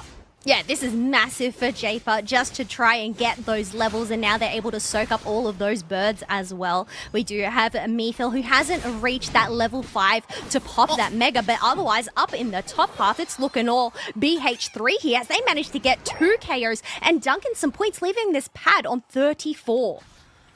Yeah, Greg is showing the Psyduck is a priority for a reason. Now, Krenix trying to steal once again the objective. They managed to do so this time around. X-Speed away. I tell you, the cooldown on this is really, really quick. But you know what's not quick? Well, it kind of still is. 2 seconds to get back from the Pokemon Center. That is a takedown once again onto the Sableye. Now, Greg, your passive is powerful, but not powerful enough against 2 members of Gen 5. No, 2 is always going to outnumber the 1 there, so unable to sustain that. Otherwise, we do have that Slowbro getting taken down. Mephil does have that level 6. They're really close to actually reaching that Mega Evolution, but up in the top half, it's a 3-person push from Gen 5 as they're able to get in a few little dunks here and there, but Greg is putting up a great defense with this surf. Ooh, and Fizzy comes through as well, helping out pretty massively, as they're still gonna push onto Greg, and they get taken down. Gen 5 have the number advantage here, 4v2, as they could try to keep on pushing, but they know they need to respect when the enemies have Japa coming through as well. Now, Voto is not even, oh my word! They managed to get this one turned back around with a Night Slash, and Utah with a comfy around their neck, feeling very stylish indeed. The way Gen 5 have managed to turn this around, we already have Utah at level 10, just as those first objectives spawn. Being able to break that tier 1 pad is going to send this Reggie Alecki a massive threat towards that tier 2, and we only still have a Gabite there to defend, but down in the bot path, BH3 are outnumbering Gen 5 here. Ooh, Krenix trying to be sneaky about it, but the Fly will take it. It's not going to be this time that a sneaky supporter is going to steal. So BH3 at least trading objectives there, and because they have the Garchomp, as you said, on the top side, they were able to stall and wait for the next objectives to come to potentially get those levels back, because that level 10 onto Utah is just a little bit crazy. Oh, there we go. The Floral Flourish into the eject button to go and confirm the KO on the Psyduck. They have that Comfey pocket there attached to give him that speed along with the healing, and that way they're able to get out without any KOs to BH3's side.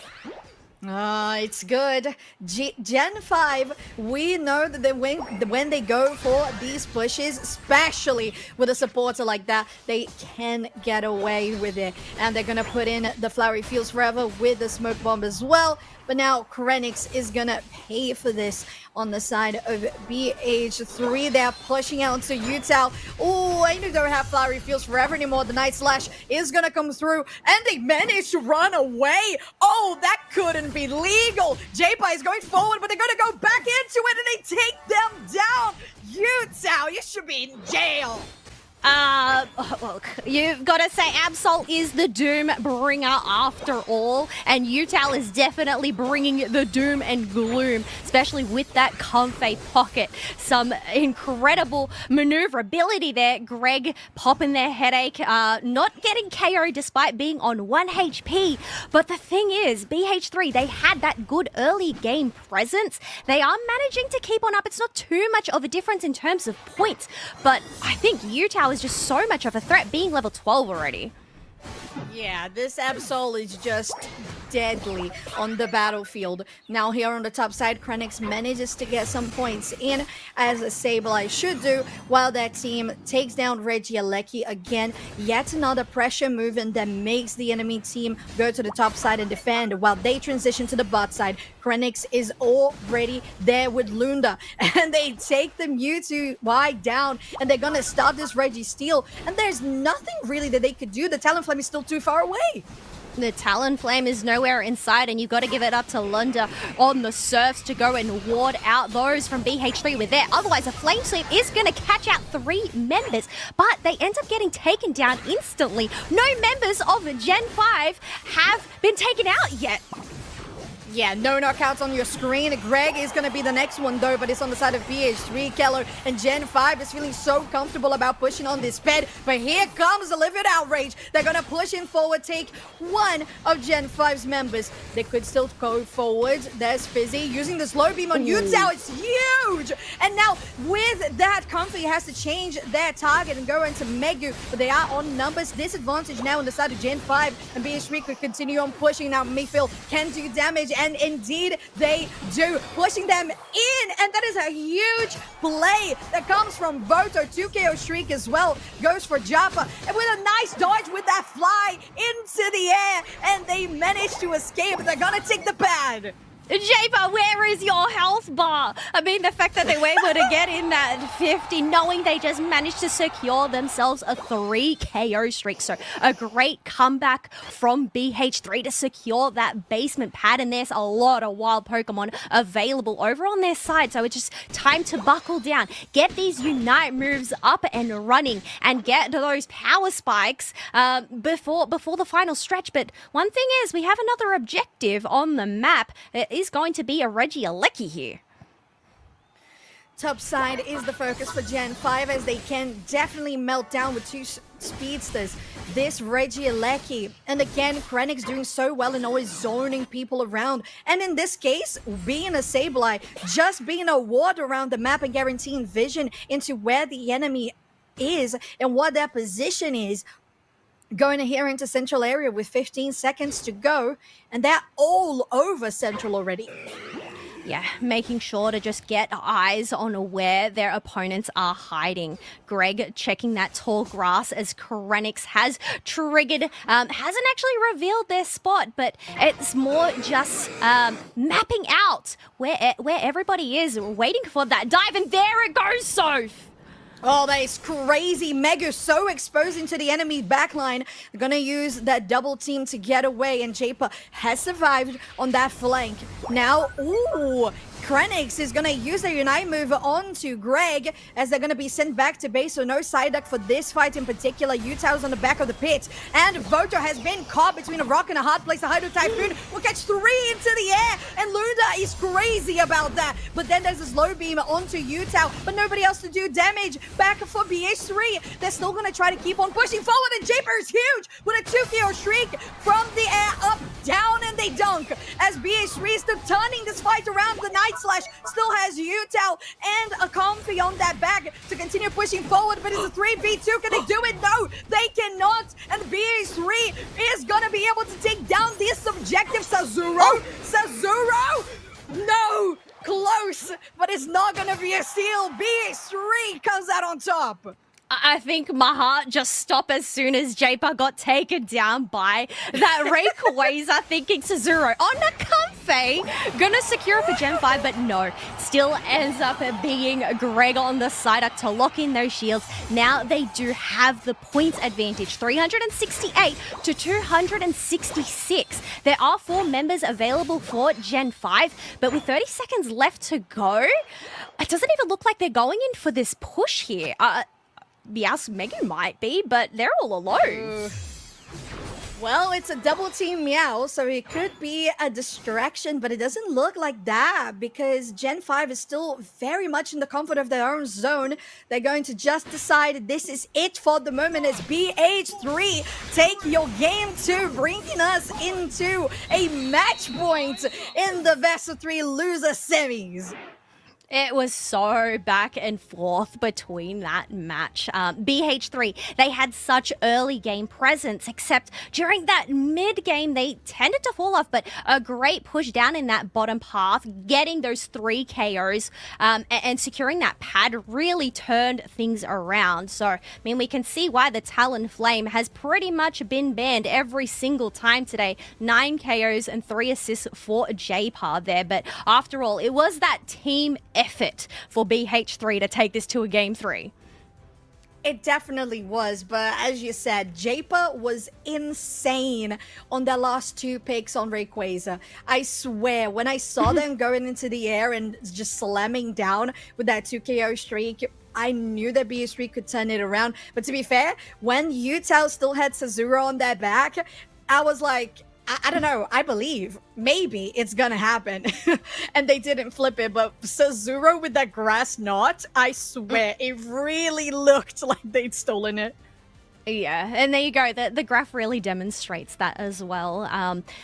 BH3 were only able to secure themselves that singular Regirock and obviously the Rayquaza at the end, but Gen 5, they had the majority of the objectives. They had the lead for the majority of that match, and I believe they ended up having the lead in terms of levels for the majority of that match as well. But, I mean, one thing I gotta mention as well, Volto on the Garchomp, the displacements coming out from them. I think they worked really well with Fizzy to get the lockdowns and then going in with the Shred, but they didn't actually end up getting that during the final stretch. Agreed. It was interesting because they were kind of separated on the final stretch. This play was crazy. It was criminal how many times players just escaped with 0 HP in this game.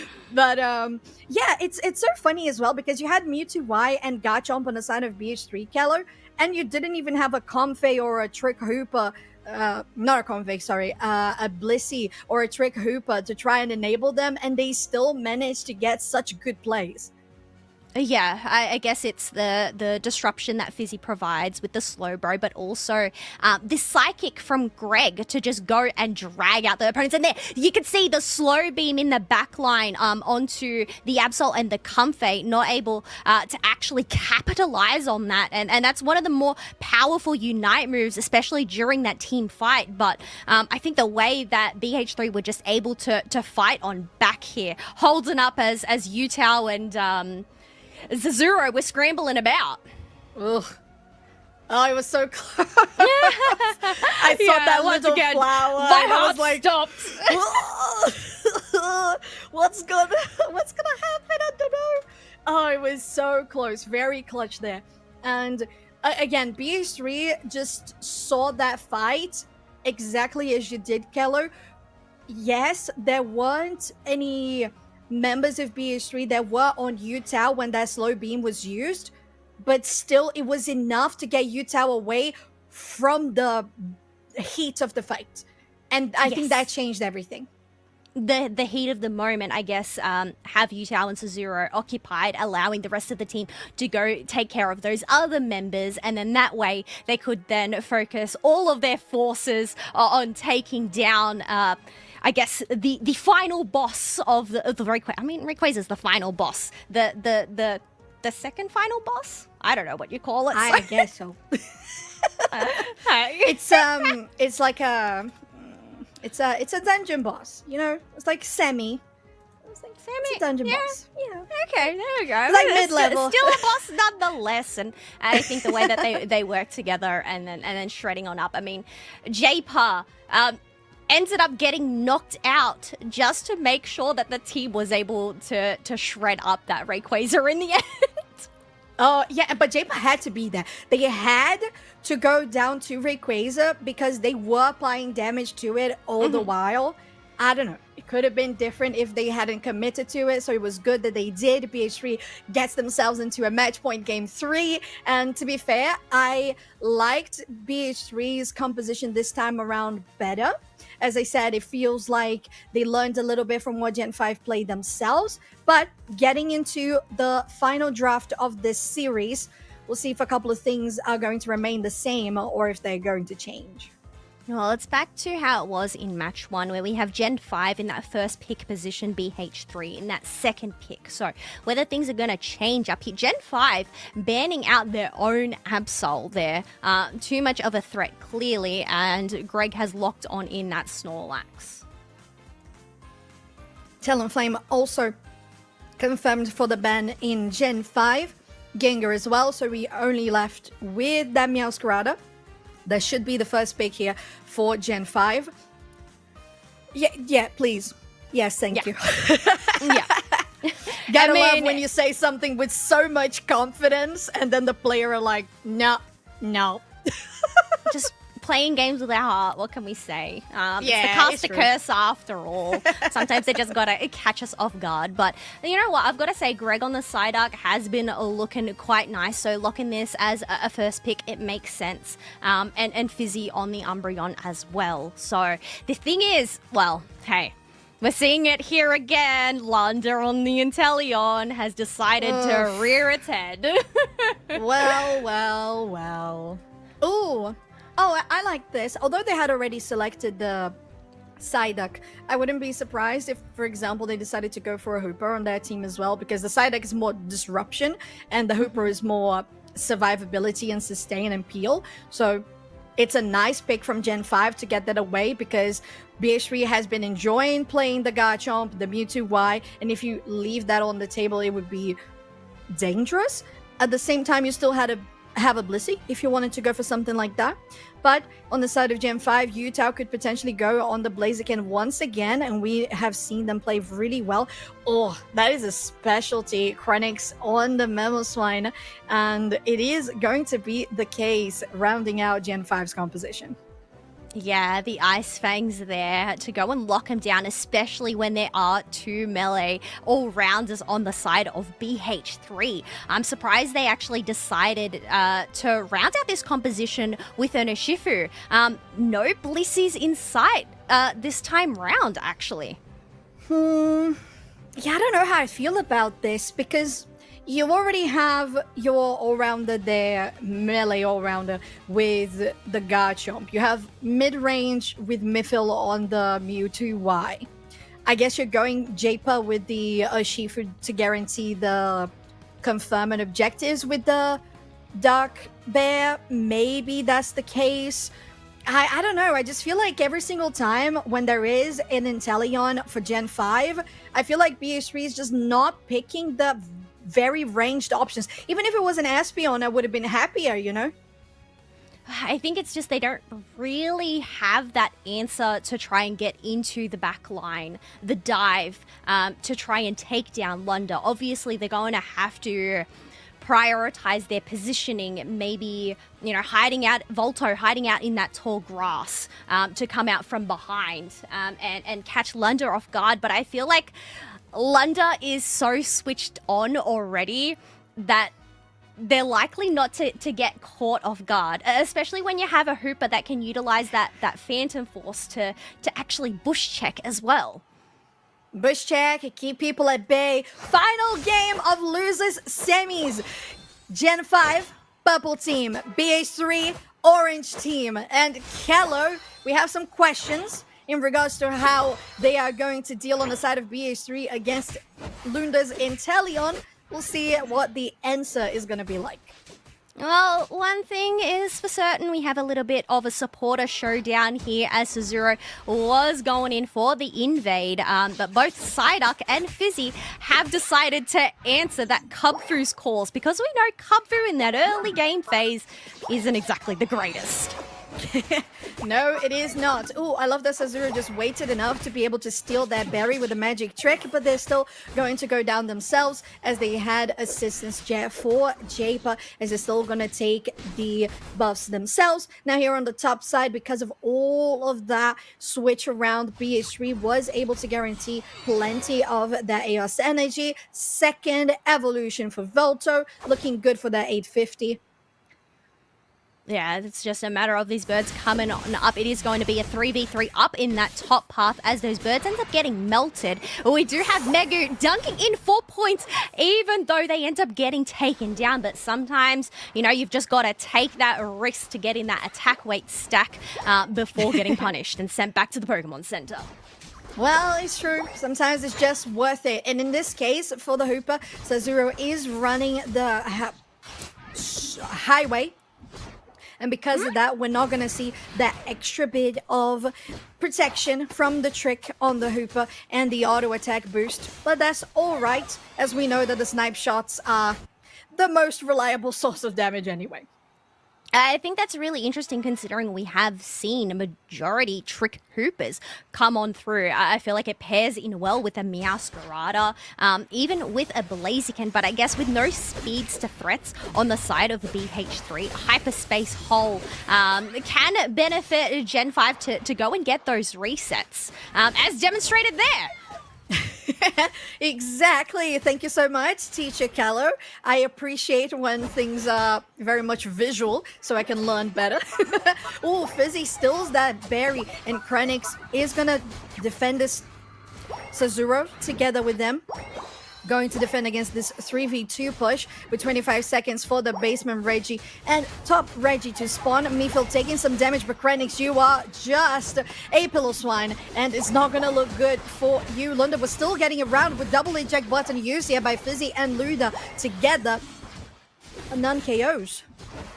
Oh no, but you've got to give it up to Sazuro to try and stop these dunks. No 6 points from Mefield is going to go in, leaving that on 1. Otherwise, we do have a juicy Reggie steal here. That wicked blow Urshifu to try and get the secure. Kranix lurking in the tall grass. However, they are met by Fizzy and pushed up against the wall, so they're not able to even attempt a steal there. Yeah, with a wicked blow, you gotta be careful. Gen 5 decides to focus their attention on the Reggie Alecki, as you mentioned, so it's gonna be a trade of objectives all around. The difference here, though, is that Gen 5 focused on the top tier 1, so they got the gold down, and the Reggie Alecki is gonna get pushed. On the side of BH3, they do the same on the bot, and that pad is also down.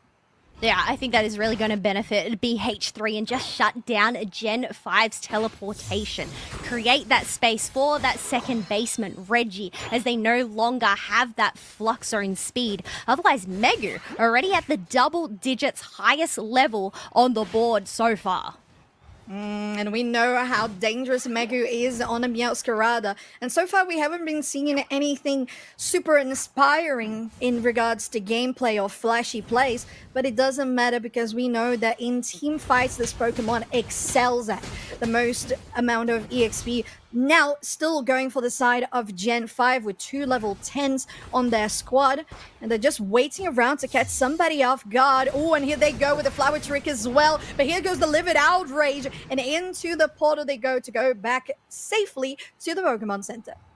I mean, they managed to at least bait out that Garchomp Unite move, so not going to have it for that next fight. But the thing is, I mean, we're looking at the scoreboard here, Soph. It's only 1 point difference. So definitely, I guess it's a risk worth taking, considering BH3 didn't have those jump pads, and they managed to get the Unite move, but nothing really ended up coming to fruition for Gen 5 there. It's true, but I think what you mentioned on the Unite move cooldown, I think that is just enough.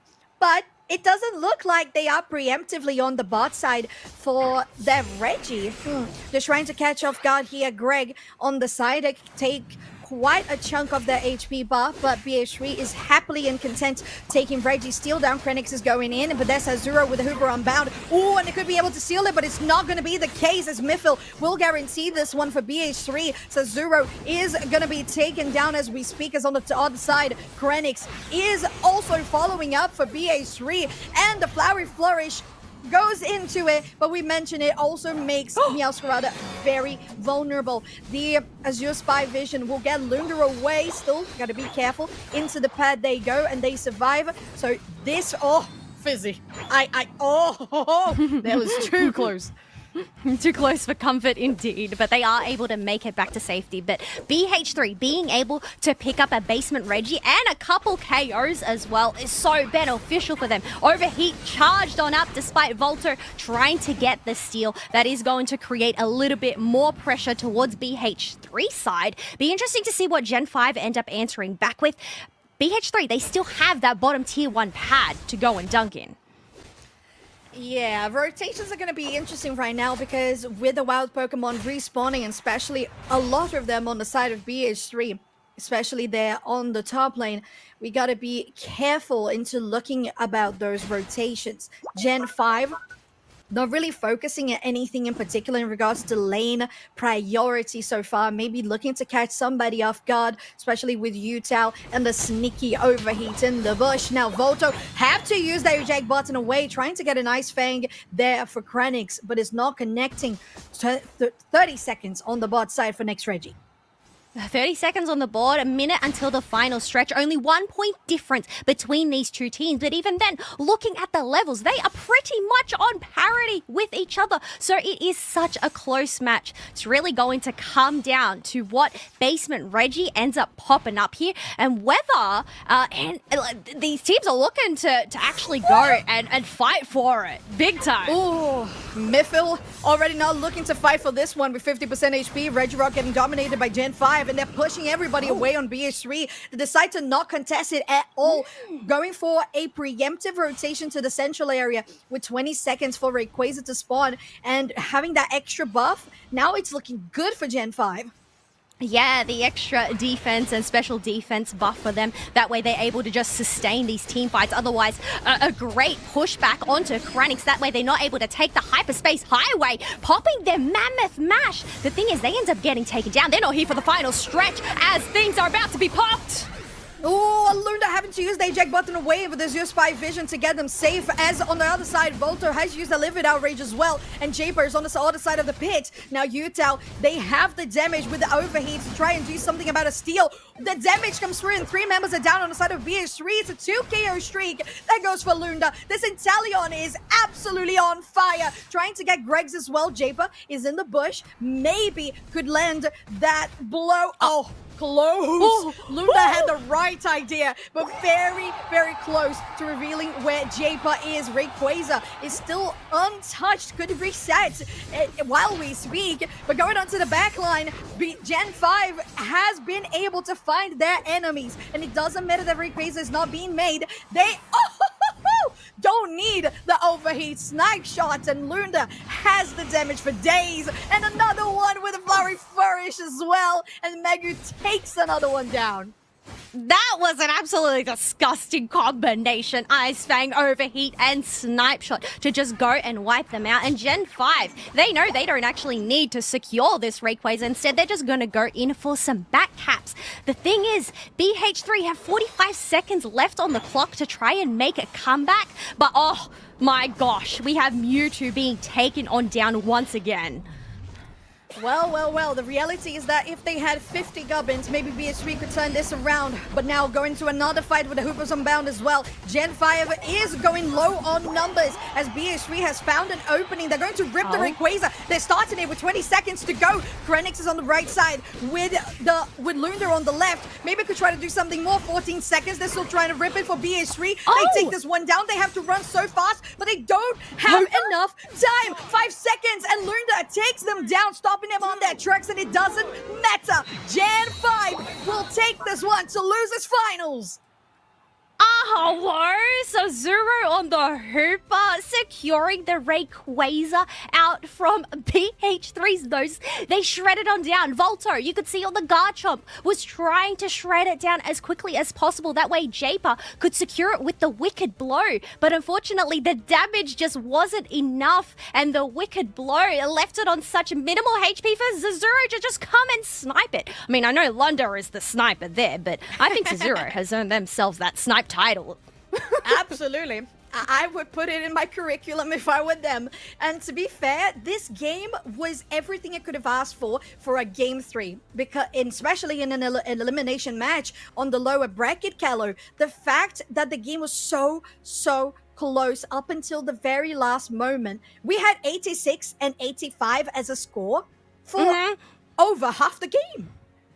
Yeah, pretty much majority of that game, they were pretty much on parity in terms of levels, but it just came down to that final stretch. I mean, it looked like BH3, they had that advantage. They managed to catch out Kranix, pop their Unite move. But the thing is, as soon as they dove into that fight, 3 of those members ended up getting taken down, and Gen 5, they were just able to hold up base for the longest time.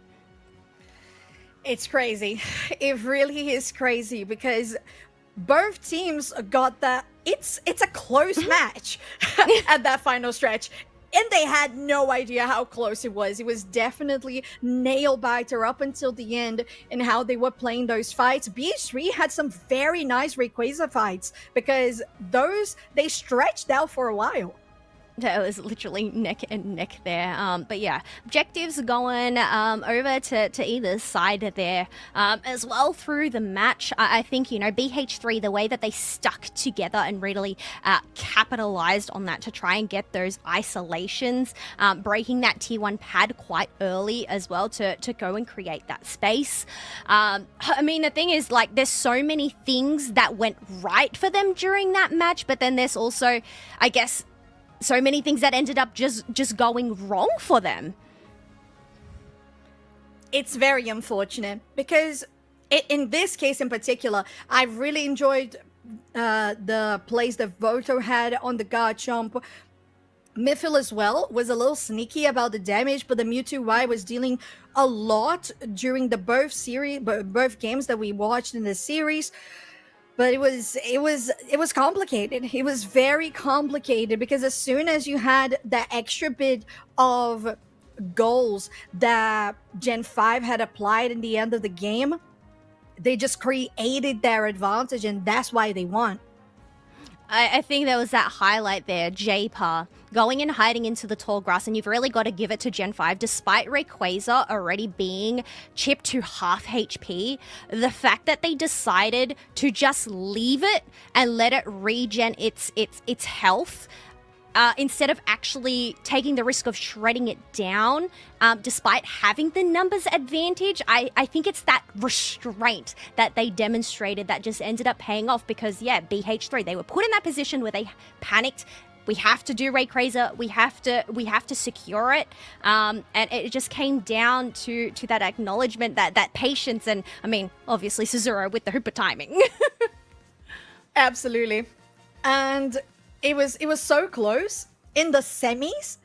I mean, you gotta wait for how it's gonna look on the losers finals, because for the next series we have Gen 5 and first place or nothing facing each other. So I'm just so excited to see how these two are gonna go, because you know who's waiting for us on the grand finals? Yeah, it's Nouns again. I was kinda thinking that they were gonna be a little bit shaken today, but no. Did you think it was gonna be different, Keller?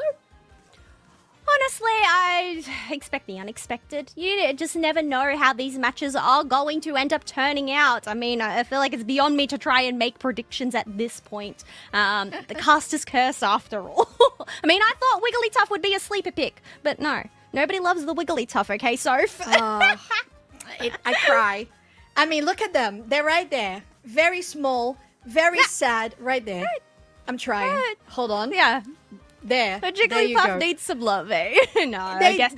They did some love. They did. Yes, a little pat for that Jigglypuff. But you know what? While we do have Nouns waiting in the grand final, you know who else is waiting on the other side? Draku and Relic to bring you this absolute fire losers final as well. So we're going to take ourselves a quick break, and you see those folks up next.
Welcome back, everyone, to the UNITE Championship Series, where we rumble on, and we've got our final game of the losers' side.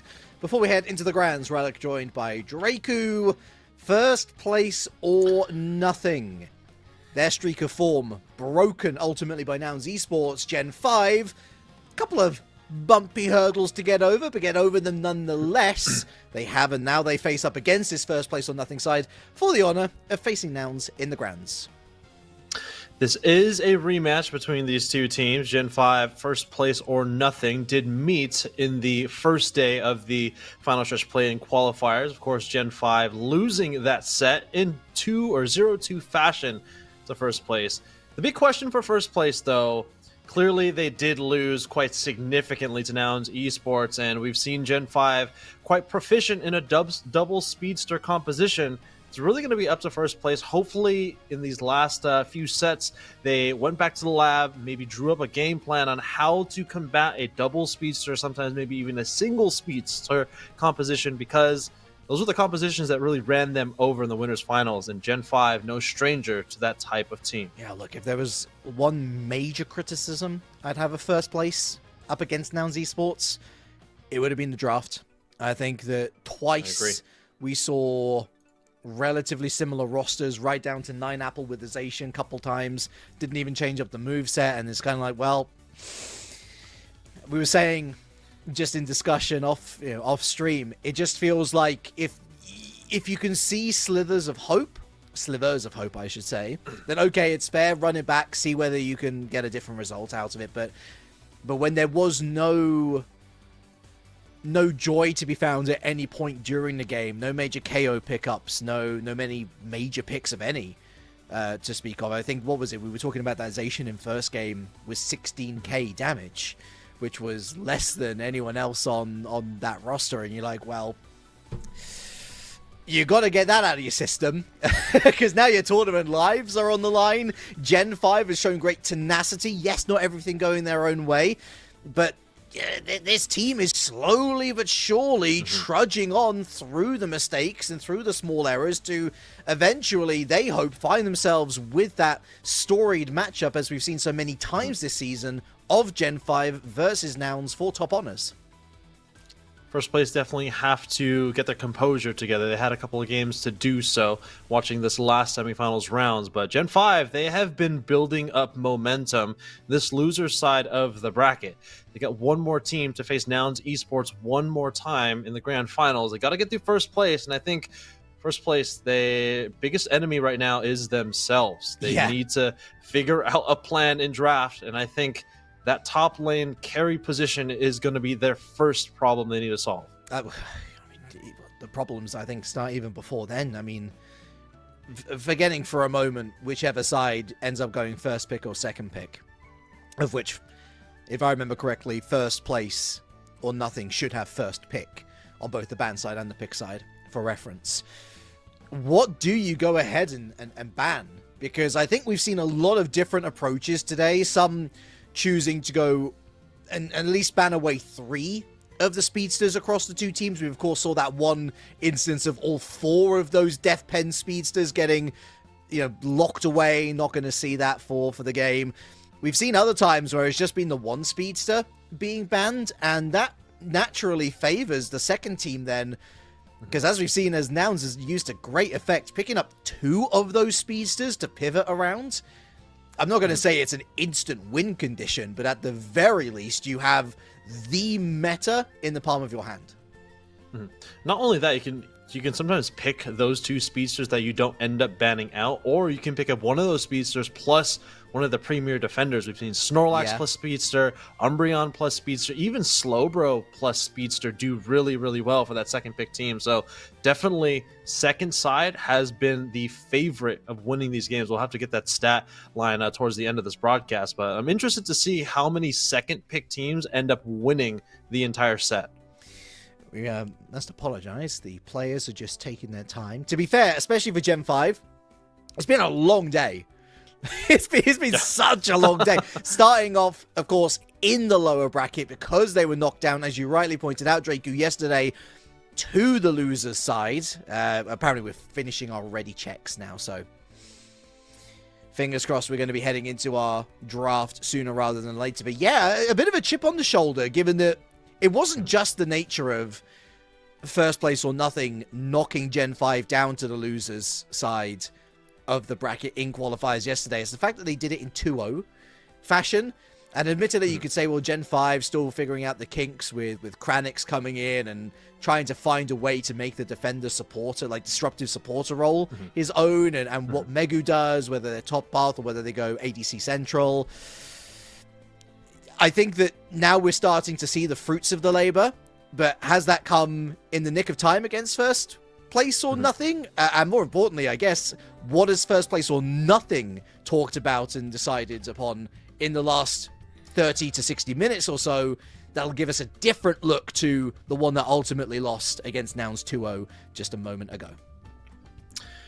Here we go, ladies and gentlemen. Trainers, losers final set. Gen 5 will be on that first pick side, and first place will be on that second pick side. Like we were saying, second pick side, in our opinion, is the favorable position to start this draft. 3 of the 4 speedsters are banned. Gengar might be the first selection that will leave some of the premier defenders to be selected on the side of first place. But Lunder has been pivotal on this Inteleon. That might be a Pokemon we might see later on in the draft, but Yutao pulling out the Gengar once again. I have to ask, first place, why are you banning the Absol? You have the ability to pick up the Absol on that first pick. I understand Rezu, comfort pick for the Inteleon. Snorlax, arguably the best defender at this moment in time. But you have limited your own options by taking away one of the most dominant forces in terms of attacking Pokemon in the last year. Draku just seems bizarre to me. Gonna go ahead and round out their support Ashen core. again! Hoopa and Umbreon. I hate to see this Zacian come out once again, and also fairly early on in the draft as well. There is Blissey still on the table. Of course, Psyduck, a really strong supporter in themselves. This Hoopa most likely just pulling that Hoopa away from Sixties, who's been really pivotal for their team. Let's see what Klaus rounds out their team here. There is not a speedster on their side of the field. There, of course, are the other speedsters. Might I say Galarian Rapidash? I haven't said that name all day, but let's see what they round out their team with. Blaziken, okay, pretty good choice for Secure. Pretty good rip across their team. Big question, is Apple on this Ashen once again really struggling in that last set we saw them against Nouns Esports? So yeah, we'll be moving that Umbreon over to Kranix. Lunder on one of their aces on the Glaceon. Megu going top path with that Aegislash. I mean, to be fair, we have seen some path in Gengars. It is not out of the ordinary, so maybe Megu will be going central to then flank onto Yutao's path with that Sacred Sword, knock up, and with that ability to take out a number of the more squishy targets. We'll see Sixties on that top path, probably joined by Nine Apple. And I don't want to rag on Nine Apple here. However, it didn't work twice before against some of the very best in region. Admittedly, Gen 5, Nouns Esports, they are not. Different play style, different players, and it's a different game. Maybe Nine Apple feeling that they just did not do well under the pressure of that winners final. I hope for their sake that it works. I want to be proven wrong on this occasion, but I think the Gen 5's draft simply far more synergous. I feel it simply deals better with both the early into late game, and let's not forget, of course, that Gengar in the room. Fortunately, Zacian might have missed the train of its metagame when it dominated Thea Sky Ruins in the top path, but that train has since sailed away, and we're sailing right into the losers final. Winner of this set will be meeting Nouns in the grand final, and one step closer to winning that travel award to NAIC in New Orleans. It's game one. Your chances of redemption, they truly start here, and on bottom path, Rezu and Chalvin will move in to try and steal away this bunny, and that they do, back towards their own zone. Rezu will now look towards their own yellow dots. It will be that Gengar going central area, so it will be Megu on the hone edge, moving up towards Zero and looking to try and steal away as many bits of EXP as possible. But that's on lock and key as 9apple moves in with an attempt to try and get the K opener. Megu going after that Psyduck, blasts them the way with the headache, and ultimately 6-sees with the K opener. This is a really good start for 9apple, able to get a KO on the hone edge. Arguably a much easier target relative to a Haunter or a Ghastly earlier on against Nouns esports, but Utah rotating down to this bottom path. It is going to be a force to be reckoned with. Moving up now into the clouds. Both central area players moving onto the bottom path, and 9apple feels a little bit better here at the moment, already stealing away a bunch of EXP. The evolution onto Doublade, though, not denied. Beautiful use of the Surf to buy 9apple the space to move back onto pad. Meanwhile, they'll pick up the Baltoy here. Gen 5, more EXP into the pool. No scores, though. First 90 seconds eclipsed. Yeah, very conservative on either side. You can see the Haunter rotating to the top path. I don't know if they've been seen by 6Cs just yet. Astonish finds its way onto this Ashen. They do know the Haunter is up here. Doublade heading in to the central area, hopefully to get to that level 7 very quickly. Utah is playing the Dream Eater, Shadow Ball, Haunter, or a Gengar once again, really trying to get some stacks to their name. They do have a special attack specs. Lots of members coming to the central area to take these birds off of the battlefield. Really nice water gun, pulls a couple towards Resu. Look at that damage coming in from the Icicle Spears, almost able to KO the Drizzile. Gen 5 with really strong communication and rotating. Oh! Catches the Psyduck! Sent them napping. And look at that, the Sacred Sword. Although they do a lot of damage across all three Pokemon, the numbers game plays out in favor of Gen 5. Lots of scores to take a 66-point lead in the end. A huge burst of score. 3 stacks to the name of this Gengar, followed by that back Baltoy. That bunny will make it 4 if they decide to do so. Birds on the field. Overheat able to maybe take the larger Altaria. Lots of members in the top path. We do now have a Gengar on the battlefield. 9apple forced back to the T2. Our first set of Reggies on the way. They will leave Megu on top path, as is tradition for Gen 5. Oh, Chelvin trying to body slam away. They're not going to escape the clutches of Utah, but Klaus into the backline with the overheat catches the Hooper. Unfortunately, they're going to be taken down. A bit of a waste there on the Glacial stage, but is it a waste really if they're able to take the Registeel? Mind you! Oh. I thought the basic auto from Rezu had just stolen that. No, it is Lunda with a secure on the Registeel. I think we both had that same impression as well. Perfectly timed auto attack. Don't know if they had a crystal to ensure a critical hit on that auto attack. Nonetheless, first objective, that Registeel going over to Gen 5, giving them that temporary damage boost to both their attack and special attack. Utah was doing a lot of damage before. They're definitely going to be doing a lot of damage now. Apple going to start to work on this Regieleki in the top path. First place needs to find a win here, and it might be with this Regieleki. Yeah, that Blaze going to go with the overheat. One of the best secure tools, if not the best secure tool in the entire game. Big slam onto the Gengar. Lost a little bit in the source, and the block is going to isolate Lunda. This is going to be a second KO picked up. The Focus Blast in the end, the deciding factor. Wide guard, and here's the Psychic to move Megu off the pad. Sacred Sword picks up the berry thanks to the Magician's tricks there. The Hooper coming in clutch. 6Cs. Here's the block again from Snorlax. Klaus into the overheat. That's a double KO, and here's the Phantom Ambush to try and turn the tides, but there will be no tides to be turned. The water, the current too strong. Lunda will eventually bite back, but that Regieleki is hit zone, and look at this Snorlax scoring for fun.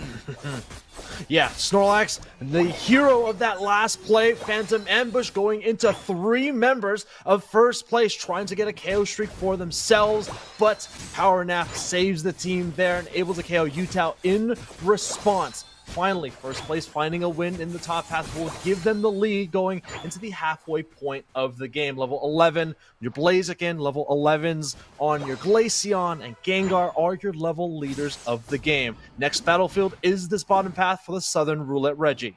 Looks like Gen 5 is going to put a bit more pressure on, try and take down that T1 zone. First place or nothing in a better place, but never mind. Here comes Zero with the Unite Unbound. Got the Midnight Prance. Klaus looking to try and dodge their way, dance through the fray. Overheat, though, they're going to be taken out before that's fired off. Here comes Gen 5, look at the steal, and again, it's Lunda with the Reggie steal secure. 2 KO streak for Zazuro, and Yutao going to work a 3 KO streak in the end for the support with a Yutao cherry on top.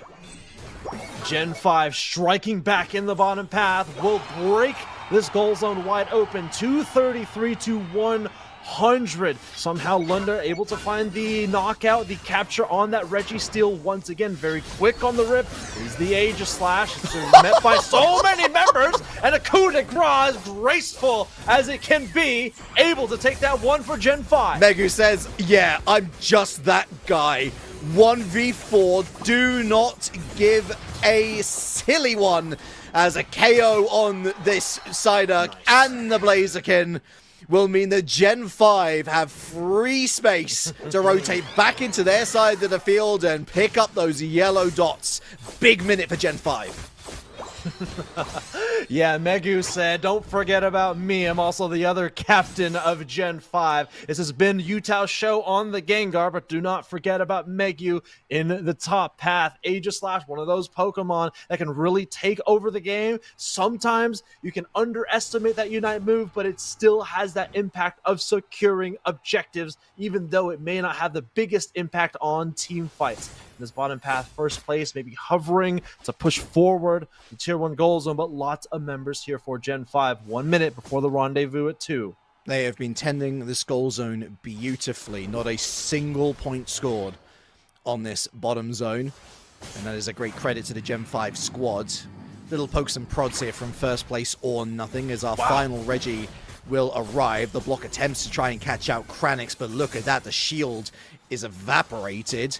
And it's a free reset for Gen 5. A rare look at Hyperspace Hold, but they feel like they've got the ability to do it with no speedsters on the opposite side. A bit of a coin flip maybe for Gen 5. Another Glacial stage pretty early, if you ask me, but they're going to make hay while the sun shines. Again, no chance for Klaus to overheat. A third successive Reggie, a third successive objective for Lunda.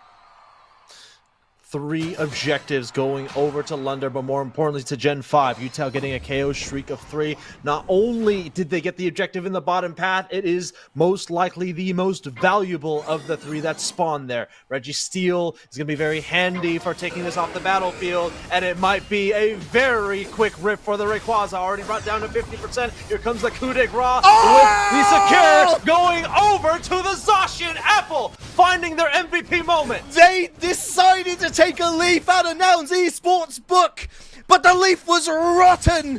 It was rotten to the core, and now first place and 9 Apple get their redemption. The sacred sword, or was it the sovereign sword? Does it matter what sword? Because they've taken the Ray. They're scoring free. Just this single Hooper on defense. No chance they defend. No matter where it landed, the sword found the heart of Gen 5. They are now down 300 points. They got to be very careful here. They do lose Apple, but many members of Gen 5 are going down here, and I think it's pretty safe to call here. First place is going to win Game 1 of this loser's final set. One more game, and they see Nouns Esports once again. It's very un-Gen 5-like to just go and send it. Even more so, you had vision on 9 Apple. You had vision on this 6C Psyduck. You had to imagine that they would just try and do something, anything, and as much as we can talk about Gen 5 and their secure tools, the coup de grace came down too early. First place or nothing with almost 1,000-point game in the end. Here's another 66, and it is a 1,000-point game. Something you don't see all too often. 4-digit numbers on one of these teams. 1,002 points scored after these 10 minutes are up, and we may even see some more as the Snorlax goes for a power nap. We'll go for a score once again, continuing to show their oppression in game number 1. Snorlax, and all of a sudden Apple finding again their hero moment in game 1. The new kid on the block shows exactly why these old heads put their faith in him.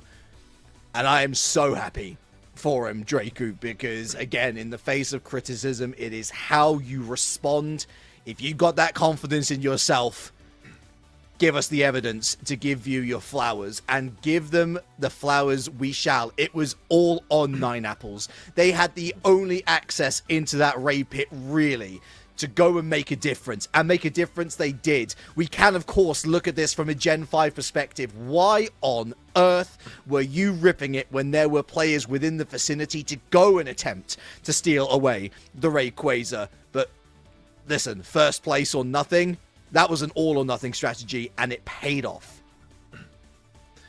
Apple finding their flowers, like you said, overcoming adversity in game number 1. A quite disappointing performance in the winners final set, now finding their moment in the losers finals set. Gen 5 has found their thorn in the side, and it might be this first place or nothing team. Remind you, yesterday losing out to them 0-2, they are finding themselves in a very familiar position, down 0-1. This time, elimination on the line. I guess the one respite for Gen 5 is that they know that they've had adversity in this bracket before. Los Caducados took them to game 3. BH3 took them to game 3.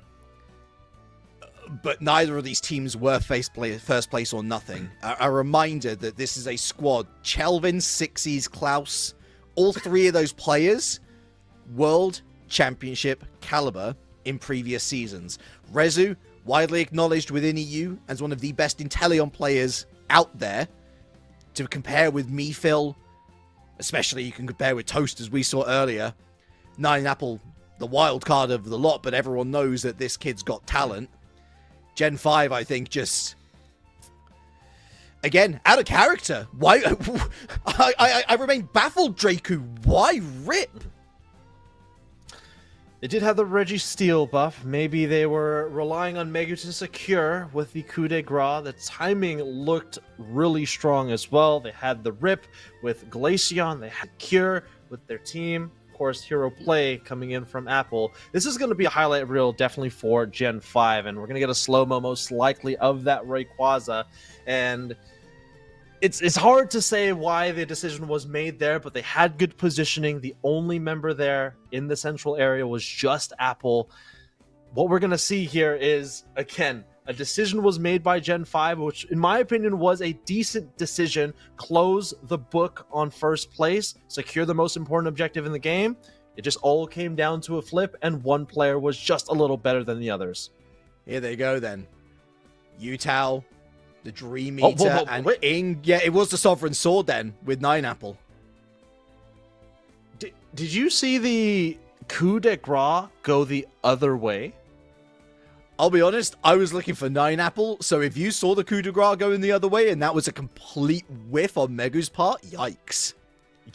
I saw that because there's like the linear meteor, or the ground that comes out of the Unite move was going up and to the left, with Megu being up and to the left of Rayquaza. So I think there may have been a flick action there or some mistake of that Unite move. Again, that is the most important tool of Gen 5 to secure the objective.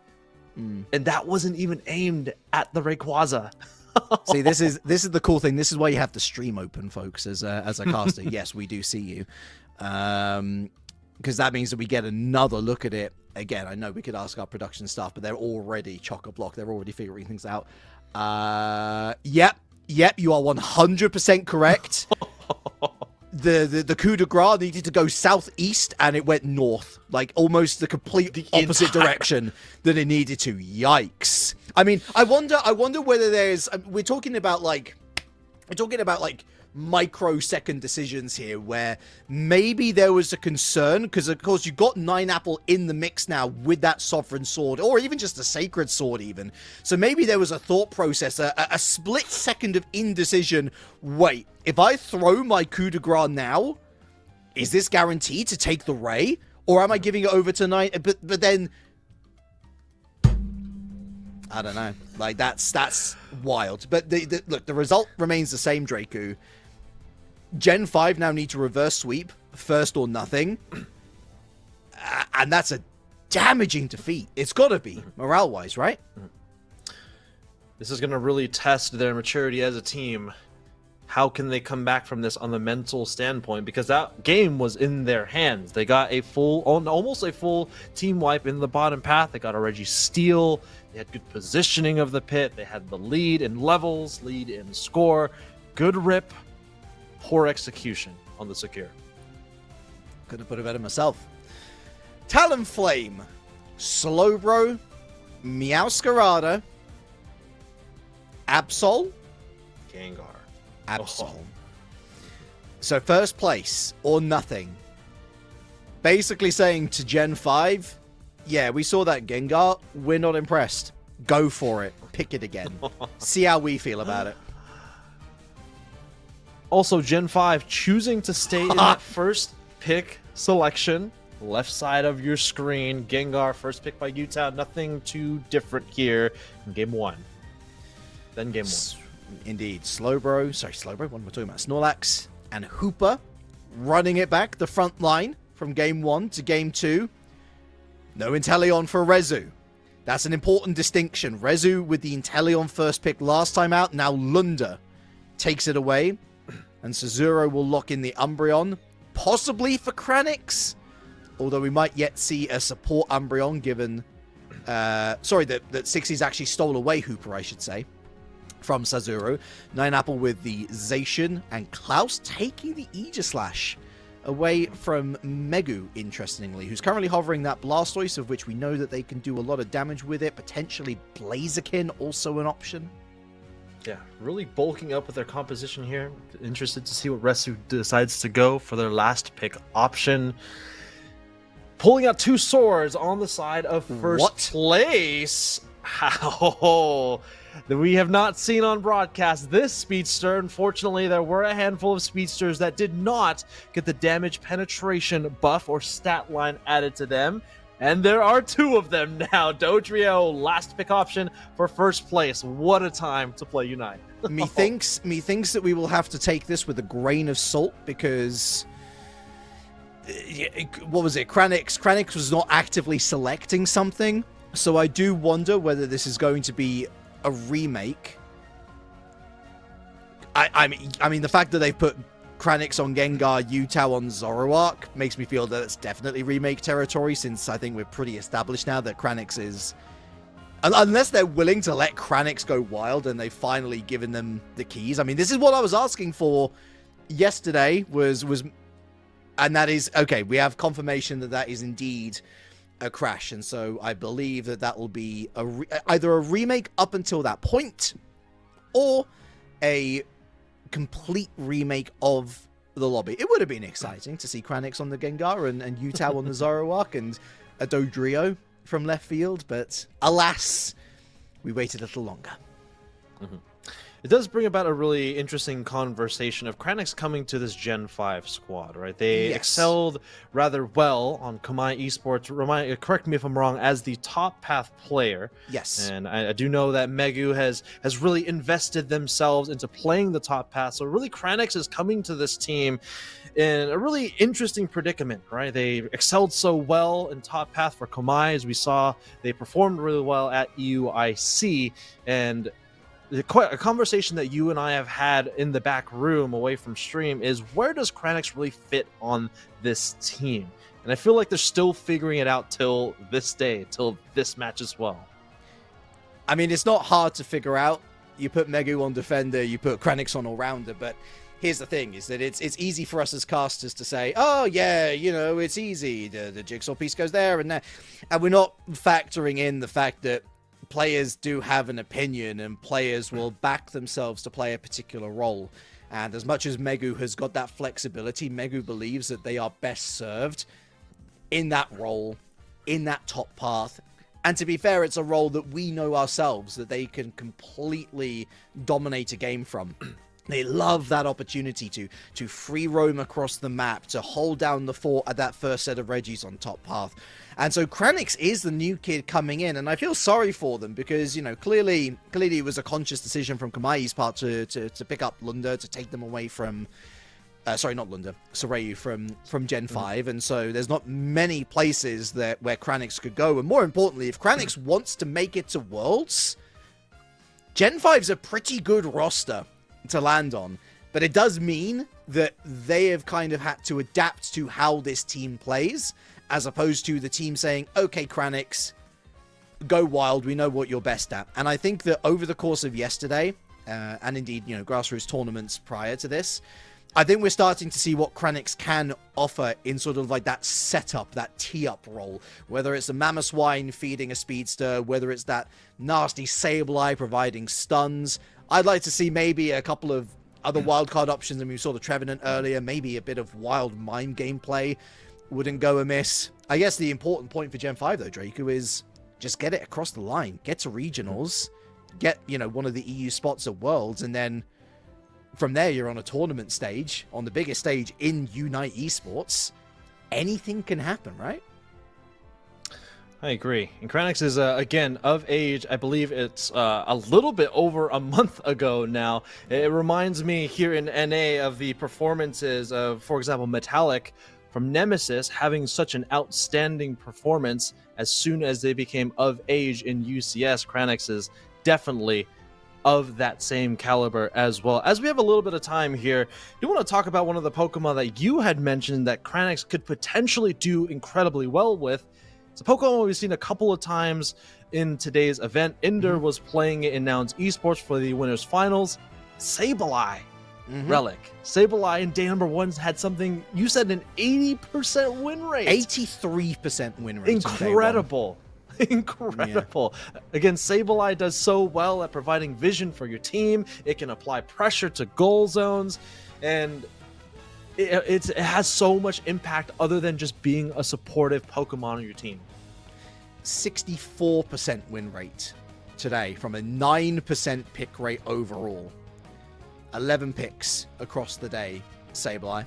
So still doing very well indeed. And as you can see, folks, we're rattling through this draft relatively quickly. So the ruling being that it's basically the same draft up until this point. And even Megu will be locked in with the Blastoise. But now we look at Kranix and what they're going to select. Interesting that Megu will be locking in the Blastoise. Kranix, though, split between those two options that we have talked about previously, the Mamoswine or the Trevenant. I lean more towards the Trevenant myself, but Kranix clearly valuing that Ice Fang to feed into Utah, and Rezu whipping out the Greninja late in the day. Love it. Love the Greninja pick right here. I think it does quite a lot of damage into triple defender composition, especially if they go Water Shuriken. It scales really well with the attack weight that Rezu has as one of the held items for the Greninja. Of course, with any attacker in the metagame right now, you have to be wary of ghosts of future past, because this Gengar is most likely going to have one primary target, and if they are to land a Dream Eater Shadow Ball combo, hurling that shadow into this Greninja, it could spell utter disaster for this Pokemon. Gonna throw one out there, Draco. Maybe I'm cooking too hard. Let's hear it. Sludge Bomb Hex. Possibly. I mean, when we're talking about the double team of Greninja, it's a similar problem but worse than Meowscarada, because of course all of those clones are actually doing damage to you as well. So being able to dispel them as quickly as possible, thumbs up from me. I don't know. Maybe it's too much. Maybe the Dream Eater Shadow Ball is too good burst potential, especially for the objectives to deny that. It's also a little scary to try to get your combos off with, or your resets off with Hex, when you have a lot of mid-range to short-range crowd control. Aegislash, Zacian with Sacred Sword still has that stun. Snorlax, of course, jumping on you. Don't want to do that. Also has a lot of the, again, held items that help boost the damage of Dream Eater Shadow Ball combo. Gen 5, again, they have their biggest enemy ahead of them. Knocked them down to the loser side of the bracket. They're now facing elimination. Relic. Will it be Deja Vu in Game 2? Gen 5 requiring the reverse sweep. And already starting to grind up through the levels. 9 Apple and 6 E's. Minding their bunnies well enough. An attempted steal from Megu. Yeah, you can knock on the door, but he might you might end up getting a little more than you bargained for as Cezuro attempting to throw 9apple away. My goodness, they were close to the K opener there.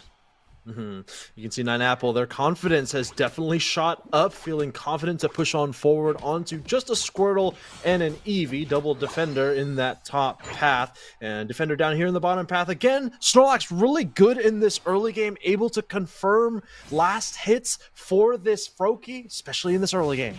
I'm not sure. Well, I mean, they certainly didn't have vision on Utah previously. Now they do. Hit the Dream Eater, but doesn't find the KO. Big eject button from Chelvin, but the impression will lead to some scores. Oh, big denial. Oh, the freeze. 25. Never mind. The 25 does go down, but on top path, first place or nothing. Running shop, 2 KO streak for 9apple, who continues to grow in confidence. Yeah, the rest of first place leaning into Apple. You know, this is the player that really struggled in the winner's final, finding some confidence here, trying to gas them up as much as they can. 49-24. Very aggressive start for both of these teams. Utah on the hunt. Pressured back to base, where they find Klaus on the Doublade. Prioritizing this wild Pokemon EXP first and foremost. Don't blame them. Aegis / online big stat boost.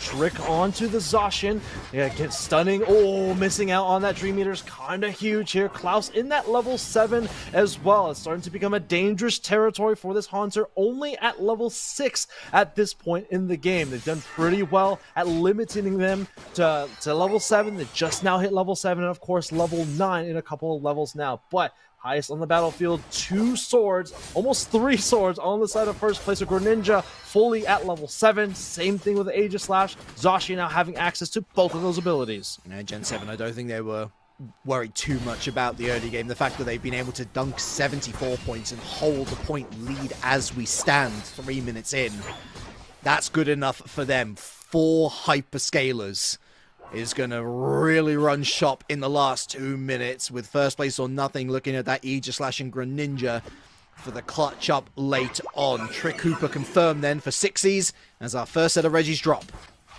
Mass migration to this bottom path, helping with that trick, increasing the movement speed just a little bit. It is a Water Shuriken Greninja. Of course, you don't want to use those Surf resets on as bulky targets like 3 defenders on the side of Gen 5. Gen 5 taking the Reggie Alecki in the top path. Camera coming on up here. Gen 5 going to test the defense of first place. A really nice Surf is going to pile 3 members onto that wall, but a foul play is going to pull some members off of their tier 1 goals on Reggie Alecki into the tier 1. I'm interested why Cezuro's not dunking these points. Here we go. They've done good maths, actually. There they are. Dunk it now. 36-point overdunk on the way with the Hydro Typhoon for extra shielding and indeed the Surf to claim a second KO for Utah on this top part. You can see that big old stamp. Our first zone is done. Gen 5 lead 165-70.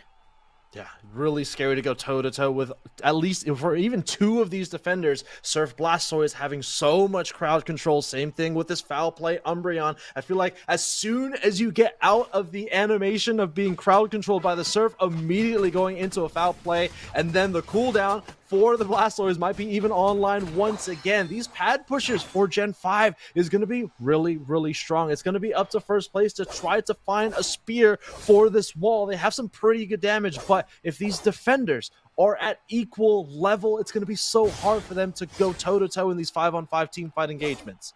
Just waiting on Kranix for that final Evo. Earthquake to buy himself space and time. Call in the reinforcements. Again, Gen 5 watching this bottom T1 very nicely indeed. Of course, not that that did them much good in the end for game 1. A potential score on that top path will be denied as 9apple, well, I say is going to be denied. I didn't see Utah joining the fray, and Utah is waiting patiently. A miss with the Surf. Oh, and a miss with the Shadow Ball. Scores the 15. Not going to score the 25. His 60s to try and help out. Surf away as Gen 5 look to try, but paint to 9apple. Claim the KO. Water Shuriken burst. Look at the eject button. Surfs to help out Utah. And now that's a pretty swift rotate into the Reggie Alecki as well. Gen 5 tactics on point. It's almost clear that these two players have played with each other for so long. The chemistry is impeccable. The crowd controlled by Megu directly into the Dream Eater, into another surf once again. In this bottom path, Gen 5 gonna put their foot on the gas. A coup de grace trying to find Lunder, forced to use that eject button. Regirock dropped down to 50%. A power nap in the middle, unfortunately getting sniped in the knee. Gen 5 have paid off the Regirock, Draku. That rock blast absolutely obliterated Rezu, was it? Or Chelvin, can't even remember at this point. Kranix will fall, but the damage has been done. Gen 5 pick up the Regirock, 2-2-1 to 70, and double digits level-wise across the board. First place or nothing, falling behind in both camps. This is exactly the position that Gen 5 was in before. They need to make sure they stay composed to punch in game number 1 to keep their tournament life alive. This loser's final set, 221-270, 1.5 minutes remaining. The last time to use their Unite moves are now. I think we did see a snipe shot go the distance. You can see on the right side of your screen that Greninja is sent stumbling over to the right side. Hooper a mount. 2 KO streak. Feed me.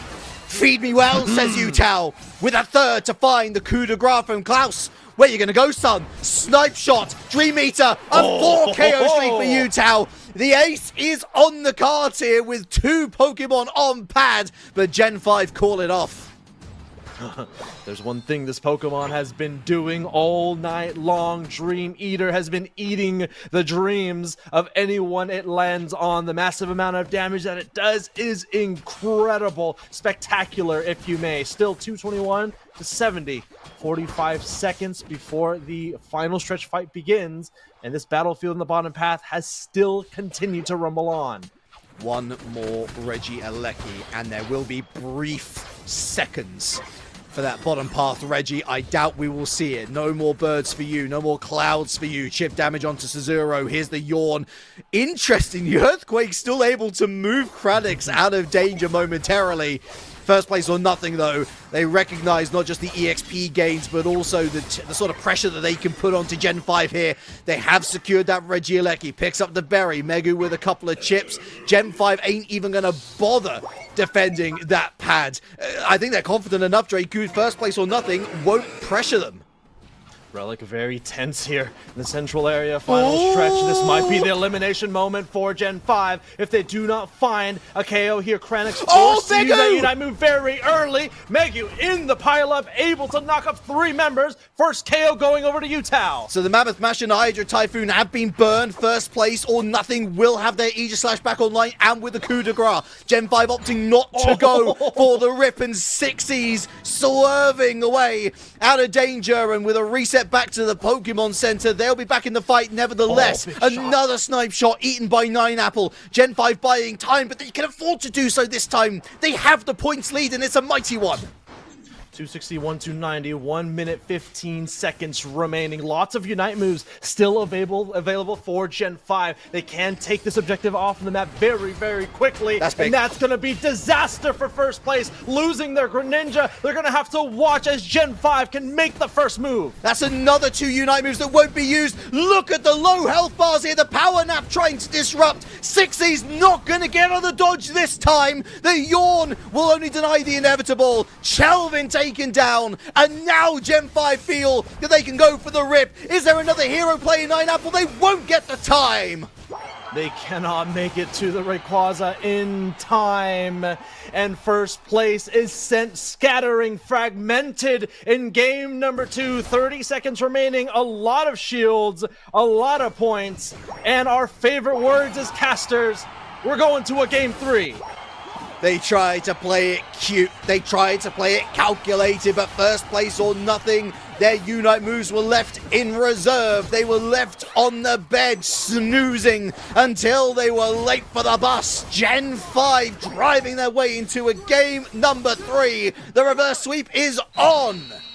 Oh, high intense Pokemon Unite. I felt like right at the 2-minute mark, it was so incredibly close. The teams coming down from the Regieleki, not a full team fight to ensue just yet, but Kranix being caught out didn't even matter. They were able to get a couple of really high value Unite moves away from first place. First KO, Resu going down. It sent the rest of the team stumbling, fragmented in the final stretch fight.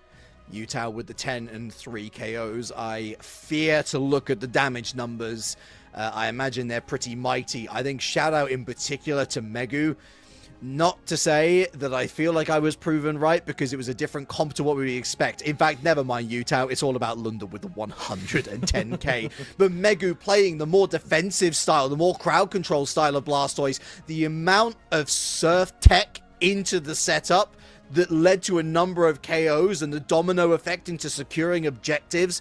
That, for me, Draku, was the major change-up that saw so much joy for Gen 5 and why we see ourselves going to Game 3 in the first place. Mm-hmm. Again, it's very scary to stay in that mid to short range with 3 hard controlled defenders on their side of the field. Foul play, Surf, Ice Fang, Mamoswine, Earthquake, all of these crowd controlling tools on the side of Gen 5. And when you take a look on the side of first place, all of their ADCs, attack damage carries, they all like to hang out in that mid to short range. They just can't stay in a long-term engagement with Gen 5 because they quite literally be put in a blender of all of these different tools, all of these abilities of crowd control. You can see it right here, pushed into a wall, directly into a surf, into a foul play. Like, they cannot take a fight even on their own goal zones. Massive play I just noticed there from Suzuru, catching 3 with the foul play. Let's roll it back to draft briefly, Draku, because let's not forget that with second ban picks as well, they elected to ban the Absol last for a second time. First place or nothing. Was that a mistake? Could they have done with an Absol in this particular game?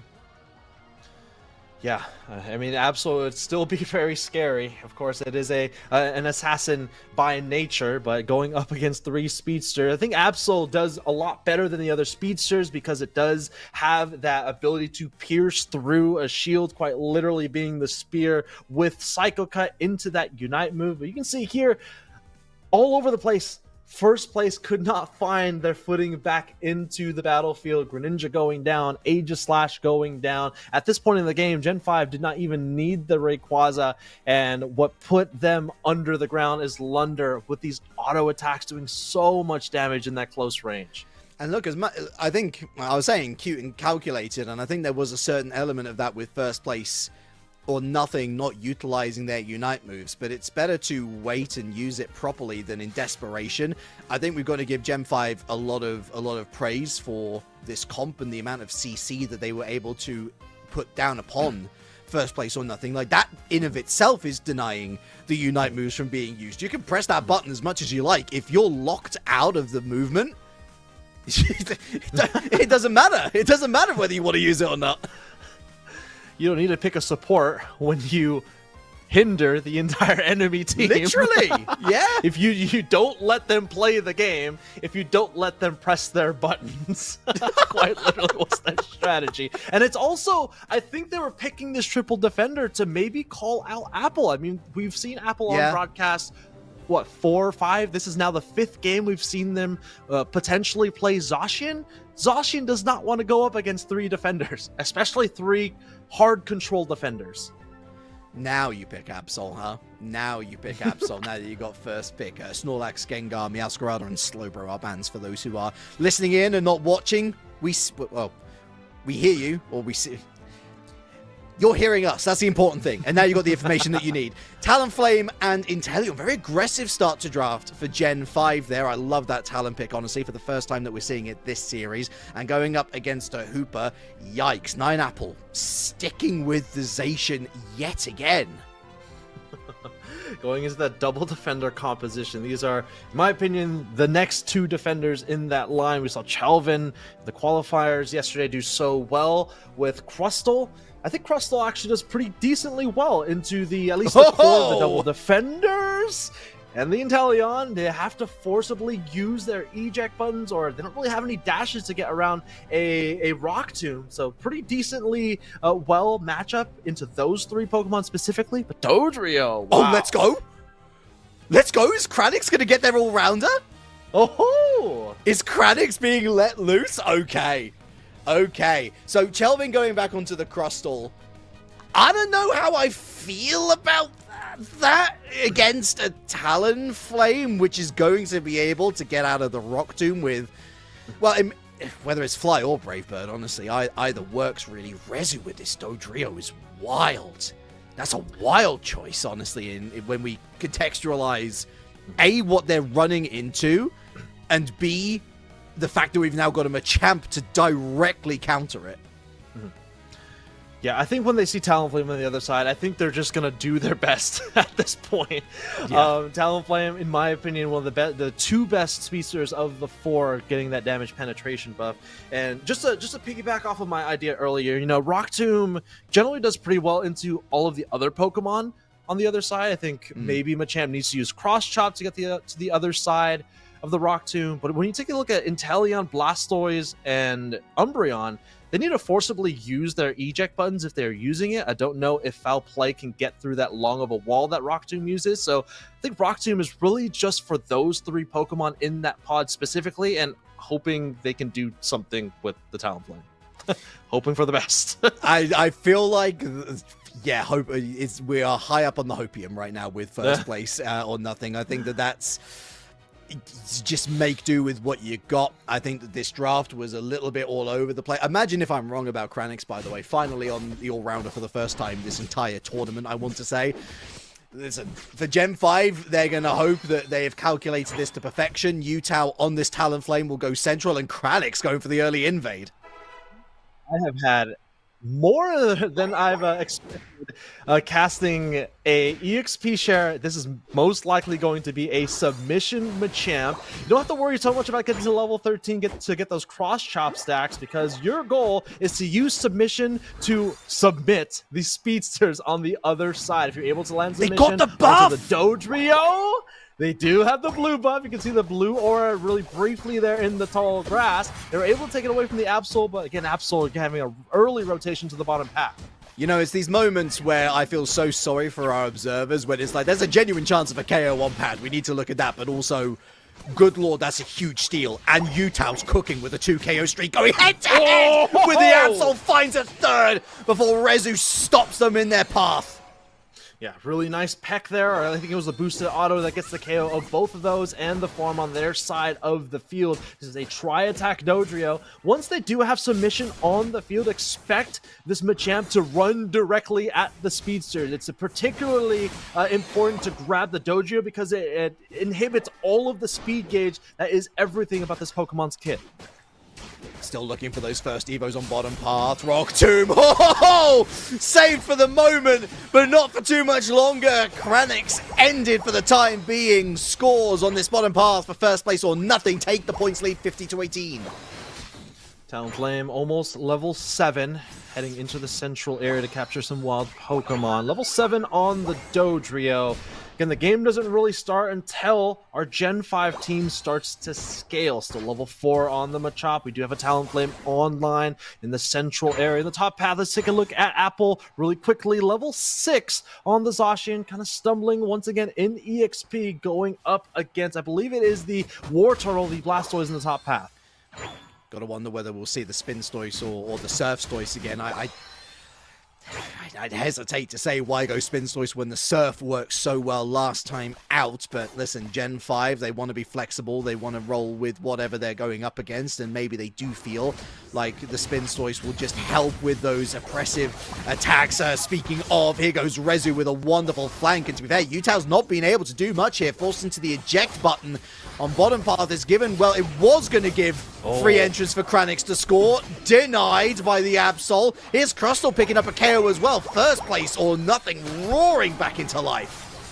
Oh, the Dodrio Resu saying, remember me? I ruled Thea Sky Ruins for a long time. I still can. Level 9. First Unite move on the battlefield, even though there is a Talonflame on the other side. It is still a very valuable Pokemon by pestering the enemy team, continuously annoying them with these auto attacks from the tri-attacks, but also just applying pressure and scoring on the enemy team's goal zones. Regieleki in the hands of first place or nothing. Registeel in the hands of Gen 5. They have prioritized the levels, and I don't blame them because things are very quickly scurrying out of hand. Fly goes up and back down it goes with the snipe shot. That is all Central Clouds in Gen 5's pocket. And a potential free score here on top path. That is going to be a 34-point overdunk. The lead ballooning. Fly. Interesting use of the Midnight Slash. And what a read with the Flame Sweep. Klaus with the Night Slash tries to get away. Fly. Deny. Oh, the Skyward Sword finds the neck of the Absol, sending them back to the Pokemon Center. 176-18. Once again, a pretty late game scaling team on the side of Gen 5 to get to level 7 specifically for the Machamp to at least get access to both of those abilities. Level 9 for that Unite move, and Inteleon level 7 for Snipe Shot. They do have their Unite move online. Looks like most members of Gen 5 have scaled at this point. It's going to be up to Kranix on this Machamp to really allow their team to thrive here by landing those submissions on the most valuable targets of this Dojo and Absol. I have to say, Kranix believe a relic in the mud right now, trailing in a big way. Not even Machamp, and we're nearing the 5-minute mark. Finally evolves and gets that the barrage blow online. Lovely CC. And forces out the Sacred Sword just to escape. Megu will head back to base as our next set of Regis are on the way. Smaller scores for Gen 5. Not disastrous at this moment in time, but they do need this next Regi phase to go significantly in their favor to find parity. 5 minutes has passed. Thea Sky Ruins, 10-minute game, of course. 176-34 is our current field state. First place up in the top path. Barrage Blow, followed by the Surf from Megu. Here we go. The confirmation on the Regieleki. Here comes the steamroll from Gen 5. This is the win that they need beneath their wings, and this Talonflame is scoring massively now. They're going to compile this with a really nice 36-point overcap, and they are back in this game. Oh, the missed snipe shot they had a chance to seal. Oh, Lunda, I feel for you, man. That was so close. You had to make the shot count. Unfortunate, but check this out. That huge overdunk. Gen 5 take the lead for the first time this game. Less than 6 minutes in, and Utah popping level 13 just ahead of that Absol. Gen 5 lead the lobby. Once again, this has become a game of chess, in my opinion. Not a whole lot of team fights, and those team fights ending very quickly between these two teams. Again, not a whole lot of health on either side, with a lot of speedsters on both sides. Two of them on the left side. Really nice use of Trick and Phantom Force to pull Klaus back over to their side of the field. It's a very close game. Relic, 6 points. Only a quarter left in the game. Megu going brawling, and there's help on the way here for that Zacian. 9 Apple. We'll continue to take a look at Megu. Maybe Megu with wanting eyes. They really want to be on that Zacian themselves. Psycho Kart. Sazuro in trouble with the pursuit as well. Snarl's not going to save them. The ASV's been popped very prematurely, I might add. There's the Midnight Slash. Kranix in trouble now. First place or nothing, looking for further KOs. They actually decide to rotate out. Interesting submission into the surf. They find the KO, but Kranix will pay for it himself. And now Crustal to rotate out a KO there from both sides. Love to see that there. Don't love to see those Unite moves being used around the 310 mark. They will need to hyper feed Lunder to get their Unite move back online. They got a lot of yellow dots on their side of the field. Same thing for the Absol. Maybe having that energy amplifier in their pocket as well. Last objective before the final stretch. Regieleki is going to be the next battleground. Very scary. Very scary. Fly. Oh, wow! That is this duo in effect, but it's invited first place or nothing to step onto the Regieleki. Half the work done by Utah. So as impressive as that particular KO was, Gen 5 now need to spend unneeded seconds removing this Regieleki from the field. 6 points the difference between these two sides. Gen 5 with the advantage.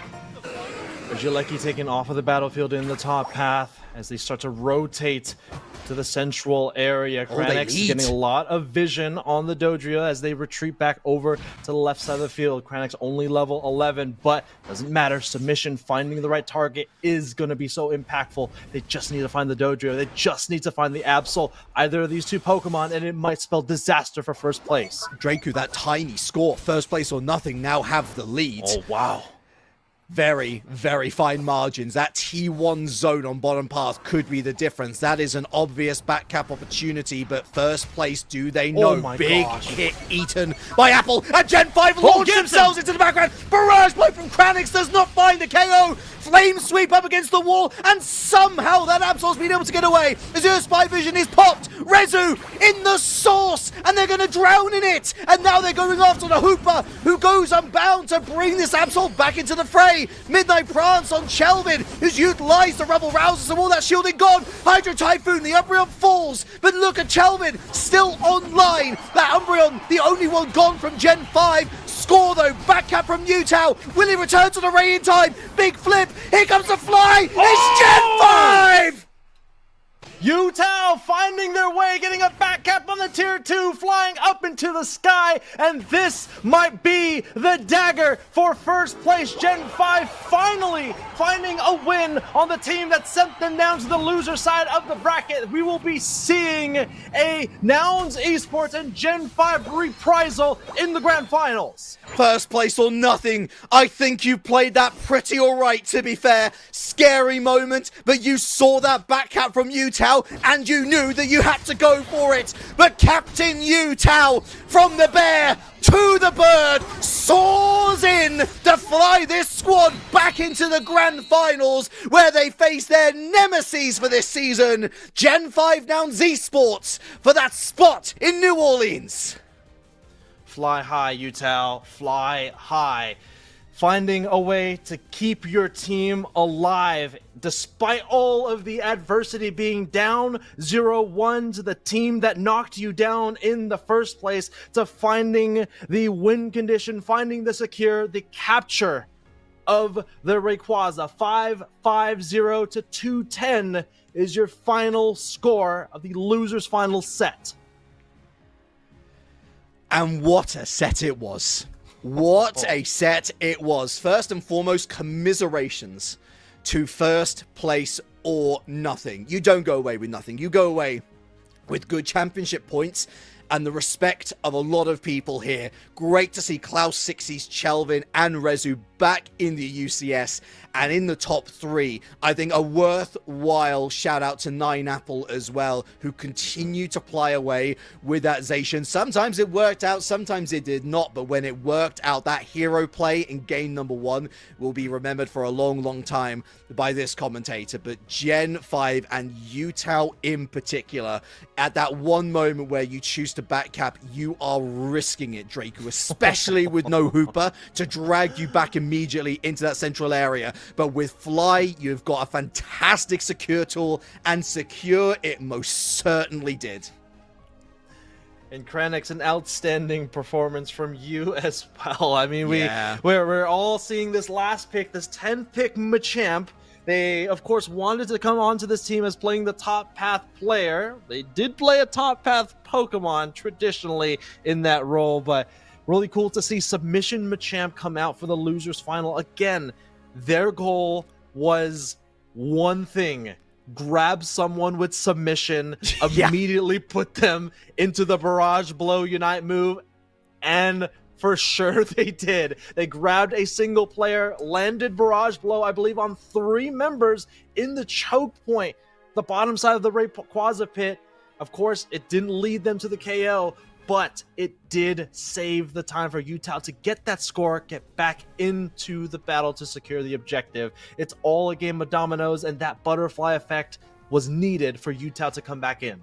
Absolutely. There were so many individual storylines, and Kranix's was certainly, I mean, that's the first time, again, they've been able to play all-rounder, at the very least today, possibly all tournament long, and they were suffering so much. They only hit Machamp at the level 5 mark, but then when they did, we see this happen. Barrage blow into the 2 KO streak, leads to this Regieleki hitting zone, scores, and they ultimately take the points lead after this. It's that huge moment where you're like, okay, we're cooking now. Speaking of, unbelievable duo play. The surf into the fly, slam down. Yes, they give up the Regieleki, but style points 100% in favor of Gen 5. And then this, 2 phases to this Reggie fight, Draku. 2 phases indeed. I wonder where Utal decides to peel off here. They're at full HP, able to land a fly onto 60s. Here you go. See them running through the choke point here. Apple does have vision of Utal running to the tier 2 goal zone. A huge Unite move by Megu. Kicks up a couple of members. Snipe shot landing onto the Dodrio here. Unfortunately, at this point in the game, first place has no really rip on the Rayquaza. You can see Utal flying in from the top left corner of your screen. Members of first place going down. No secure, and a beautiful landing by Utal, despite a very questionable choice for a back cap. Indeed. I mean, listen, it was only Utal and Lunda at the end there as well, so it was tight as you want. But this is what Unite Esports is all about. It's about these moments of clutch. It's about these moments where the best players really do rise to the forefront. And in what is his self-appointed final season of UCS, Utal once again proving why he is that guy. Captain material through and through. But here's the thing, Draku.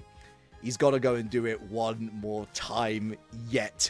Twice over, in fact, because it's not just about beating Nouns Esports once. They got to reset the bracket, of course. They got to go the gauntlet. And for sure, they have gone the gauntlet today, starting the loser side of the brackets. In some very high tense game 3 moments, we've seen them overcome adversity, and their biggest Goliath is once again standing in front of them. And I do believe we do have a moment to spare with this team captain, I believe, Relic. I believe so. Welcome in, Mr. Utal. Great to see you again, Hello. my friend. Hope you're well. I imagine you kind of have to be after one of those moments, right? Yeah, it was pretty stressful. When I back up top, my team are just like mid. It was very intense. Yeah, it was really intense. It was actually a questionable cap. I capped off, but yeah. You're telling us? I mean, we're like, what are you doing, son? Yeah. How has it been to adapt to this new metagame? I was talking to Relic in the back room that this is probably the biggest or more significant shifts in the metagame. I think the most recent one was when all the EX Pokemon got that EX tag taken off, and those EX Pokemon rejoining the metagame of Pokemon Unite. How has it been adapting to these Pokemon with Damage Pen, the 4 Speedsters? Yeah, I mean, to be fair, for me personally, I hate this meta. Like, I really hate it. I hate, like, even if I'm playing as a jungler, I just hate it. But yeah, for us, we just, I mean, we train the Speedsters, we try to draft around it, and yeah. I won't keep you too long, Utal, but one final word from me. I think this conversation around Kranix joining the team, there's been a lot of, well, should you lean into his preferred role? Is it going to be the Soreu question all over again of just shoehorn him into defender and aggressive supporter and see how that... Obviously, you've had success now with both, but I want to know, what was the thinking, what was the call in such a crucial game in this tournament to finally let Kranix have that top path play? Okay, so at the end, like Kranix was the last pick, so we just tell him, okay, just pick what you feel, and he just go match. Oh, really? Wow. And, Okay. So yeah, because it was like between Buzzle or Machamp, so he just said, okay, I just go Machamp, it's fine, I will carry, and yeah, I just when he did yes! when he did like the move at the end, I was like, oh my god, like he just go submission ult 3 people. I was like, He's just popping off. He had one goal. Yeah, literally. Submission someone, punch And everyone after else. his submission to Dodrio, it was so crazy. It was I'm so proud of him. An individual moment of brilliance in draft and an individual moment of brilliance to take the raid there at the end and secure yourself that grand final appearance. Utah, get yourself on the squad ready. We look forward to seeing how you approach it up against Nouns. Thank you so much for your time, my friend. Thank you guys. Take care. Au revoir for the moment, of course, because it won't be too long until we see them back on our screens, Draku. And we were looking at this question earlier. Who can anybody take it to Nouns when they did look genuinely as good as they ever have with Inda in their squad? It finally looks like it's clicked for them. First place or nothing, made to look silly in draft by this squad. And yet, it's moments like that, it's games like that, where the adrenaline is pumping through your veins and where you feel like anything is possible. Maybe there is some hope for the Gen 5 fans out there that the full reset can indeed happen. Well, one thing they will need to overcome not only is Nouns esports, but they also have to overcome exhaustion too. Yes. You can tell that Utah was, definitely exhausted after 2 game 3s in the most recent set. Very high intensity, and to keep that same type of composure now going up against Nouns esports is going to be most likely their biggest test of this season. Well, listen, you and I, we're going to enjoy it from the back seats. We will see you guys again at our final desk breakdown for the day. But in order to write the conclusion to this quite extraordinary story that is the final stretch play-ins, rather, we got the wonderful Kellosaurus and Soph-chan to take you through everything. And they will be on your screens after this break. Nouns Esports Gen 5. It's your grand finals for a place in New Orleans. We'll see you then.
And welcome back, everybody, to the UNITE Championship Series. As we have on your screen the finalists, Grand Final Gen 5 versus Nouns Esports. I'm Soshan, with me is Kello. We're going to be covering this lovely series. And of course, being a double elim with a bracket reset could be 6 games long. How are you feeling, Kello?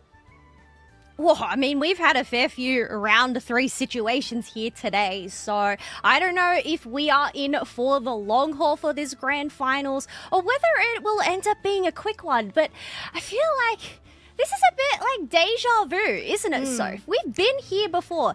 Gen 5 going up against Nouns Esports in the grand finals. I feel like this is such a common story for the EU region during this season's UCS. Yeah, 2025 for EU is written in Gen 5 and Nouns Esports on the grand finals. This is the 4th time this season that they're fighting each other on the grand finals. And although this is established, the one team that has established themselves the most in winning these cases has been Nouns Esports. Yeah, we actually did have our maths whiz behind the scenes going and crunching the numbers. So currently we have Gen 5 at 6 wins against Nouns versus losses. So that 42% win rate for those that do like that win rate stat. But the thing is, in February Cup, it was a different story for Gen 5. They actually managed to take down Nouns, which was just a huge upset across the board, considering Nouns won those first 2 cups against them. So the big question is, can Gen 5 do it back-to-back and defeat Nouns Esports again? Or are we actually seeing a brand new Nouns Esports come to the table here today?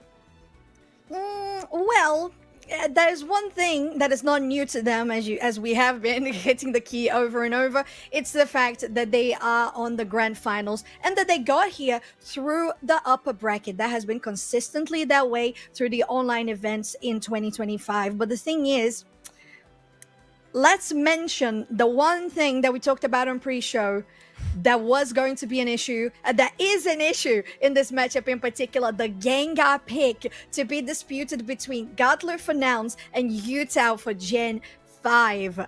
I don't know. I think neither of these teams are going to let it slide that easily, because if you are on purple side, you can guarantee the Gengar if it's not banned. Yeah, I feel like a Gengar ban for either side is definitely warranted. I feel like whoever is going to be in that second pick position, it's going to be their responsibility to go and lock that ghost up in jail, because they definitely do not want to let it go in that first pick. But, you know, the question is, we have seen those 4 speedsters being banned, but a lot of Snorlax bans have come to the table as well, and we know that Bruv loves to run that Snorlax as well. Very true. On top of these bans, we've been seeing as well targeted Inteleon bans, especially against Gen 5. And to be fair, most of the time that it's not banned and it is on the hands of Lunda, it's been chaos and destruction. I feel like both of us have been yelling at it from the top of the building. Ban the Inteleon from Lunda! And it looks like our yells have finally been heard by Nouns Esports. Well, when you have a top tier quality team seasoned as Nouns Esports, this is what you get. And to be fair, there's nothing different than what we should have expected from this team. Ooh, instead of a Gengar, wow, no Gengar banned, and actually confirming a Meowscarada for Gen 5 as the first pick. And Nouns also, ooh, spicy double Speedster actually. Oh yeah, I guess because Utah has prioritized that Meowscarada, it is going to allow Nouns Esports to pick up those other 2 leftover speedsters. But I think Umbreon is actually a great counter, a great answer into this. And, well, I guess since Inteleon is banned on out, oh no, Lunda is actually going to save their pick until later. Kranich switching on in with the Blastoise. Right. A couple of possibilities here. So we have double defender for Gen 5, which is pretty standard. Nouns Esports trying to prove that the double speedster can work really well because so far we've had some underwhelming experiences with this comp in particular. But Psyduck always present. Adesu on the Espeon is also a staple of a pick. But now here on the side of Gen 5, trying to decide which type of all-rounder they're going to pair with. Oh, interestingly enough, yeah, skipping altogether the supporter and just sticking with the Umbreon with Wish. Yeah, I guess because they do have Sazuro, that option to go and run Wish. However, there is no healer on the sides of Nouns esports. So, I guess depending on what Toon ends up going, I believe we actually saw them play that Sludge Bomb Hex build, whereas Gatlu ran the opposite and was the Shadow Ball build. So I guess with that, Gengar does have that sustain along with Bruv with a Horn Leech also has that sustain as well. Yeah, in this case, I would think, as you said, it would be Hex, especially with the Shell Belt there on the held items for Toon. And I want to see how things are going to go for this double Speedster, because my main criticism for this build so far today is that players haven't been utilizing as much of the power of the early game of the Speedsters as much as I would have wanted. So I hope to see Nouns esports showing us why this can be a good composition. And on the side of Gen 5, you tried and tested double defender that always works out so well. Pretty exciting to see these two teams matching against each other once again, as we're gonna see Gen 5 on your purple side, Nouns on your orange for your first game of Grand Finals play-ins for the final stretch NAIC coming up on your screen. Yes, very shortly, folks, we'll see if these two teams go up against each other. But I guess going back to that, we actually have Kranix. I think this is a really wise pickup. See the little shield? That's the Assault Vest. And I think that is so good into Toon, who is that special attacker Gengar, to just try and negate some of that special attack damage. When we have been seeing today the double Speedster, it usually has the Meowscarada on the top side, but because Gen 5 is just running the sole one Speedster, you can have that majority of EXP in the central area for the Meowscarada, allowing them to progress rapidly. Not the same to be said about Nouns when they have that little Ghastly taking some damage here on the top side. Oh, but look at the Psyduck for Inda. Very close to getting taken down there on the opposite end, and Sazuro will punish on the side of that little Ghastly, as we mentioned. Potentially another KO to be traded. No, it's only going to be that first KO opener for Gen 5. Just when you thought it was all over for Sazuro there, the focus band ended up proccing and they were able to just go and survive those hits. Otherwise, it is going to be a 3v3 up in the top path. We can see in that middle section there, Desu and Lunda are also going to come and join the party.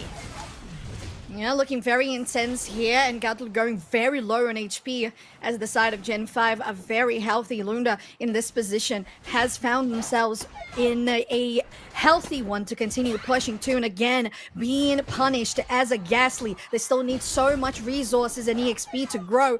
Now the 2v2 is looking a little bit dangerous for Sazuro, but Inda cannot overextend too much as they're still in their empowered state and don't have that headache to push them back. No, you just got to play it safe, secure whatever wild Pokemon is over on your side. And I guess in terms of that early game presence that Toon was looking for on the Gengar, they've been knocked out twice so far. Psyduck also almost gets knocked out, but that headache to just go and clutch them to safety. Central area at that 8-minute mark, the Flower Trick will guarantee most of it here in the central area for Gen 5. As we're still looking at that rotation, focused more towards the Now side of the central area. And this forest is getting populated by majority of the Pokemon. But maybe looking for a scramble here, a sneaky attack from Godlu. Ooh, baited out here, Inda. But they are still on a numbers disadvantage, maybe just trying to shadow the likes of Toon as the Haunter in the enemy central, just waiting for those buffs to respawn, as they're still looking to go here for the top side. 20 seconds for the objective to spawn, and they're going... Oh, Gatlu! Again, surviving by the skin of that teeth. Gatlu almost got mistaken for one of those birds, but they were able to make it back to safety. But you got to give it to Nouns there to provide the eyes, allowing Toon to go and invade, secure both of those buffs. Meanwhile, they went and secured those birds. That has allowed them to reach that Horn to evolution, but there is a level 8 Miascarada on the opposite team that they have to be wary of. But we do have Gatlu, who has level 9 here, coming to join the fray. Yeah, the Midnight Slash is just ready to go, and they're going to guarantee it actually coming from the hands of Bruv with that Horn Leech, as they are guaranteeing that objective for Nouns esports. Looking for a rotation to the top side as Gen 5 is matching it as well on the top side. Lucario already there to start out the objective, as Toon just desperately looking for some levels. Well, one thing for certain is this Regieleki where they can get the steal, and they do, taking that away from Gen 5, plus popping that Psychic Solaire to just catch him out. Nouns esports putting the pressure up on this top path, and this is going to allow them to at least look at breaking this tier 1. Oh, looking really nice, and the overdunk that's going to be applied there also very successful for Nouns, as they still have that attack wave to be stacked on the hands of Godlu. They're trying to get as much of that overdunk as possible. It's going to be a juicy 33. Oh, they were looking for another one, but they didn't get it. And overall, Nouns stealing that top buff is just crazy talk. Let's just hold that thought for a moment as Bruv gets completely obliterated in the bot side. But Keller, how does a Haunter, not even a full Gengar, guaranteed to get that steal? It was crazy. I mean, it's those buffs. So, for me, we've seen it time and time again. It has just absolutely been wreaking havoc. But not only did they secure that Regieleki, being able to secure those KOs, they are now at a hefty level 11, matching Gatlu on the Absol as well. So, while things seem to look dicey at the beginning, things are definitely turning around for Nouns esports here. 19 seconds to go for bottom Reggie, and we know that Gen 5 is positioning themselves first. Here in the central area with Bruv, just trying to get the EXP from the wild Pokemon. But we know that who matters the most is Godlu on the bot side, as that Absol on level 11, as they're starting out that bottom Reggie. The fight on your screen still is Sazuro just buying time for the side of Gen 5. Ooh, they're still pushing out here. The Hydro Typhoon doesn't actually connect to anybody, and they're still pushing from Nouns esports to try and get the damage on the objective. And I think that it was, oh my, what a steal from the side of Gen 5, as Utal was able to take that one to their advantage. Now Nouns, they're going to continue the fight. They lost the objective, but they're not losing the battle. They still have so many points to score here on the bottom side, and they are just going to say, Utal, back off, because this is going down. Interestingly enough, they didn't actually do their quick math. They just went in for an absolute clean break of 80. Nonetheless, that is going to get them up to 247 points in comparison to 45 that Gen 5 is sitting at, along with another Regieleki that is going to be pressuring that tier 2 pad. Speaking of pressuring, the Phantom Ambush goes straight in with a Hex, and look at that damage! It's just obliterating the Mewtwo! Completely KO'd as they're still pushing from the side of Nouns esports on the top end. Regieleki is pushed back with the Hydro Typhoon, getting many members onto the air. But look at that Wood Hammer! It's just enough damage from a defender to continue pushing in the Night Slash as well that comes from Godlu, just to finish them at the end alongside that ped. There's no tier 2 zone. Nouns on 293 versus 45. Can somebody please tell me, why was Gengar not banned? It is just absolutely wrecking havoc there. I mean, even then, the fact that Gen 5 secured the Miascarada up first, they're only at that level 11, where Gengar is level 13. I mean, Gatlu, level 14. Like, Nouns esports are just looking huge right now with 50 seconds until the final stretch.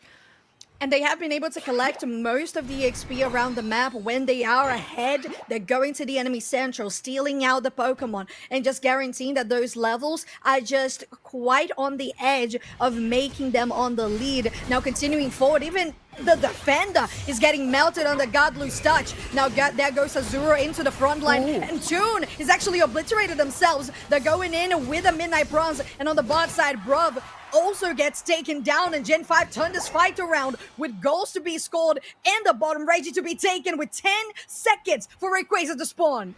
Definitely an interesting choice to go and utilize 2 Unite moves. Thing is, they do have the advantage as Inda gets pushed up against the wall by the Surf. But we do have Gatlu lurking about. They do have the Midnight Slash on hand up against 5 members though. Are they going to be able to steal it?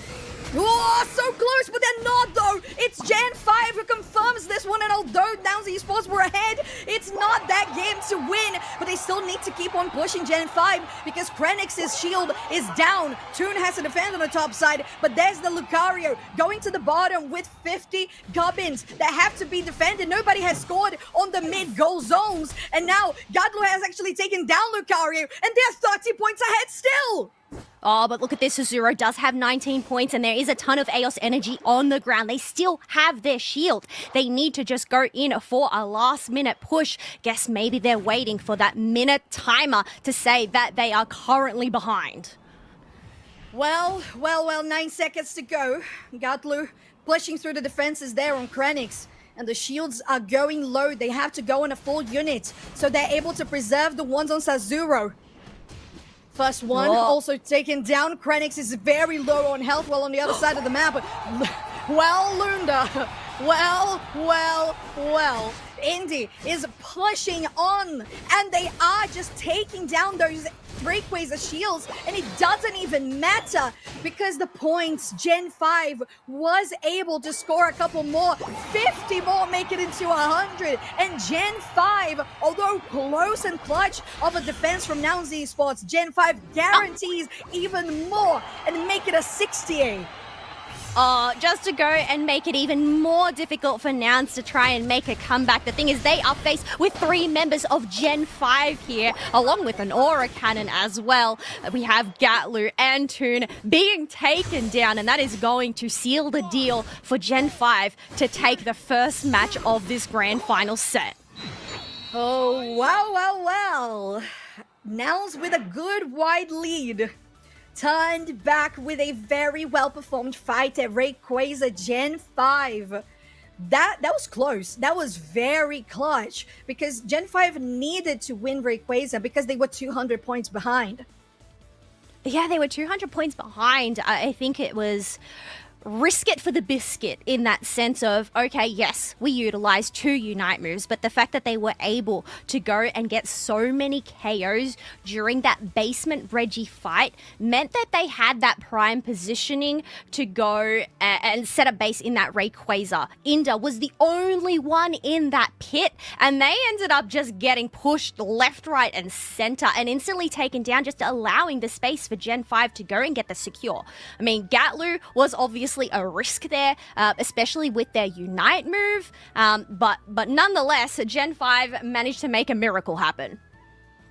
They do, and once again, Lunda is that one sneaky damage trader every single game. You don't expect it to be that much because it just chips away with the Inteleon. Of course, you see the amount of health that gets chipped down with the snipe shot, but Lunda with the Mewtwo Y is just chipping away, and that's 72,000 damage. And although it felt like Toon was doing quite a lot of damage with the Gengar, it was 44,000. Gadlu a little bit closer, 67,000. It just shows that these fights, they literally started and they ended. There wasn't much survivability. No supporters. It means that people just have that one shot, one opportunity, and when the health bars go down, there is no escape. No, exactly. When the team fights are just ending that quickly, they instantly get melted, I guess. It isn't really reflected in that damage dealt there for the team. But I guess, thing is, for Gen 5, they are coming from that low.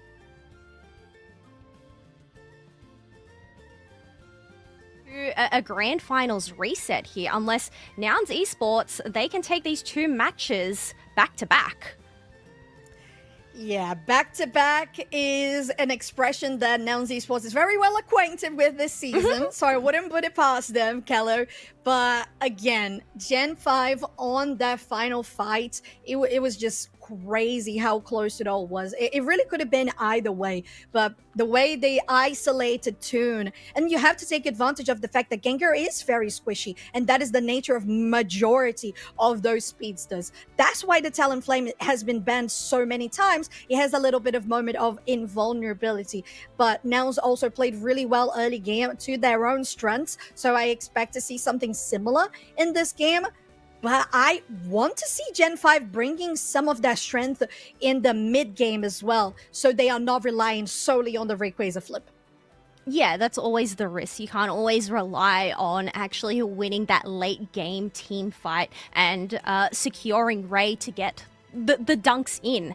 I mean, the fact that even then at this moment it was 45 to 293, but we can see it was only Gatlu and Inda that were left remaining, and Gen 5, they just outnumbered them majorly here. It was. Let's look at it really closely. The Hydro Typhoon to get them up into the air. And that Midnight Slash from Gatlu was just a split second before the right time. It was really close, and if it wasn't for that, Nouns would have won. So it's important that Gen 5 can find the same sort of comfortability in the beginning of the game as well. So we'll see how this is going to transform into this draft. Again, I think it's very warranted for Nouns to take Inteleon out, and Gen 5, take out the Gengar just for safety's measure. Yeah, that makes sense. So swap out the Snorlax ban from last round for this Gengar, and it looks like Nouns are going to ban up that Hooper once again as well. So whether Megu Utah is going to prioritize that Meowscarada pick since it is available, or whether they're going... No, I was going to say whether they're going to take Snorlax, but I mean Snorlax, this frees up for Bruv, and you know what? They're going to insta-lock that bad boy. Oh yeah, and it pairs up so well with the Absol as well, because having that lock down in place, you guarantee that the Night Slash is gonna do the majority of the damage, and make sure that it does, because sometimes people can get away from the Midnight Slash because you don't have that crowd control setup. But Gen 5 now going again, focusing on the Umbreon for Sazuro, but this time around, interesting, the Blissey, the supporter that wasn't present in their composition before, is going to be on the table now. Yeah, this is, I feel like it's a different look for Kranix here. I know we've seen them run a lot of defenders, but also running that Sableye. I don't believe I've actually seen them run that Blissey pick, but I mean, you can't go wrong with a Blissey safeguard, especially when you have a Meowscarada who's going to dive on in. But, oh, we saw this earlier. One of the sets that Draco and Relic ended up casting, Inda on the Sableye. What do you think about this one, Soph? I think it's always situational. It's one of those supporters, like, we have been putting them and Psyduck on a similar category with the disruption kind of style, but this one is much more situational because you don't have the protection that the passive on Psyduck gives you. So overall, it's going to rely more on the rest of Nouns than it is on Inda, personally. But let's talk about the Armarouge. Hello? Where did that come from?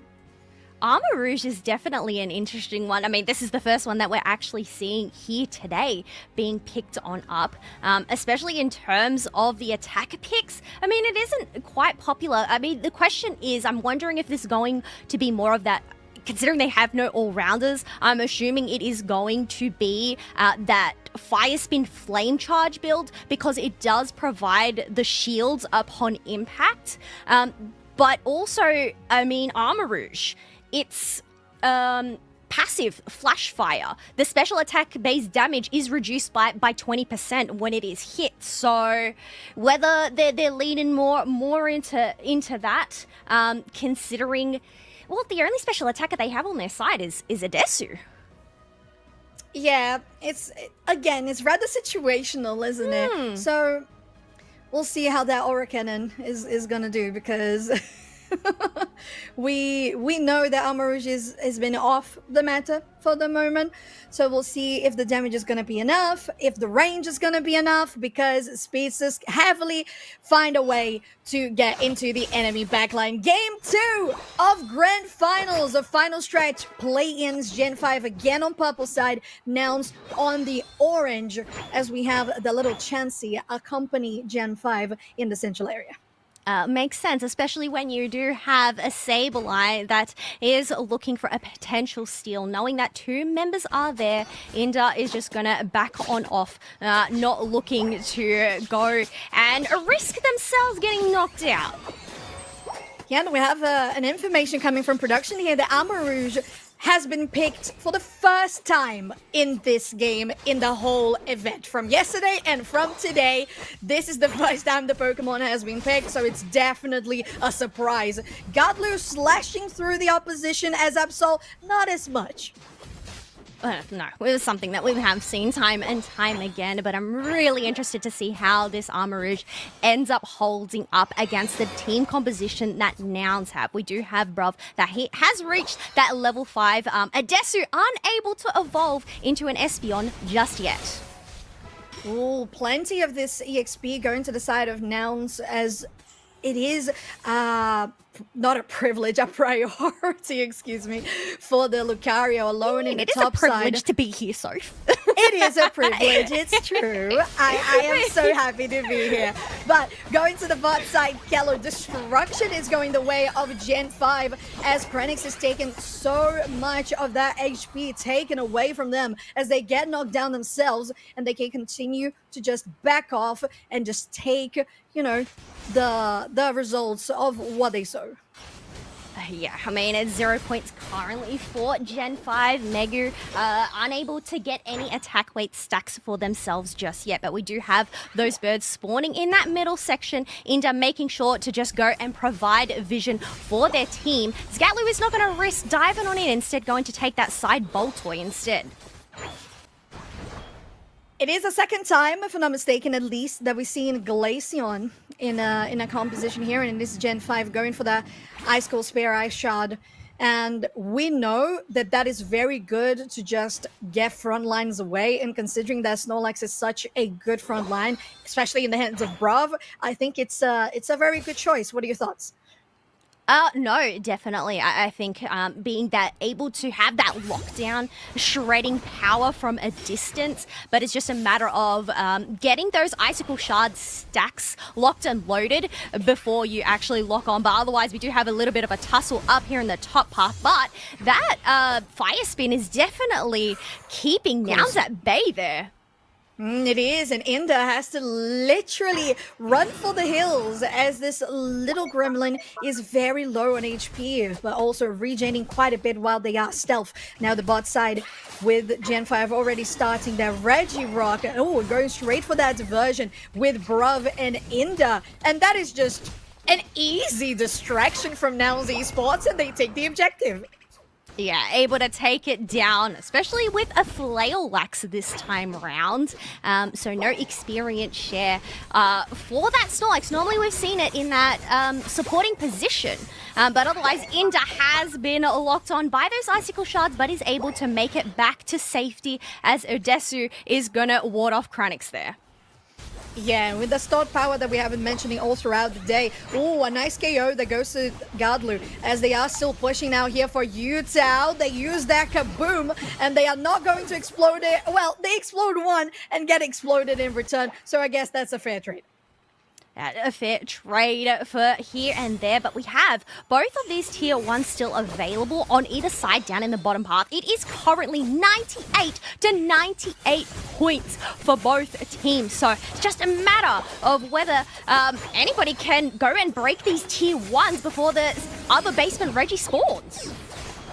Midnight Prawns and a continuing push here for the side of Nouns Esports, and a KO that goes to the Sableye. Nice Unite move, getting the Umbreon away from the fight as well, as they are going to try to continue protecting this Bruv with a nice block to get them away, and the Flourish to take another one down on the side of Gen 5 is managing this push pretty well. Power Nap for Nouns as they're still defending this tier 1 zone. Adesu's there, the Psychic Slayer is going to build it up, but they are on numbers disadvantage. Gen 5 is going to focus on breaking out the zone, and they manage to do so. The Ice Shards plus the Ice Cold Spears, one auto away from taking them down, and they don't. Now with a Midnight Slash to continue the pursuit as they are blissfully assisted. Continuing a push? No. Nouns reconsiders and says, that is okay. We will take the pad going down.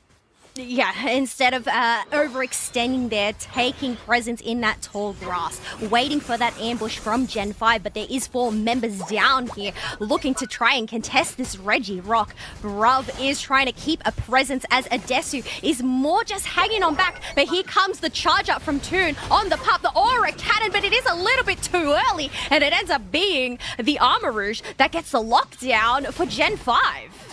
Oh, and a couple of KOs here and there as well. Nouns might have taken the upper hand on the fight, but that was an objective, as you said, and a couple of KOs guaranteed by Gen 5 that do matter quite a bit in regards to stacking your points lead. 195 to 156. Meanwhile, that was happening on the bus side. We also saw Utah scoring on the top side. Speaking of them again, Midnight Slash into the flourish as well. The double team to try and get out. So much movement speed as they are going to escape, or maybe reconsidering re-engaging, but not at this moment.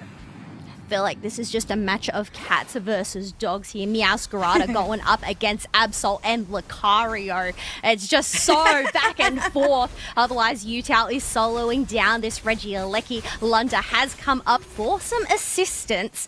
No contestation here from Nouns, though. They can most definitely melt through this Regieleki, so it's fine. It's not that much of a threat, Keller, so I think that is okay of a move.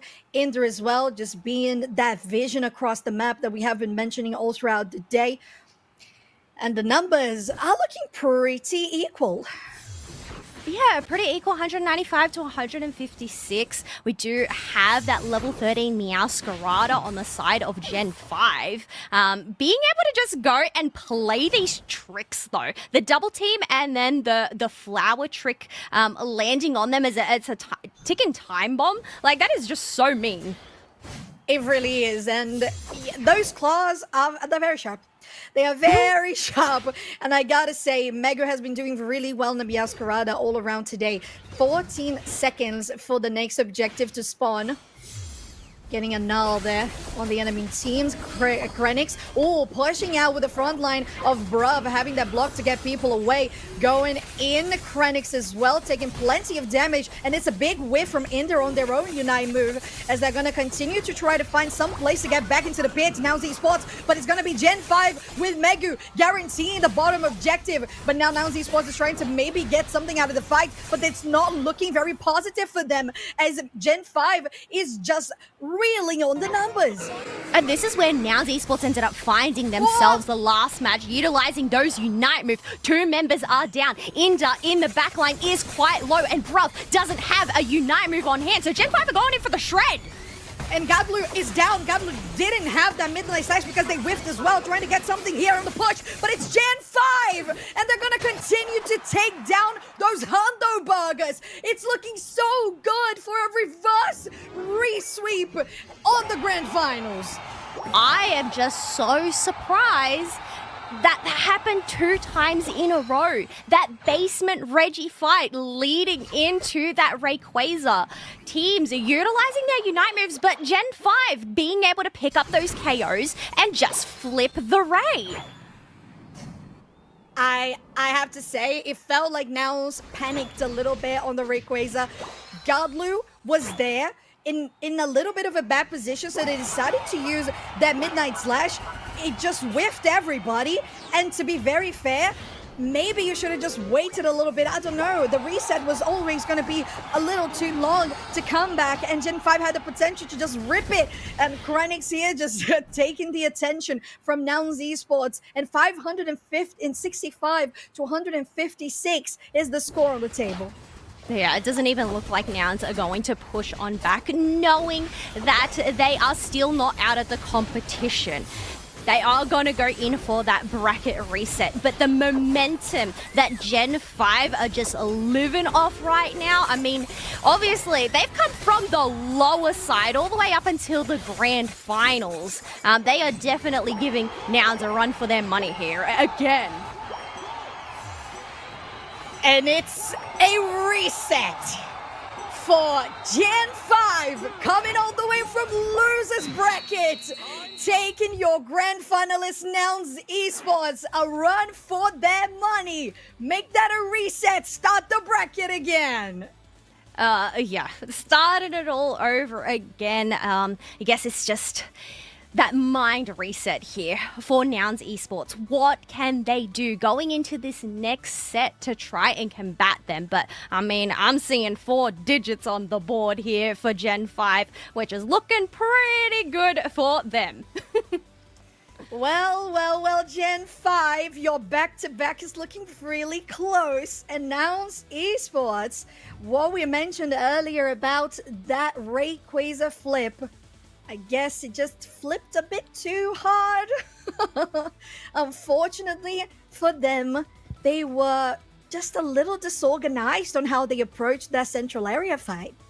Oh, well, I guess it was just such a scramble. You had Inda, who unfortunately, with their Unite, wasn't able to catch anybody out. Bruv had already utilized their power nap to just go and regen their HP. That way they don't actually get taken down as that Rayquaza spawns. But I think Gen 5, they saw that opportunity and they were able to capitalize on it. Megu with the highest, Megu and Lunda with the highest damage there, 69 and 71k. Definitely working well together, but I mean, you look at this. Gen 5, they were able to secure the majority of those objectives, bar that first Rich Rock, which went to Nouns. Yeah, Gen 5 made a difference in this game. And I'm not gonna say that Yutao was that relevant with the Armarouge pick. There was a steal. Yes, but I didn't feel like it was exactly the Armarouge pick that helped out that much. Megu on the Meowscarada, though, was absolutely devastating. So I want to see how and what they bring to this next series, considering it was close. It was really close. Oh, yeah, there was one point where they were pretty much tied in points there, which is such a nail-biter. But I guess in terms of that Armarouge pick, obviously, yeah, the numbers might not demonstrate the impact they have. But I think that Fire Spin, especially when you do have an Absol, a Lucario, both melee-based characters trying to hack away at you, the Fire Spin actually worked out really well for Yutao. I agree. It was a niche and very situational pick that worked out super well for Gen 5, and I think your consideration is spot on, Keller.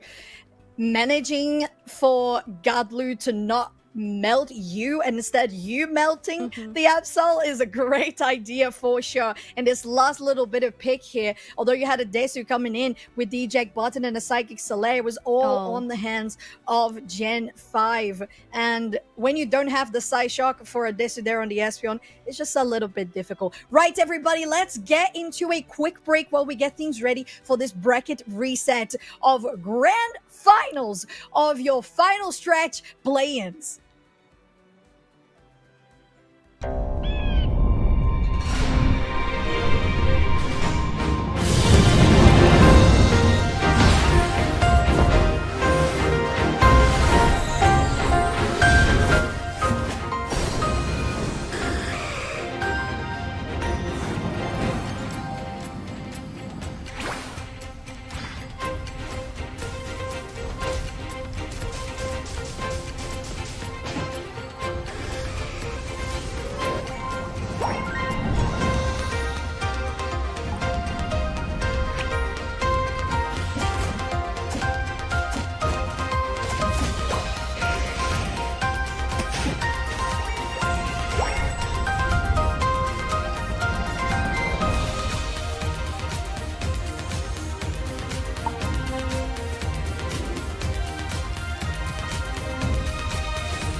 Welcome back, everybody, to our grand finals. The bracket reset that Gen 5 was praying to happen is right here. I'm still Soph-chan, she's still Kellosaurus, and we're gonna take you through this next best of 3.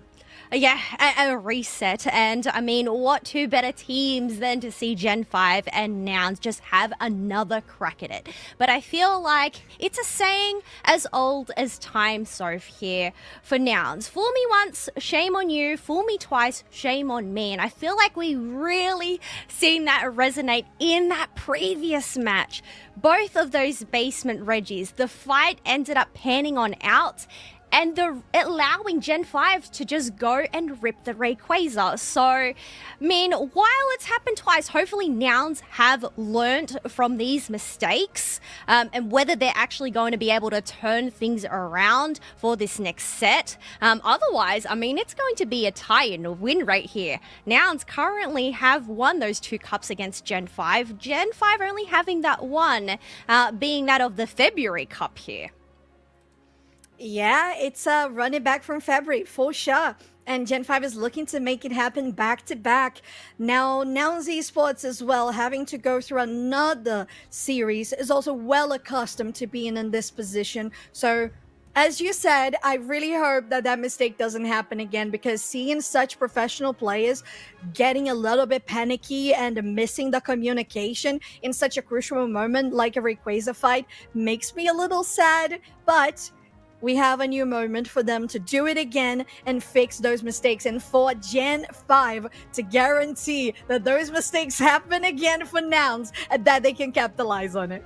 And after all, folks, what is on the line for today? Well, it is going to be that elusive travel award to get an invitation to NAIC in New Orleans, I believe, which is in June later this year as well. So the third international event that we are actually going to see for the season.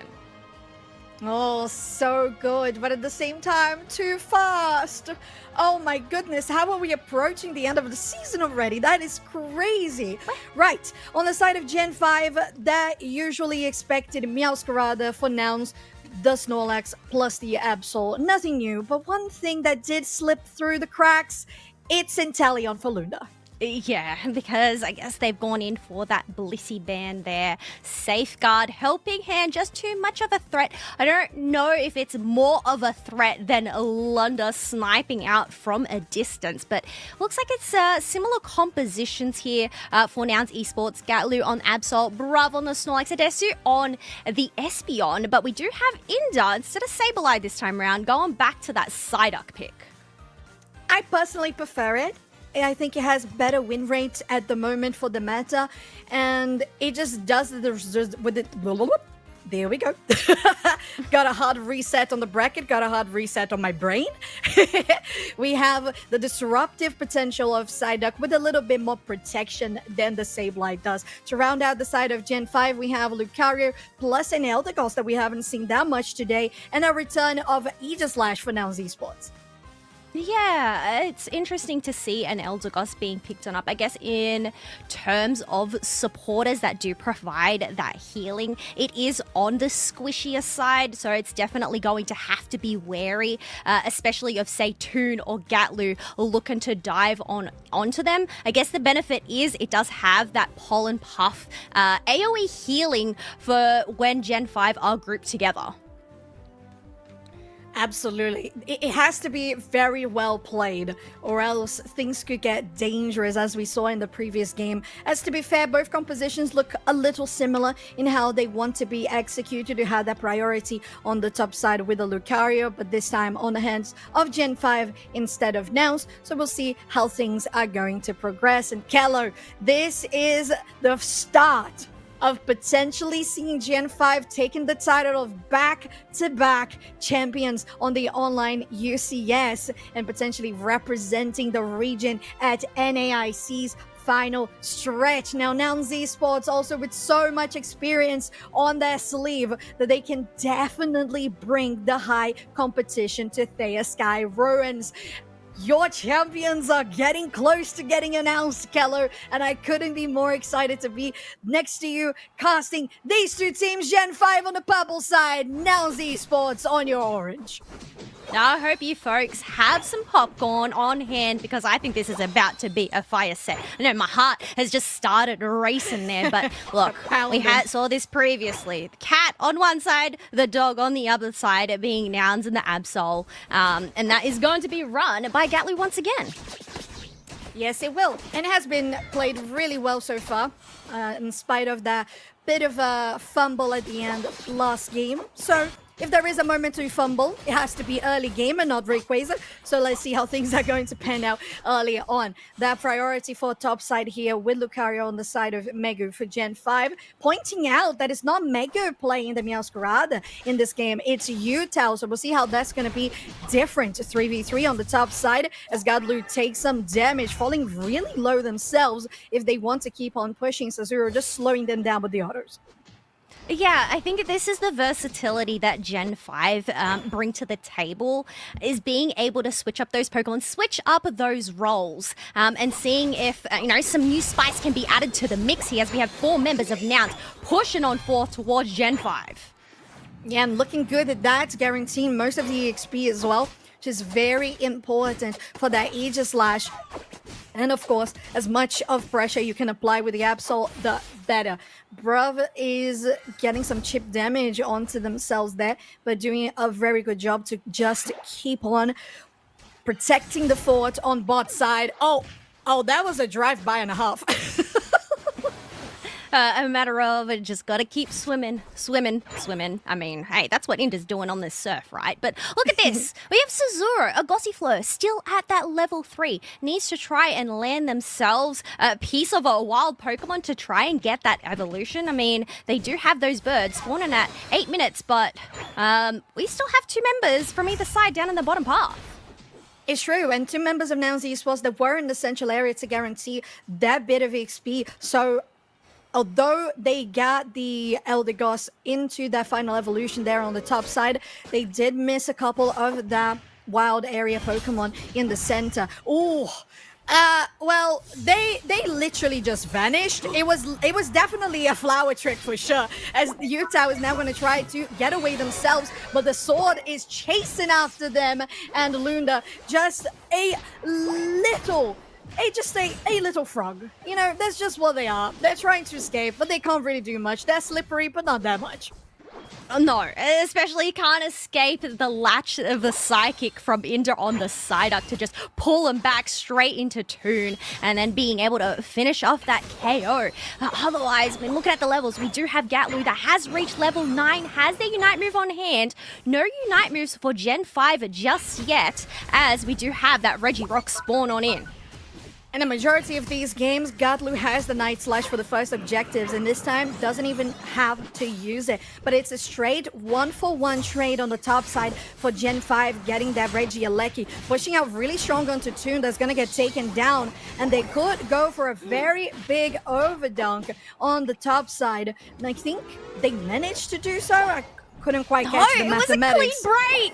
It was a clean break. Yeah, the 30 and the 30, the 60. Ooh. And I mean, even the Nouns answering back with some dunks of their own. But I think I really like this push towards that tier 2 just to go and balloon that lead even more for Gen 5 here. Gen 5 trying to escape at this point, but actually no, committing to a fight onto Godlu as they now have the backup from Bruv, so things get a little more scary for Gen 5 and they choose to retreat, while Nouns esports is rotating to the top side and getting some scores in for themselves. Meanwhile, Gen 5 will try to guarantee the wild Pokemon in their own central area, so Zero though gets caught in the middle. Oh! Wait, they missed it! There's no way! Fancy feet from Sazuro helping Eldegoss escape. Now continue to move forward with the Midnight Prawns. Now Krenix trying to push the opposition away from their own base and back into the Pokemon Center. Toon will be the one to pay for this as Inda looks at that fight and says, no, that's not mine. No, not going to go in with a little bit of assist there. Sometimes you've just got to take the KO, the reset, and then go and farm back up. But I mean, currently we do have Nouns that are in the lead. Bruv has just ticked on over to level 10. So far, all Unite moves are available for Nouns as we have less than 20 seconds left until both of these objectives respawn on the map. Yeah, at the very same time, both objectives, but it looks like both teams are going to the bot side as their focus. Adesu takes a snipe shot to the face, Inder another one, and Lunda is just making work. No, not Lunda. No, it is Lunda.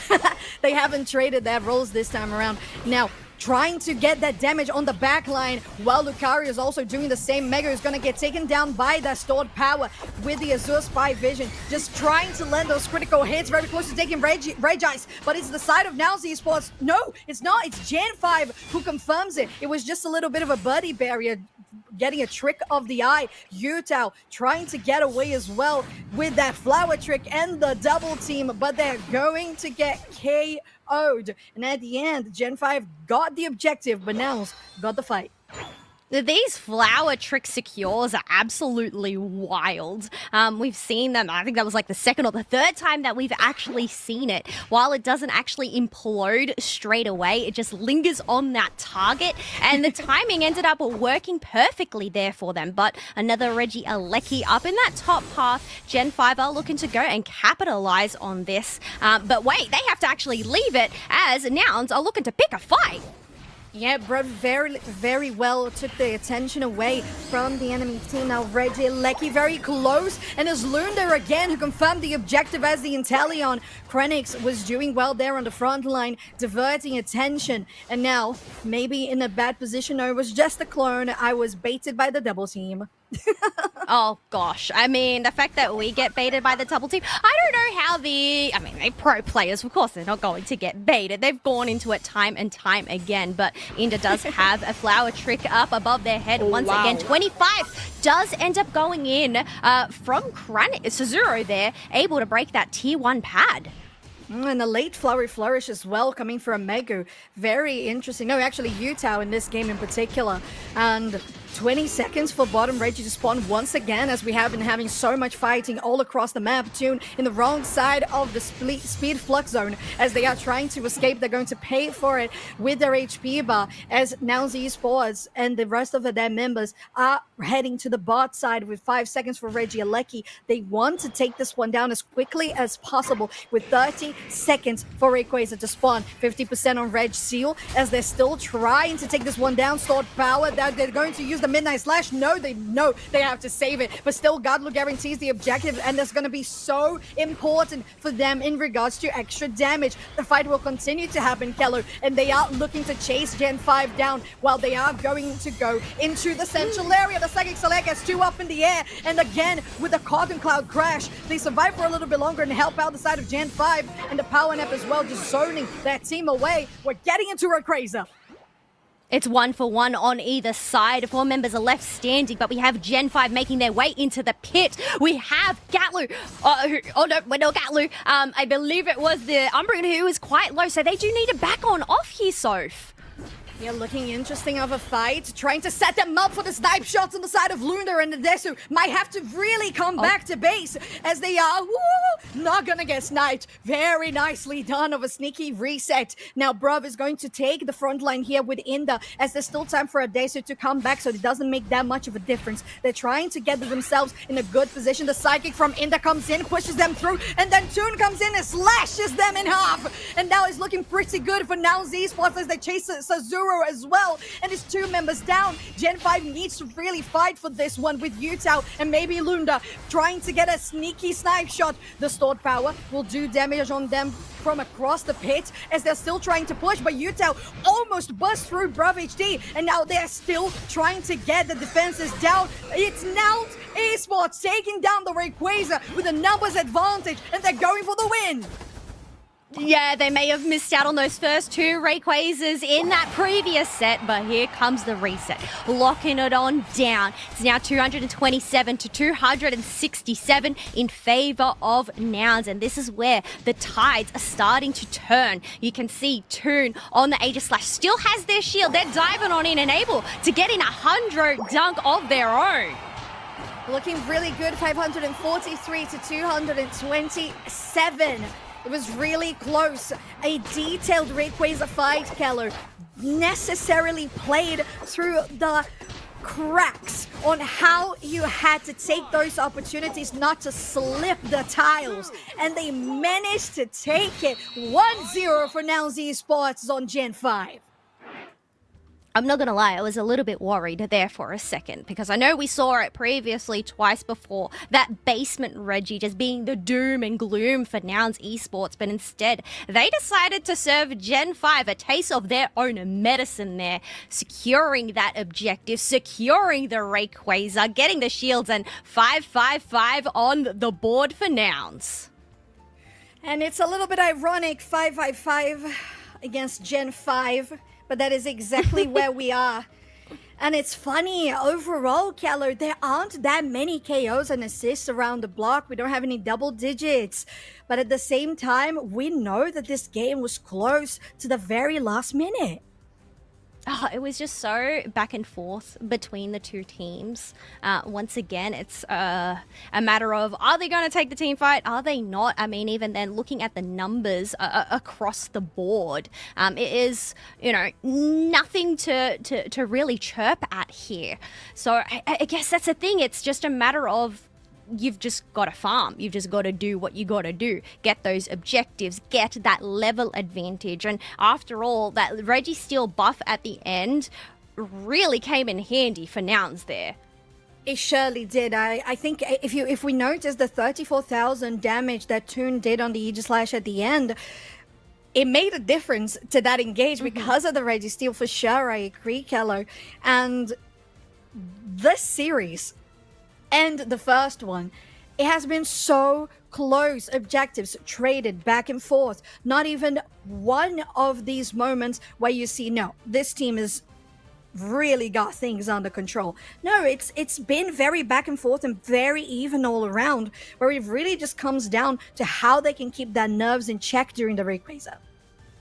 I think it just goes to demonstrate the EU region as a whole. I mean, we've had a lot of close matches here today between these squads. I mean, Gen 5 and Nouns, they tend to continuously be at the top month in and month out. But it just goes to show in terms of their differences, like there's not really much differences between them, I suppose.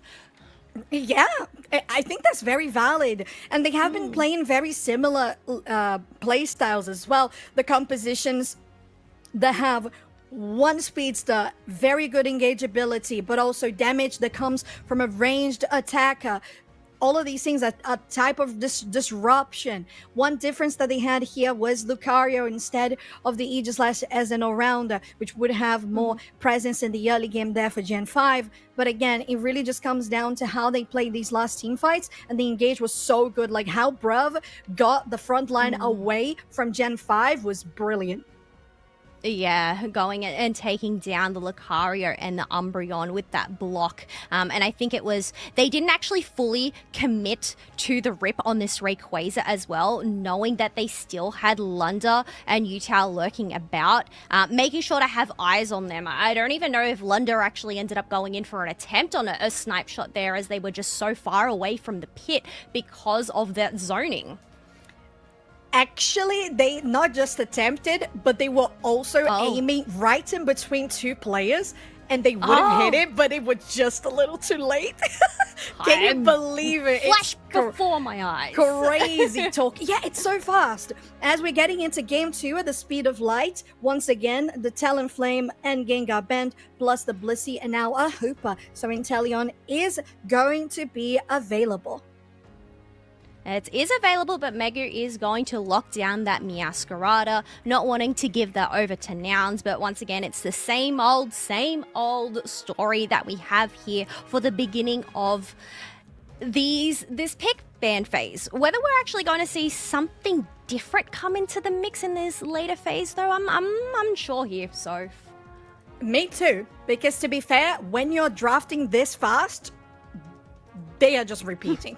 They are just going for exactly what they just played, because there wasn't any true mistakes on either part. They played both early and mid-game pretty well. Ooh, we might see a difference here with Krenix going for... No, never mind. Oh. Wait, whoa. Okay. We got Machamp back on the table. yeah, Machamp for Chronix there. So I guess it's the displacement that submission does end up providing. I mean, looking at their build there, the experience share, the float stone, this is one speedy boy Machamp here.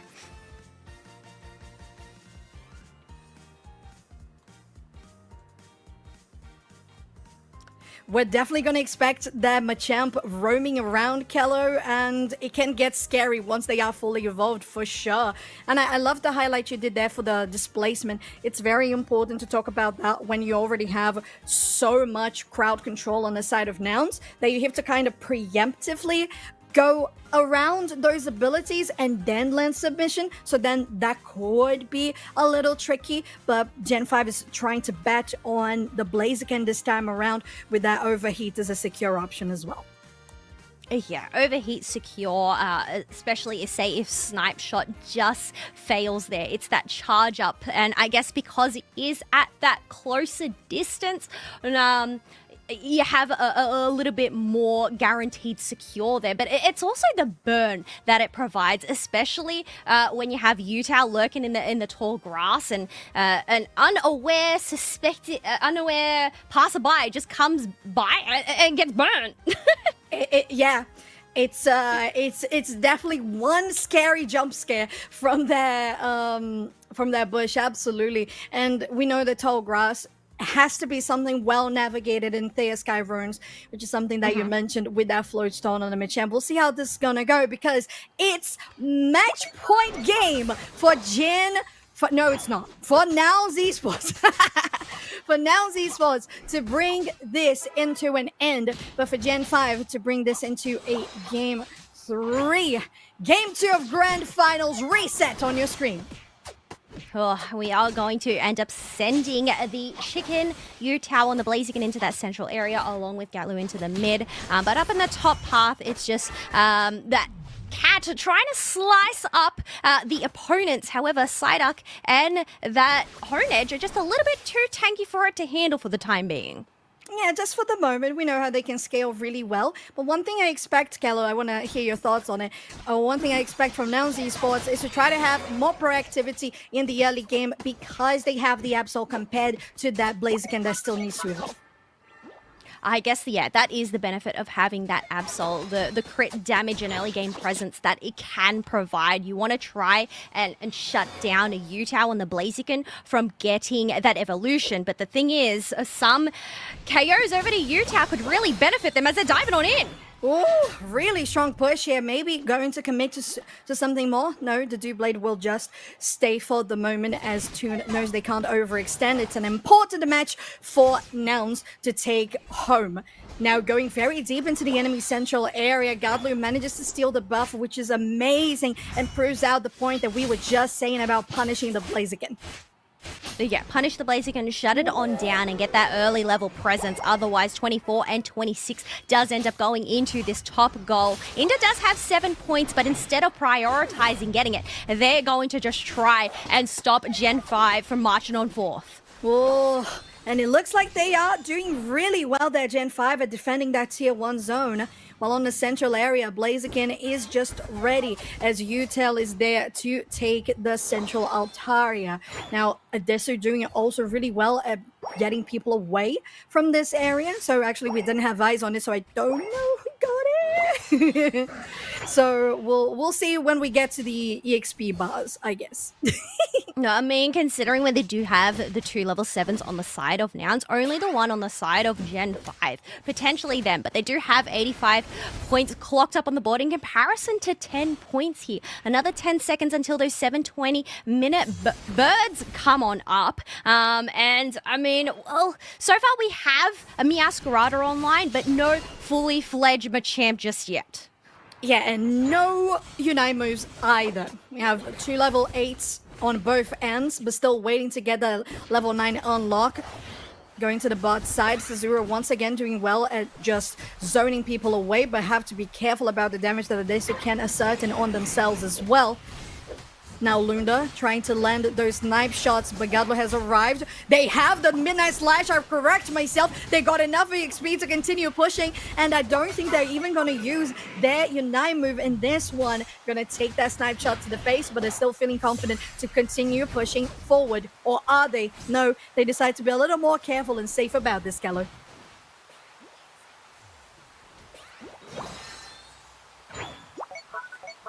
Right.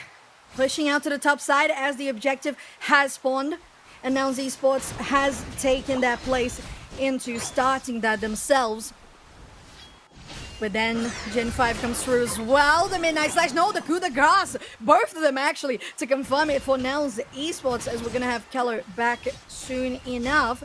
We're just going to learn what exactly happened to the connection here. But we are pushing out to the top side. Looking to get aggressive about it as the tier 1 pad has already been taken down.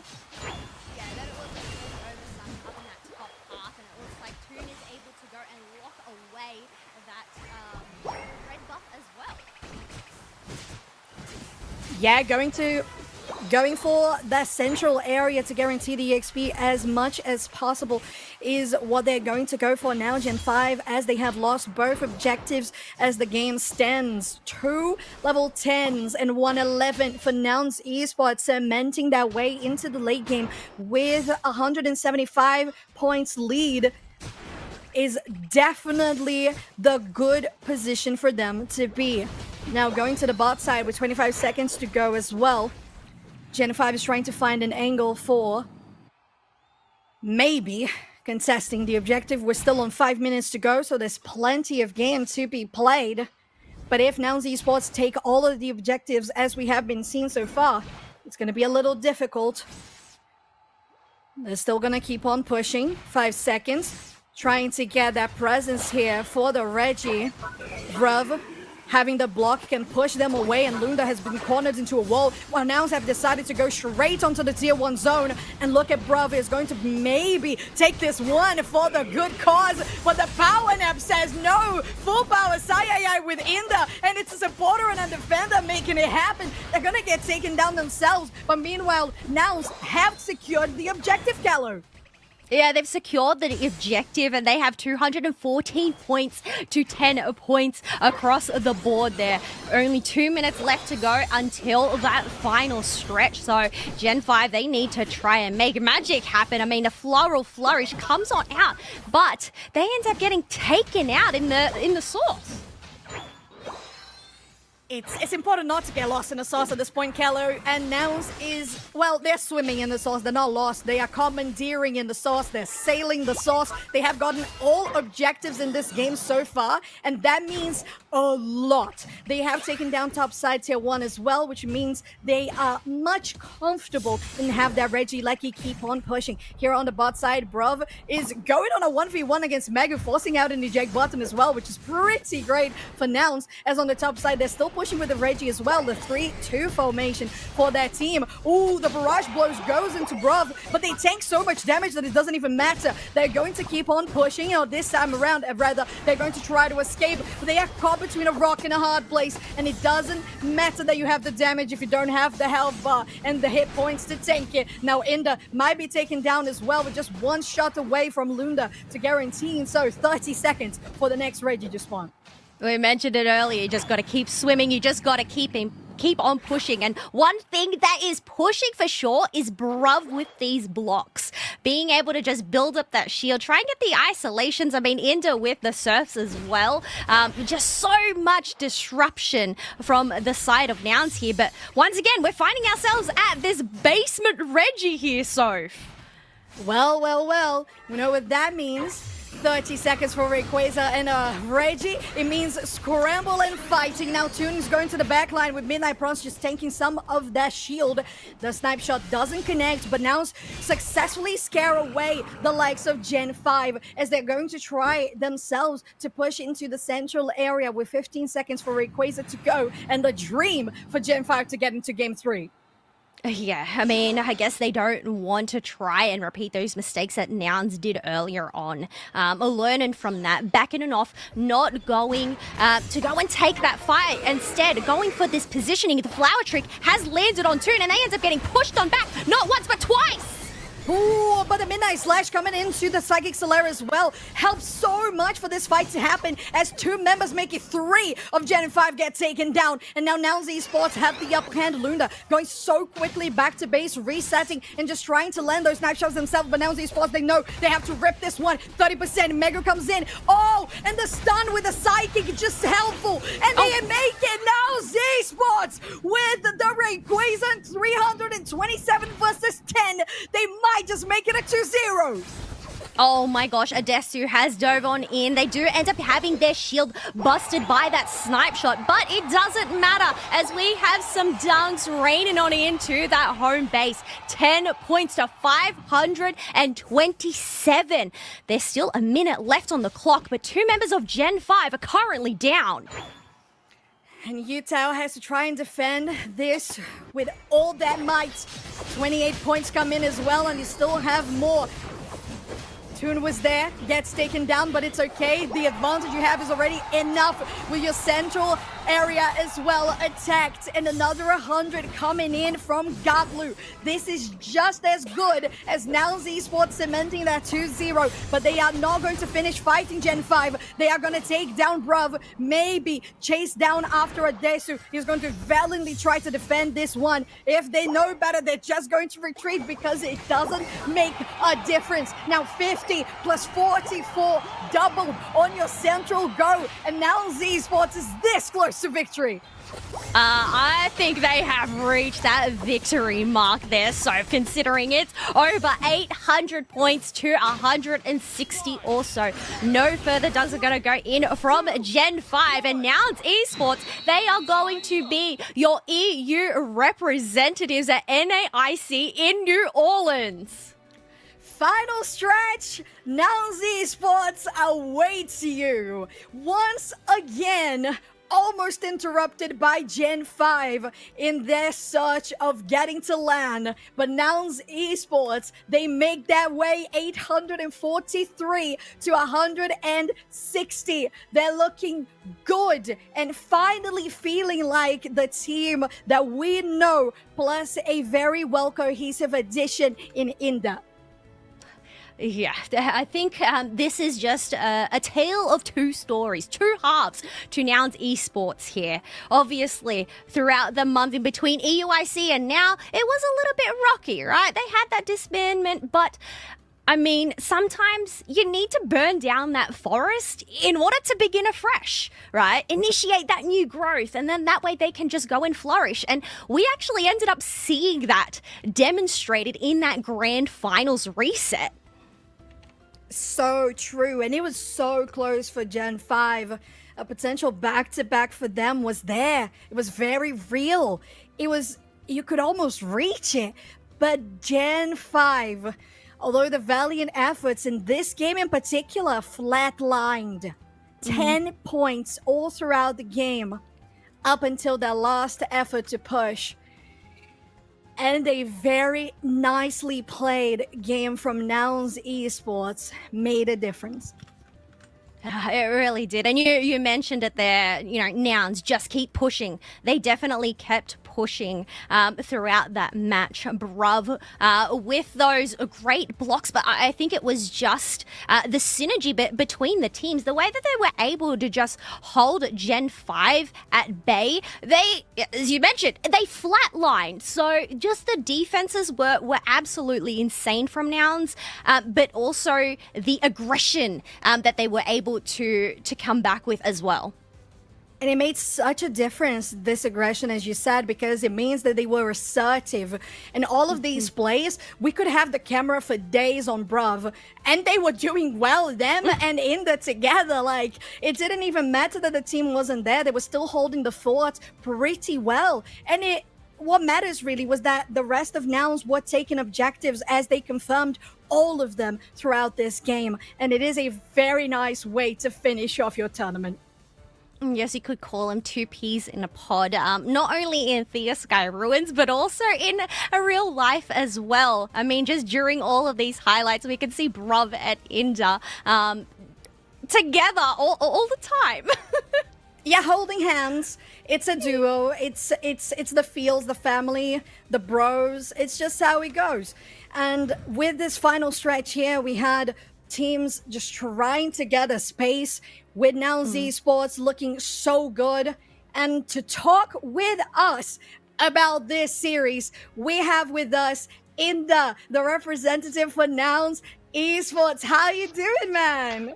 I feel so relieved. I was a little bit stressed after the bracket reset, but I'm feeling good. I'm so glad. I was going to ask exactly about how you're feeling in regards to this roster, right? You feel like you're finally acclimatized to the team?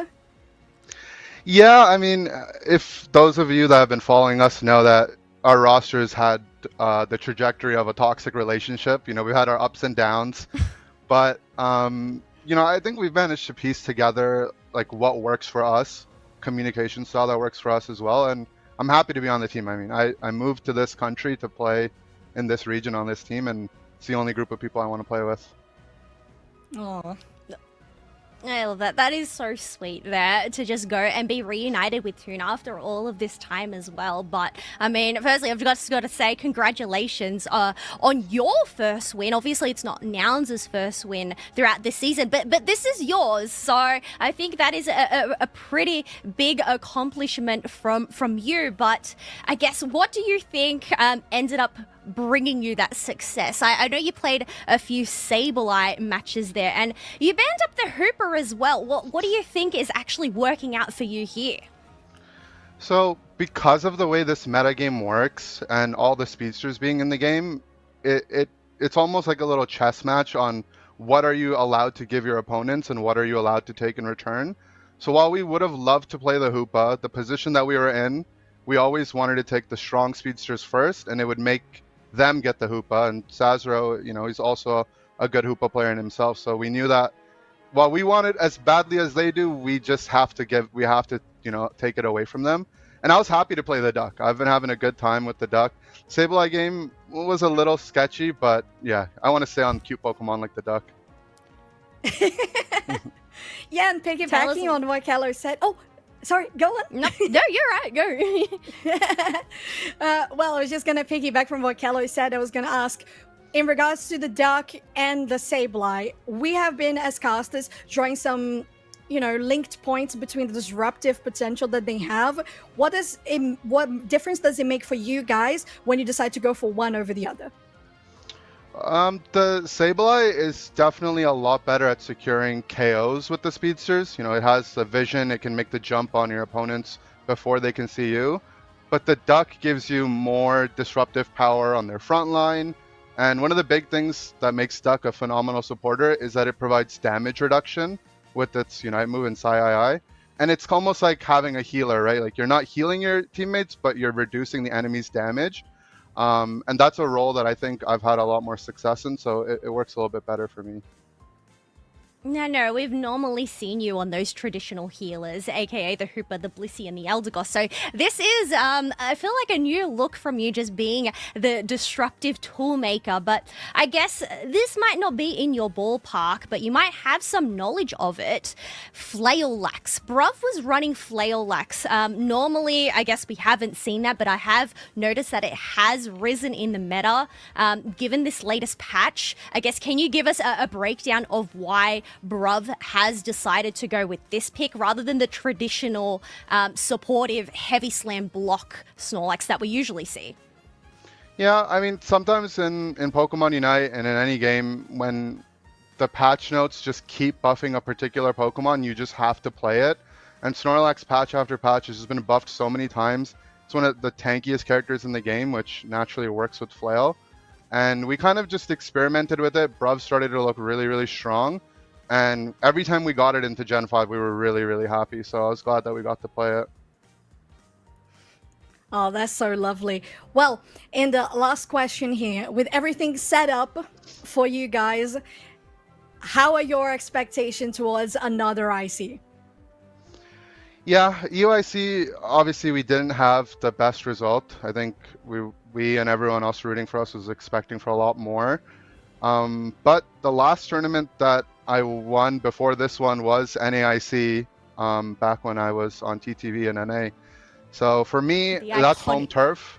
Exactly. So I'm going back home. You know, it's under a new team, but with familiar faces, and yeah, that all eyes are on NAIC. Like, winning is the only option. Let's go. All right. Thank you so much, Inda, for the interview. Congratulations once again for this win. And we hope the best for your squad for an NAIC and the following events as well. Thank you so much, guys. Thank you. Congrats. Oh, well, look at this. We've had into disappear our now. lovely we have gents. Relic They are and back. Draco join us. Yes. Yeah.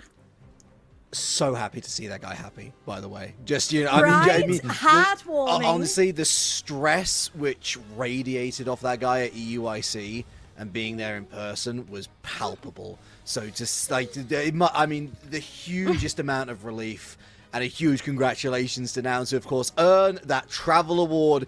We'll be seeing them at NAIC. I'm excited to see who else we'll see at NAIC. But so, honestly, just what a great day for so many teams. So many new teams getting a look in for the top 8. First place or nothing, with a third place finish straight off the rip. But unfortunate, of course, for Gen 5, after bracket resetting in such convincing fashion as well. Oh, it was. The convincing fashion was there up until the last game, where it wasn't really that close in the score. It was kind of a flat line on the 10 points up until the end, which is very unfortunate for Gen 5. They could have at least gotten into Game 3 to see where we were going to be taken. But as you said, big shout out to the teams that hadn't been here before. The likes of Ashen, Rebirth. We had first place or nothing doing so well, getting to third place today, which is crazy cool. Shout out to Meow Meow Meow and Los Caducados as well for how they have done today and just being a completely new team all around. Yeah, okay, let's take a look at this bracket, shall we? Let's look at the...